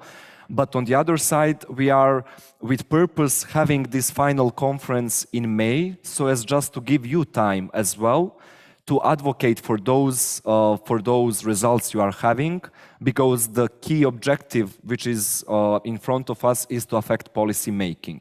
So as we could learn, maybe it will be easier for the working group in Albania to affect policy making because the roadmap will be part of the National Youth Strategy and Youth Guarantee Action Plan. But on the other side, or Montenegro and North Macedonia that are aiming to amend the laws and that way give a concrete example of co-creation process. And I hope that it will be a successful one. But on the other side, other economies are having these research and policy studies that later on, having in mind, we hope, high-quality recommendations, should be transmitted to some of the policies. And that is why we wanted to have that time frame, which in our opinion is quite enough for you to make sure that really some research or policy study does not remain just paper, but rather that it really affects policy making. Nevertheless, having in mind that we are kicking off Youth Policy Lab on mental health in December, while our project finishes in December but 2022, second Youth Policy Lab will last only for a year. So the big difference is that Youth Policy Lab on Youth Unemployment is lasting 1.5 years, which is as per Youth Policy Lab methodology, while the second one will be quite shorter. And now we are also thinking how it will be even more ambitious and more difficult for us in the project to facilitate the whole process. You all are very well aware on how it all went. It will be really difficult to manage to have a successful Youth Policy Lab on mental health, which is a very important topic, especially now in terms of COVID-19 and unemployment rates and all negative environments that young people are in. We also internally have to think how to make sure that 6 months between each regional event is enough for policymakers and youth to agree on recommendations, to agree on co-chairs, to agree on expanding working groups, to agree on concrete activities to be implemented, and then later on to agree on technical assistance and capacity building instruments, and then finalize those. So it is really an ambitious process, as we could hear also from EU representative this morning, but somehow we have a feeling that it will be also successful, as we will make sure that all efforts on behalf of RCC are there to support the processes. But as Nicola mentioned earlier, it's also about participants and commitment of participants to participate. That is why, if you remember, we had national trainings last year, end of November, if I'm not mistaken, and beginning of December, While this year we will have a small change, we will have bilateral trainings. So the working groups from Serbia and Bosnia and Herzegovina will have a training in Belgrade. Working groups from Albania and Montenegro will have a training in Podgorica, and working groups from Kosovo and North Macedonia will have a training in Skopje. This is due to reason because when doing those trainings online, for us it was easy to somehow have it separate for each of the economies, but now we decided to go on bilateral level, and maybe that is in line with what Ms. Klashnja said earlier. And we are already in communication with World Health Organization, which will be the key partner for the second Youth Policy Lab. So beside EU delegations in the region, we will have World Health Organization offices at the national level being present for each Youth Policy Lab, maybe not being part, or not maybe, but they will not be part of the working groups, but for sure support at the economy level content-wise, especially having in mind new World Health Organization's roadmap on mental health for youth in the Western Balkans. So this is our plan for November, and then in December we will have a kickoff in Tirana. Since Tirana will be the European Youth Capital, we wanted somehow to merge, and following the kickoff of Tirana being European Youth Capital, we will have a kickoff of the second Youth Policy Lab. So if there are any recommendations from your side, besides those ones that we heard from Nicola, I would be very grateful. If you think that we should pay a special attention on some different topics when it comes to second Youth Policy Lab. So I don't know, does any of you have, Nicola, please? It is about selection of participants from this site, where are representatives of youngsters. Because this topic is really specific. I mean, it is more specific than the issue of unemployment of the youngsters in Western Balkan 6. And I think that right now, at this moment, in youth structures, but also in structures of members of some youth organizations in the Western Balkan 6, maybe we don't have enough qualified people. But still we have youngsters who are qualified in this area, and maybe it is okay to communicate that with youth structures to have some kind of open call. Because, for example, in Bosnia and Herzegovina, I know for some organizations which deal directly with the mental health of youth, but they are not part of youth structures because they are not youth organizations. They are just organizations which work with youth, so they are not able to be part of the structure. And maybe it is good to have that kind of open call because it is a really delicate topic. And I think that we need really people who know a lot of, not only about youth, but also about this specific topic. Maybe that will be good. But RCC need to find solution. Would, for example, Youth Council in Serbia or some in Bosnia and Herzegovina have open call, or RCC will have open call for that extra members or regular members. And I think that that idea to include World Health Organization representatives in each country is really good, because they have the knowledge, but also data about not only in our countries, but also some comparative analysis about situation in Western Balkan 6, so that can help. And the baseline will not be zero. I really think that it is really ambitious to have a one-year program, especially if we know that this is election year in some countries, for example, in Serbia, but also in Bosnia and Herzegovina.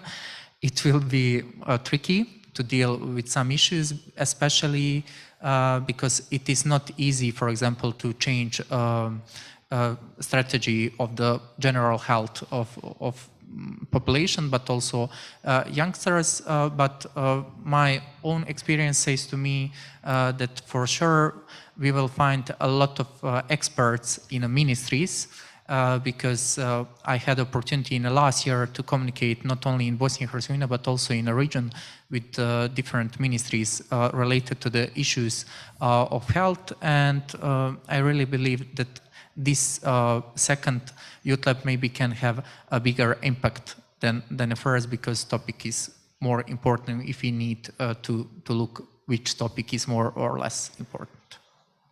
Thank you, Nicola. Thank you very much. And this question about open call is very important due to the fact that we wanted open call for the second Youth Policy Lab, for the first one as well. But as you know, Regional Cooperation Council is an organization that deals with different agendas, and somehow we were thinking how we will make sure that most of young people in the region will know about this opportunity. On the other side, our key partners are national youth councils and youth umbrella organizations, and that is why we actually created Open Call, shared with National Youth Council's leadership, and after that we expected nominations, meaning that even if different people apply, that structure of the National Youth Councils or Youth Umbrella Organizations will do the selection and nominate one young representative.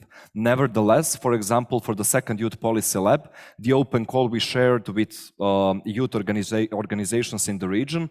For a good example, I would say, Youth Network recently established a Youth Umbrella Organization in Montenegro, translated the open call and shared it on all social media and their website.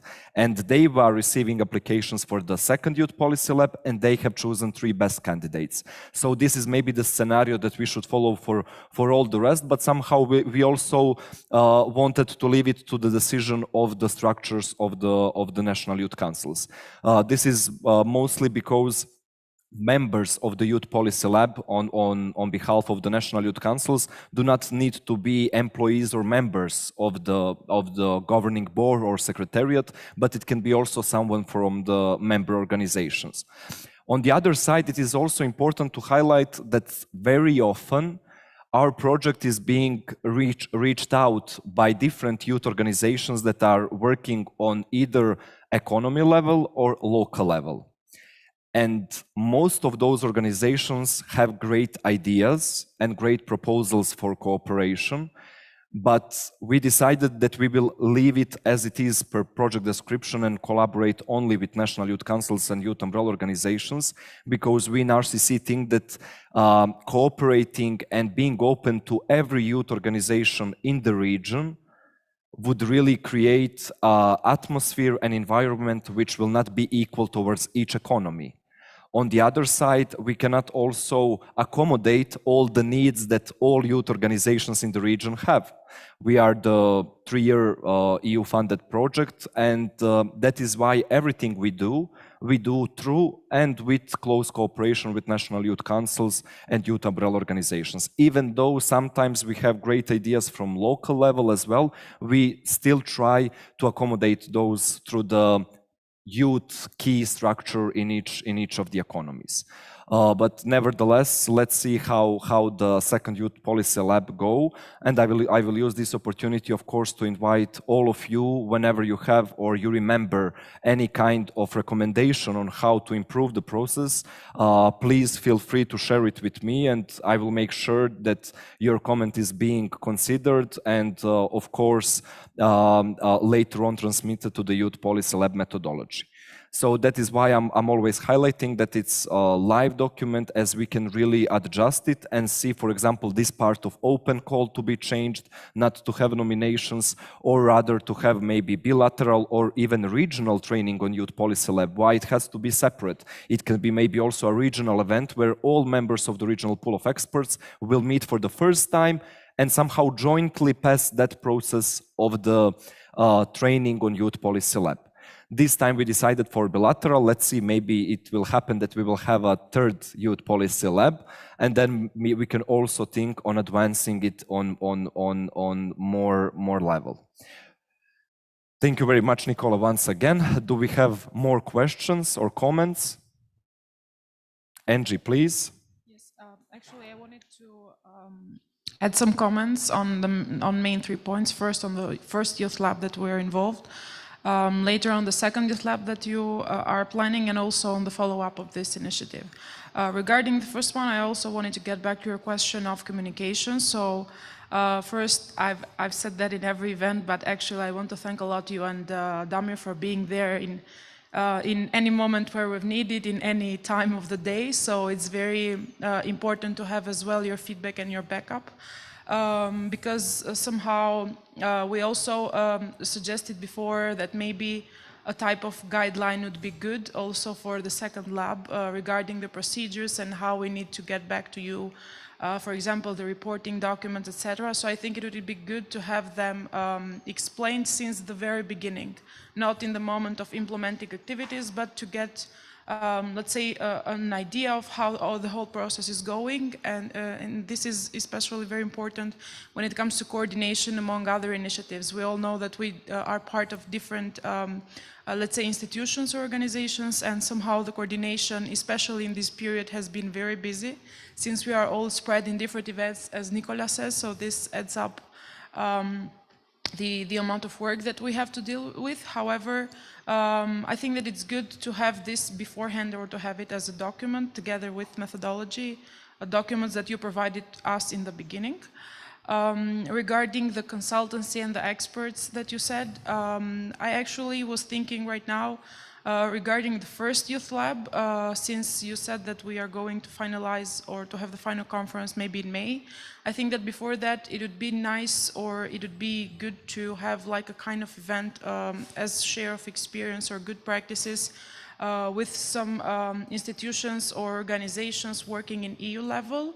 I think it would be beneficiary for all of us to know how they are dealing with such issues. For example, I just thought of European Training Foundation, that they have a lot of documents and publications in their website. However, if we manage to organize some joint events, Zoom or study visit or whatever we can achieve to do in this period that we're left, it would be good for us to know how, for example, in Albanian context, how to have this functional transition system to job market, since they are more advanced, and why not have joint, let's say, initiatives after the roadmap together with them. Regarding the second youth lab, as Nicola said, this is a very specific topic and actually needs very specialized individuals or experts in the field. However, my suggestion would be also to include youngsters' perspective, since we know that is a very let's say, sensitive topic, and it's still a stigma and it's still a taboo in national level to talk about mental health and youth issues. However, after coronavirus, people are becoming more conscious.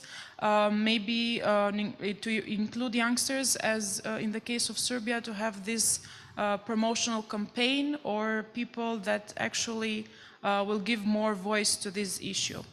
And regarding the follow-up, I actually had it in a kind of question. After finalizing in end of 2022, do you think, or do you plan to continue this, let's say, this initiative, or is it still going to be decided based on EU as well, and the results that are going to come up from this process?